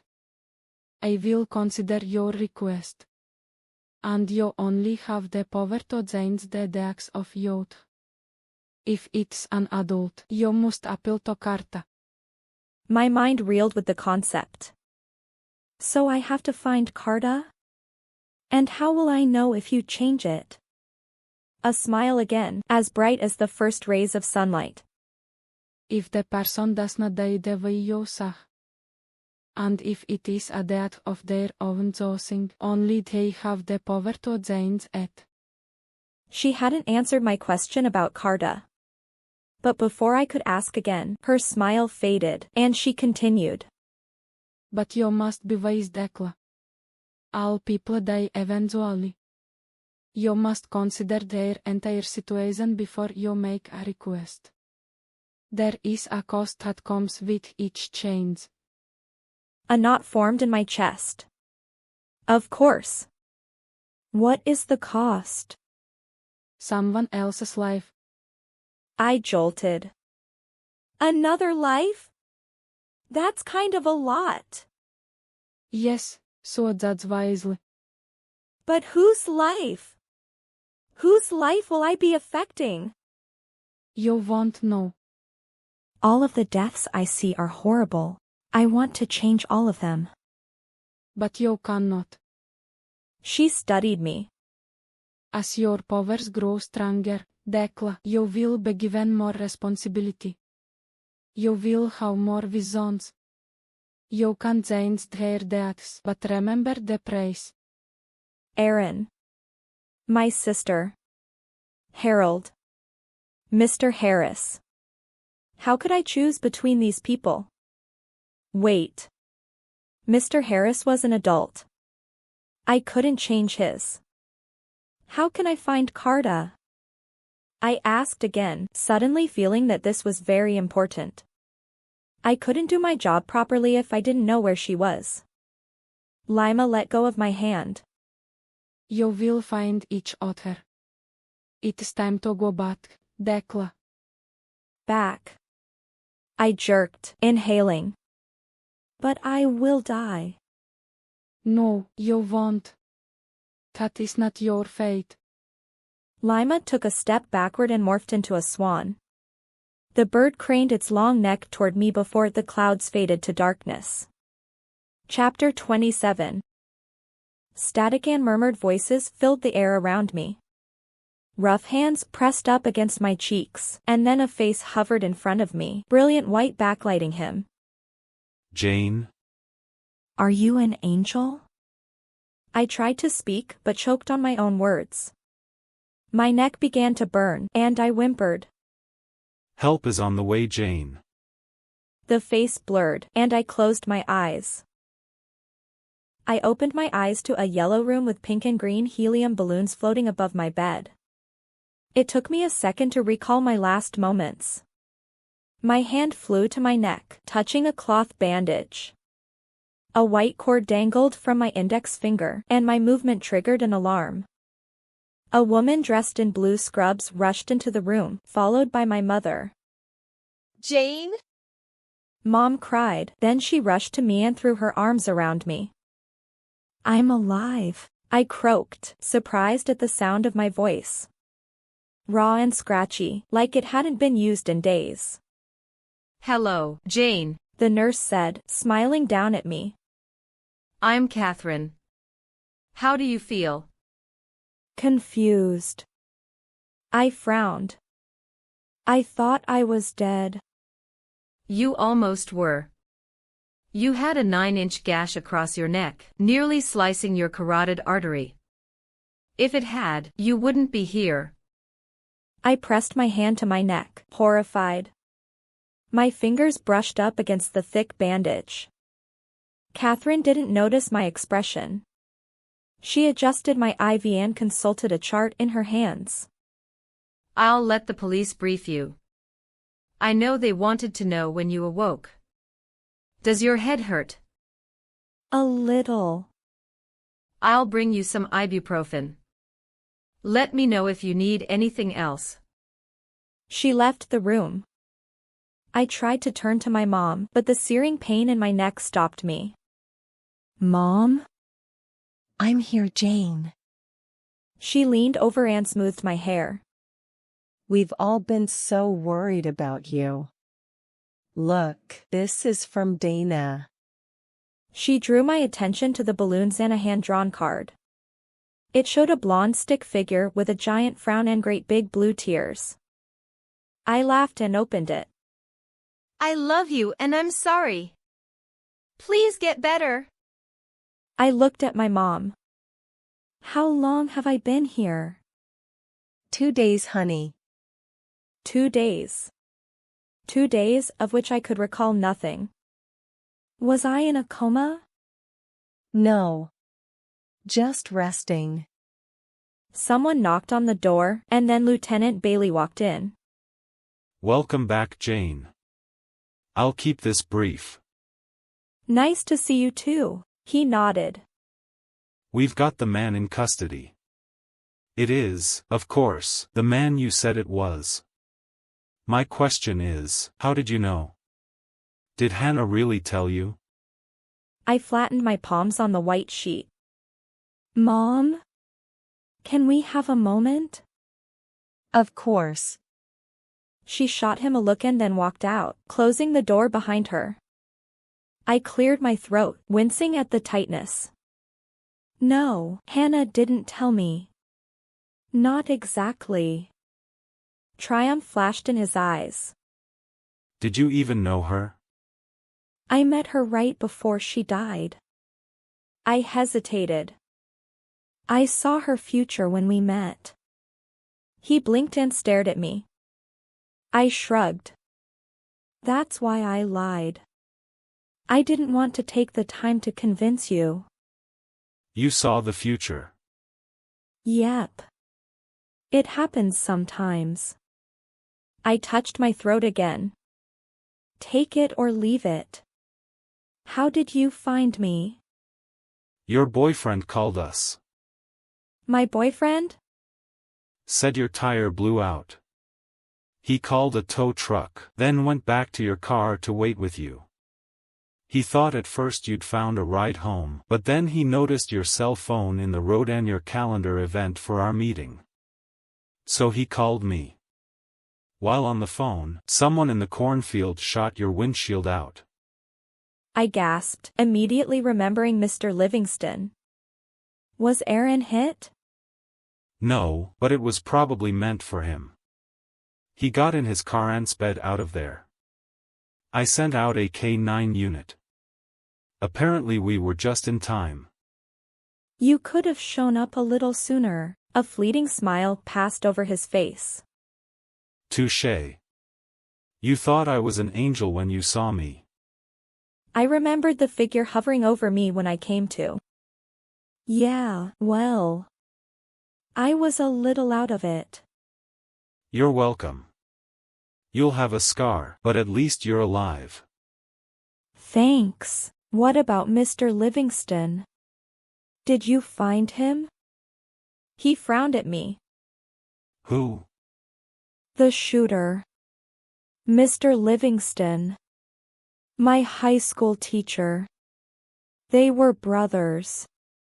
Bailey jerked out his notepad and started scribbling.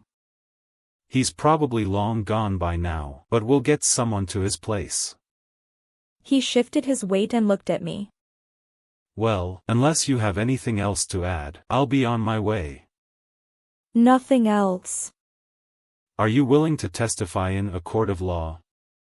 The thought made me shudder, but I nodded. Of course. Heaven forbid I should experience any other visions at this man's hands. We'll be in touch, then. He paused. And, for the record, if you should happen to witness a crime again, you can call me. I smiled. He did believe me then. My mom slipped back in as soon as he left. I just called your father. He'll be here soon. My mind was still buzzing from Lieutenant Bailey's words. Has a boy named Aaron been here? Mom hesitated, as if she'd been fearing this question. You mean the one who called the police? Yes. Looks like Superman? No, honey. My heart sank. It had been a chivalrous gesture, then, helping me. That was all. Thanks, Mom. I reached over and squeezed her hand. Thanks for being here with me. They kept me for 2 more days to make sure I had no permanent trauma from my injuries. The worst injury was my cut, and after the nurses showed me how to keep it clean and rebandage it, the doctor released me. Dana came to see me 4 times in that 2-day period, always with an offering of chocolate or candy and once with my very own bag of dum-dums. Aaron didn't come at all.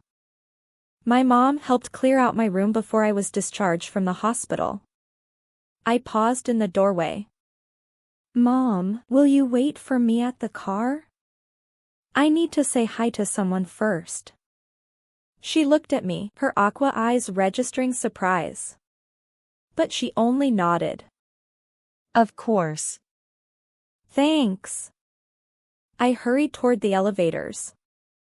A nurse stood over the empty bed in Adele's room, stripping the sheets. My heart fluttered. Excuse me, she glanced up at me and straightened. Yes? I'm looking for Adele. Did she switch rooms? Her brow knit together in a sympathetic expression, and I braced myself. Are you family? No. Just a friend. My eyes wandered around the bare room, missing all the photos and flowers from my previous visit. She died, didn't she? I'm so sorry. She died 4 nights ago. I nodded, my heart wooden inside my chest. I'd just missed her. If she had just held on 4 more days, I could have told her my experience with Lima. Wait a minute. 4 nights ago I was brought in. Coincidence? Do you know what time she died? Not offhand. Sometime after dinner. The hairs on my arms stood on end, and I lifted my shoulders up and down briskly. Right around the time I didn't die. Too weird. What did you say your name was? The nurse stood still, her brown eyes watching me. Jayne. Jayne Lockwood. Oh, gracias a Dios I remembered. She pushed past me, and I slid against the wall to let her out of the room. She grabbed up a file at the nurse's station and rifled through it. Here. She thrust a folded piece of paper at me. She left this for you. I stared at it. My name danced across the top in pretty feminine script. Go on. She waved it. I need to know this, I told myself. I took the paper and moved into a small sitting room. I collapsed inside an oversized chair and opened the notebook paper. Dear Jayne, it's lacrosse season. I've been following the team closely and know that the tournament is almost over. Which means, very soon your life will be threatened, and mine will come to an end. If you are reading this, I am dead, while you have faced death and survived. You might be wondering how I know this, or you may have already figured it out. I saw you. It was about 7 years ago that I met you in passing, at a grocery store. We made eye contact, and in an instant I saw your death at the hands of the serial killer. Something about you spoke to me. I couldn't bear it, and I cast the judgment for you to live. But Lima didn't approve it. She said the actions you would take as an investigative journalist would lead to the same fate over and over again, and she could not change you. There was only one way for me to save you. I had to pass deck law on to you. Perhaps you are angry at me for choosing you, for giving you the gift of sight. I hope now you understand. I gave my life to you. The very next day I lost my immortality and was diagnosed with cancer. I didn't mind. I have lived more years than I should have been allowed, and I knew I could not live forever. Someday, you also will choose someone to inherit Dekla. You have the gift now. Use it wisely and be grateful for it. You hold power in your hands. Your eternal sister, Adele. I read the letter 3 times, and each time it sank in a little deeper. Then I straightened, fresh resolve stealing me. I was alive, and I had a purpose. I also had a boyfriend to win back and a sister to save. There was no way I was letting them die the way I'd seen.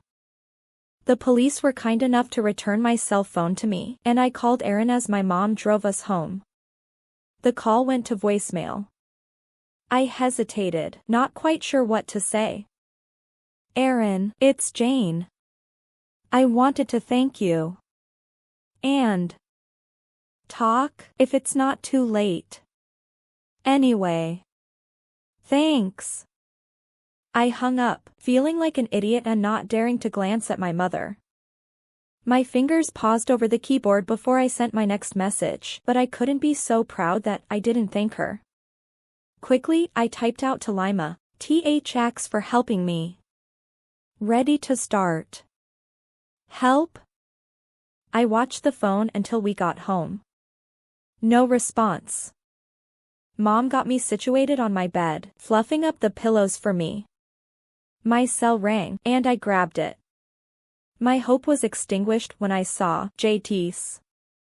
I groaned. Hello? Jayne, it's Tom. His deep voice filtered through the line, disappointment heavy in his tone. I hate to do it, Jayne, but we're going to have to let you go. You've missed work for 3 days without calling in. Tom, I'm so sorry. I've been in the hospital. I wasn't conscious. I'm so sorry nobody thought to call you. You see, Tom cut me off. That may be true, Jayne, but you are simply too unreliable. We'll have to find someone else. I'm sorry. Good luck. He hung up, obviously not caring at all why I was in the hospital. All he wanted was a reliable employee. Well, there goes that job, I sighed, tossing the phone off the bed. What? My mom cried, incensed. I'll go over there and talk to him. That's not right. No, it's fine.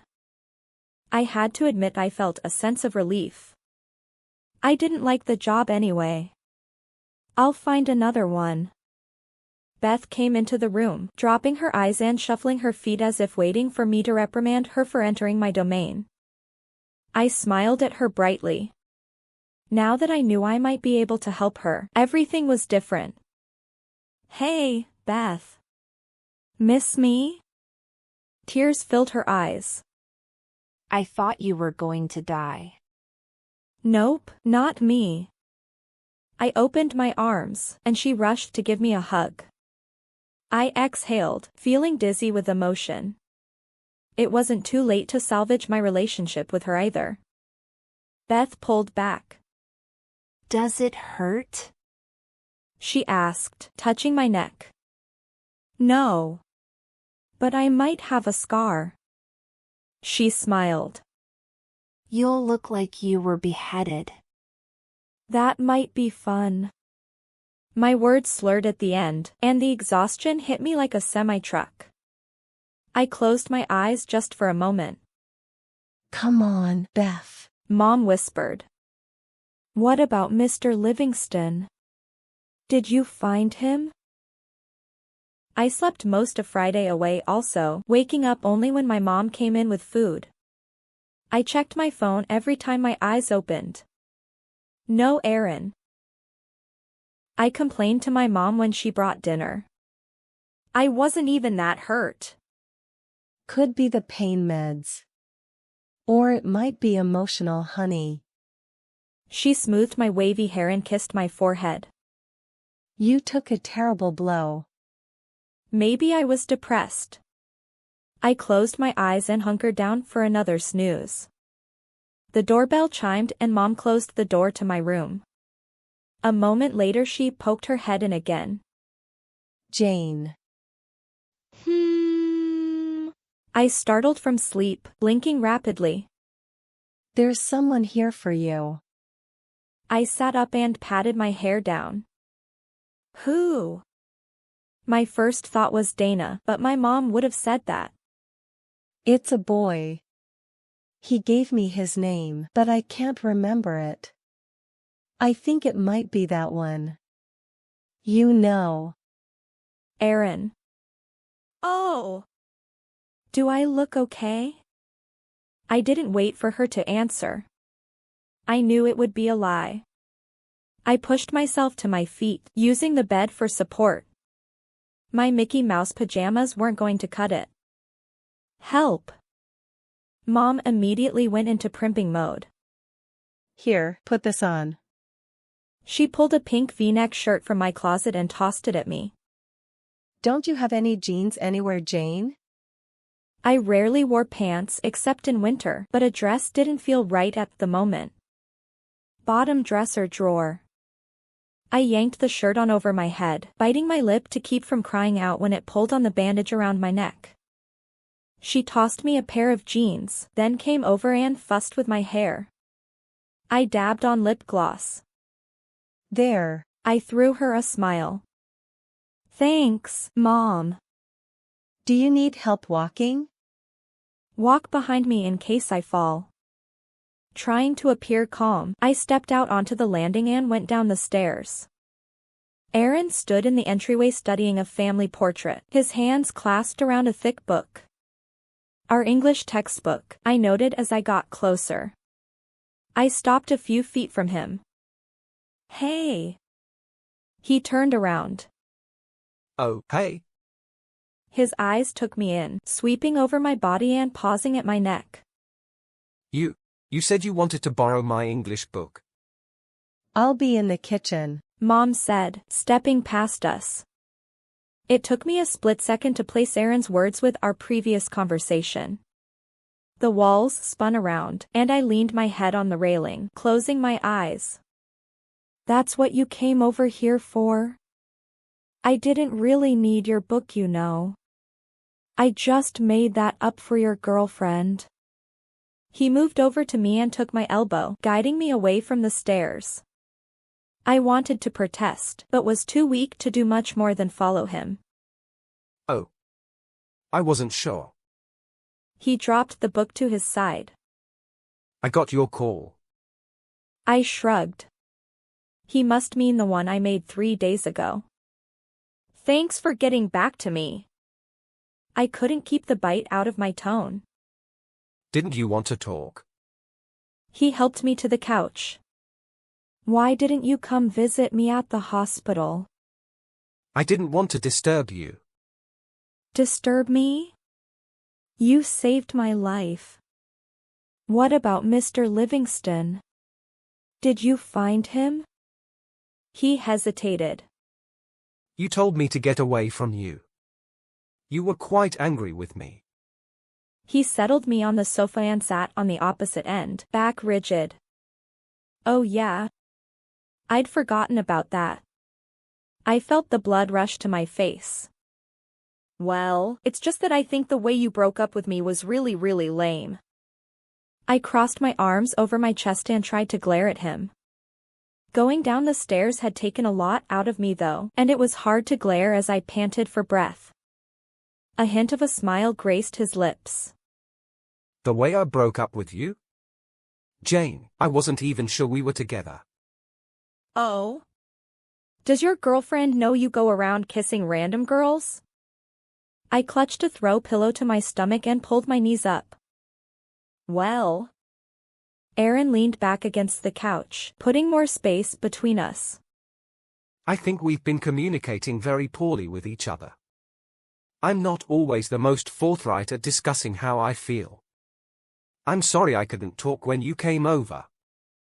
I shrugged, trying to push down the hurt I'd felt at seeing them together. Obviously I was interrupting. Interrupting an argument. The first of many. I bit back the words. Is that why you're over here? Because you're fighting with Libby? He hesitated, his eyes wandering over the edge of the couch, giving me an opportunity to study him in profile. You know I broke up with her a few weeks back, right? Well, yeah, I knew. But it looked like you got back together. Dana saw you two at the mall. He shook his head, irritation flashing across his features. You jumped to conclusions too quickly. Things aren't always what they seem. That was true at least. So, you didn't get back together with her? He turned toward me. I broke up with her because I was interested in someone else. Are you sure it wasn't just because you found someone local? Libby thought so. She finished her senior year early and moved out here. Thought all I needed was to have her close by. She moved out here? Yikes. Turns out it's true, huh? He touched my toe through my white sock. My feelings didn't change just because the other party appeared uninterested. It's not that easy to stop liking someone. But what was I supposed to do, Jayne? You made it clear, more than clear, that you didn't like me. So, I let it go. Or tried to. His eyes flickered to mine before darting away. I thought maybe I'd succeeded in getting over you until I saw you at the hospital. When you showed up at my house, I was really glad. It made me think, perhaps I wasn't wrong about you. But the timing was so bad, Jayne. I had to laugh, remembering Libby's expression when she saw me there. Yeah, I guess so. So after you left, and after I finally managed to convince Libby that we were done, really and truly, I went out to the game to find you. The rest you know. I pulled my knees in tighter. Well. I took a deep breath. I didn't mean to push you away. But I was scared. Scared? Why? It's hard to explain. How could I tell him that I couldn't take the ending? But now I knew it didn't have to end that way. I might be able to change it. Whose life would I shorten when I changed his? I inhaled and turned my head, staring at the red and gold flower patterns on the couch. Aaron's hand squeezed my shoulder, and I looked his direction, not focusing on anything. You said something when we were by the side of your car. Something like, I always choose her in the end. Did you see something about me? I tugged on Aaron's shirt, pulling him closer. Come here. He did, scooting next to me. I pushed my forehead against his. My heart leapt into my throat with what I was about to do, making it throb so intensely I thought I'd start bleeding again. Gathering my courage, I pressed my lips to his. I felt his sharp intake of air seconds before his arms went around me. He crushed me against his body, his male scent intoxicating my senses. His lips moved against mine with a desperation that left me breathless. I turned my head and cried out at the movement. Ow! Aaron pulled back, his eyes wide. Did I hurt you? I touched the bandage around my neck and laughed. No. I'm fine. Jayne? Mom poked her head out of the kitchen. I'd forgotten she was there, and I flushed. How much had she heard? Everything okay? Yes. I pressed my cold hands to my hot cheeks. Everything's fine. My phone chimed, the ringtone for a text message. I pulled it out and scanned it. Do you have a request, Decla? I gasped. It was from Lima. It couldn't be this simple. My thumbs flew over the buttons as I responded. Yes! 2 to begin with, Aaron Chambers and Beth Lockwood. I paused, and then added, more to come.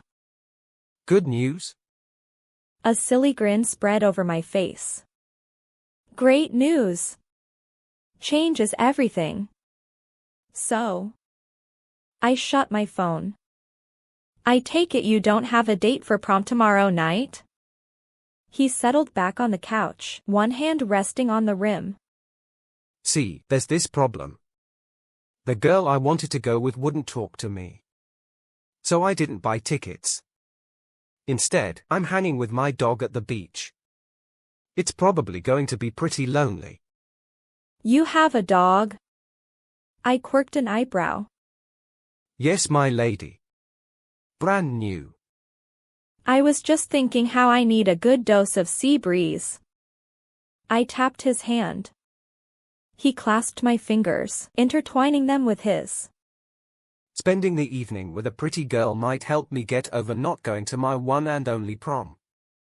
He pulled me forward until I reclined on his chest. His heart thumped under my ear and I smiled, all light and fluttery inside. Don't worry. I might invite you to my prom next year. Chapter 28. This will be your desk, Jayne. Mr. Edwards led me around several cubicles in the Lacey Barnegat Times upstairs floor, finally stopping at an empty one. There was a small table, a flat-screen computer, a 2-drawer file cabinet, and a telephone. Welcome to the Times. Thanks, I breathed, moving my chair back and sitting down. My skin tingled with excitement, and I powered the computer on. My first real job. Well, technically it still wasn't a real job, since it was a summer internship. Still, if I did well, Mr. Edwards had hinted that they might take me on as a junior journalist next summer after I graduated. A hint of lemon wafted into my cubicle seconds before the tall brunette walked over. Her green earrings danced as she tossed back her straight long brown hair. So you are Jayne, huh? I stood up, giving her a shy smile while not quite meeting her eyes. I would at some point. It was my responsibility, after all. But I would decide when. I stuck out my hand. And you are? Kate. She shook my proffered hand. I started here as an intern 4 years ago. I'm going to Seton Hall University. You are still in high school, right? Right. I nodded and sat back at my desk, turning my attention to the computer. Lacey Township High. Graduate in a year. Figures. Well, we'll be working a lot together, Jayne. Anytime I've got overflow, I'll pass it on to you. Mr. Edwards had briefed me on this. I would learn from Kate by being her assistant. I nodded, watching her reflection in my screen. Got it. I'll help however I can. Awesome. She flashed me a brilliant, white-toothed smile. We'll get along just smashingly. And someday soon I'll learn how you die, I thought. That was all right. I could handle this. I love your scarf, she said as she walked away. My hand went up and fingered the delicate green silk scarf around my neck. My necessary accessory these days. The wound had healed nicely, but there was no hiding the ugly red line. The doctor promised me the color would fade to white, but it would always be there. I got home from my first day with a confidence that felt wrong in my body. Insecurity and paranoia were my usual style. I dropped a few work assignments on my bed and picked up my phone. Dana? I said the moment she answered. Hey, beautiful. She said, affection radiating from her voice. Coming over? Warmth filled my chest, and I swallowed back the lump in my throat. Parting time. I'll be right there. Soon she would be in college, having a blast and making new friends. And I'd be hanging out here for the summer, trying to find other people to share the joys of my senior year with. I still had Aaron. But there was something else I needed to do now, while this new confidence flowed through me. Someone I owed a phone call to. I flipped open my ghetto phone and dialed Steven's number. I didn't have to search my contacts. I still had it memorized. He answered on the second ring. Jayne, he said, his voice a mixture of surprise and happiness. Steven, hey. Sorry it's been so long. No, you're fine. What's up, Jayne? He sounded so normal that it made my heart ache. He had no idea what was coming. I cleared my throat. How was prom? It was great. I'm sorry you couldn't go. I hope you're feeling all right. He knew about my run-in with the serial killer then. To be expected. Most of the city knew. Oh, don't worry about me. I'm glad you had a good time. How's your mom doing? My mom. His voice took on a defensive tone. I mean, she's doing fine. Why? I searched for a good explanation for how I knew she was dying. Aaron works at the hospital. I crossed my fingers, hoping his mom was already in and out for treatments. He told me she is really sick. She's fine, Jayne. There was a finality in his voice that worried me. I wasn't sure if Steven was brushing me off or if he was in denial. Well, I know you're a great son for her. I'm sure she's proud of you. I bet your dad's having a hard time though. He's doing all right. Now Steven sounded cautious. I cleared my throat. We talked about you for a few minutes when I met him a couple of months ago. I couldn't change Mr. Harris's fate, even if it weren't for the fact that he fell into Carta's jurisdiction. He'd chosen to end his life. I understood now what Lima meant when she said that. But Steven, I could help. He told me something kind of personal. He said that he wished he spent more time with you, that nothing's more important than his family. Steven didn't say anything, and an awkward silence descended over the line. Then he cleared his throat. Yeah, that's interesting. Thanks for telling me, Jayne. Hey, I gotta go now. But call any time, okay? Sure thing. My heart sank as I hung up. He thought I was crazy, that was for sure. Then I shrugged. I'd done what I could. This is it, huh? Dana slammed the trunk and came around the car. She hooked her arm through mine and leaned her head on my shoulder. Yeah. I tried to smile but my voice wavered, giving away my true feelings. You're all grown up and leaving me. She squeezed my arm. You're an amazing person.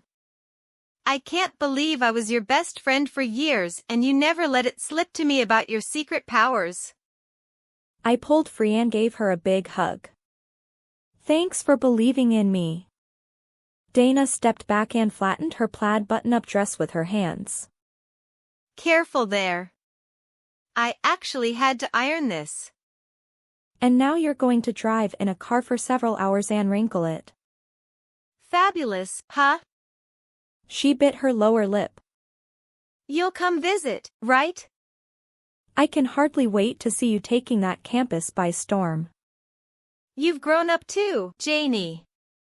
All ready to get out there and take chances.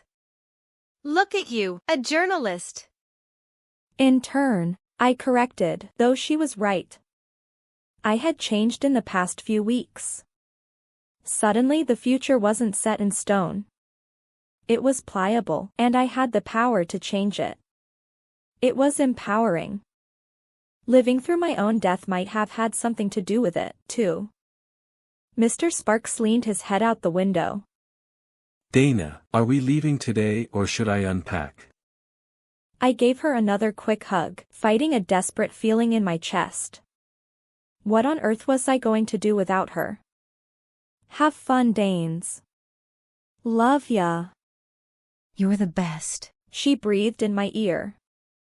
If you ever see my future through anyone else's eyes, you better call me and tell me. I laughed and let her go. Dana climbed into the car next to her dad. As he pulled away from the curb, she leaned over and honked the horn, then waved out the window at me. I waved until they were out of sight, and then walked slowly back to my Honda. My stomach knotted up as I thought of what I was about to do, but it was time I did it. Beth? I climbed the stairs with great trepidation, noticing the way each one creaked as I put my entire weight on it. Beth, are you home? Beth came out of her room.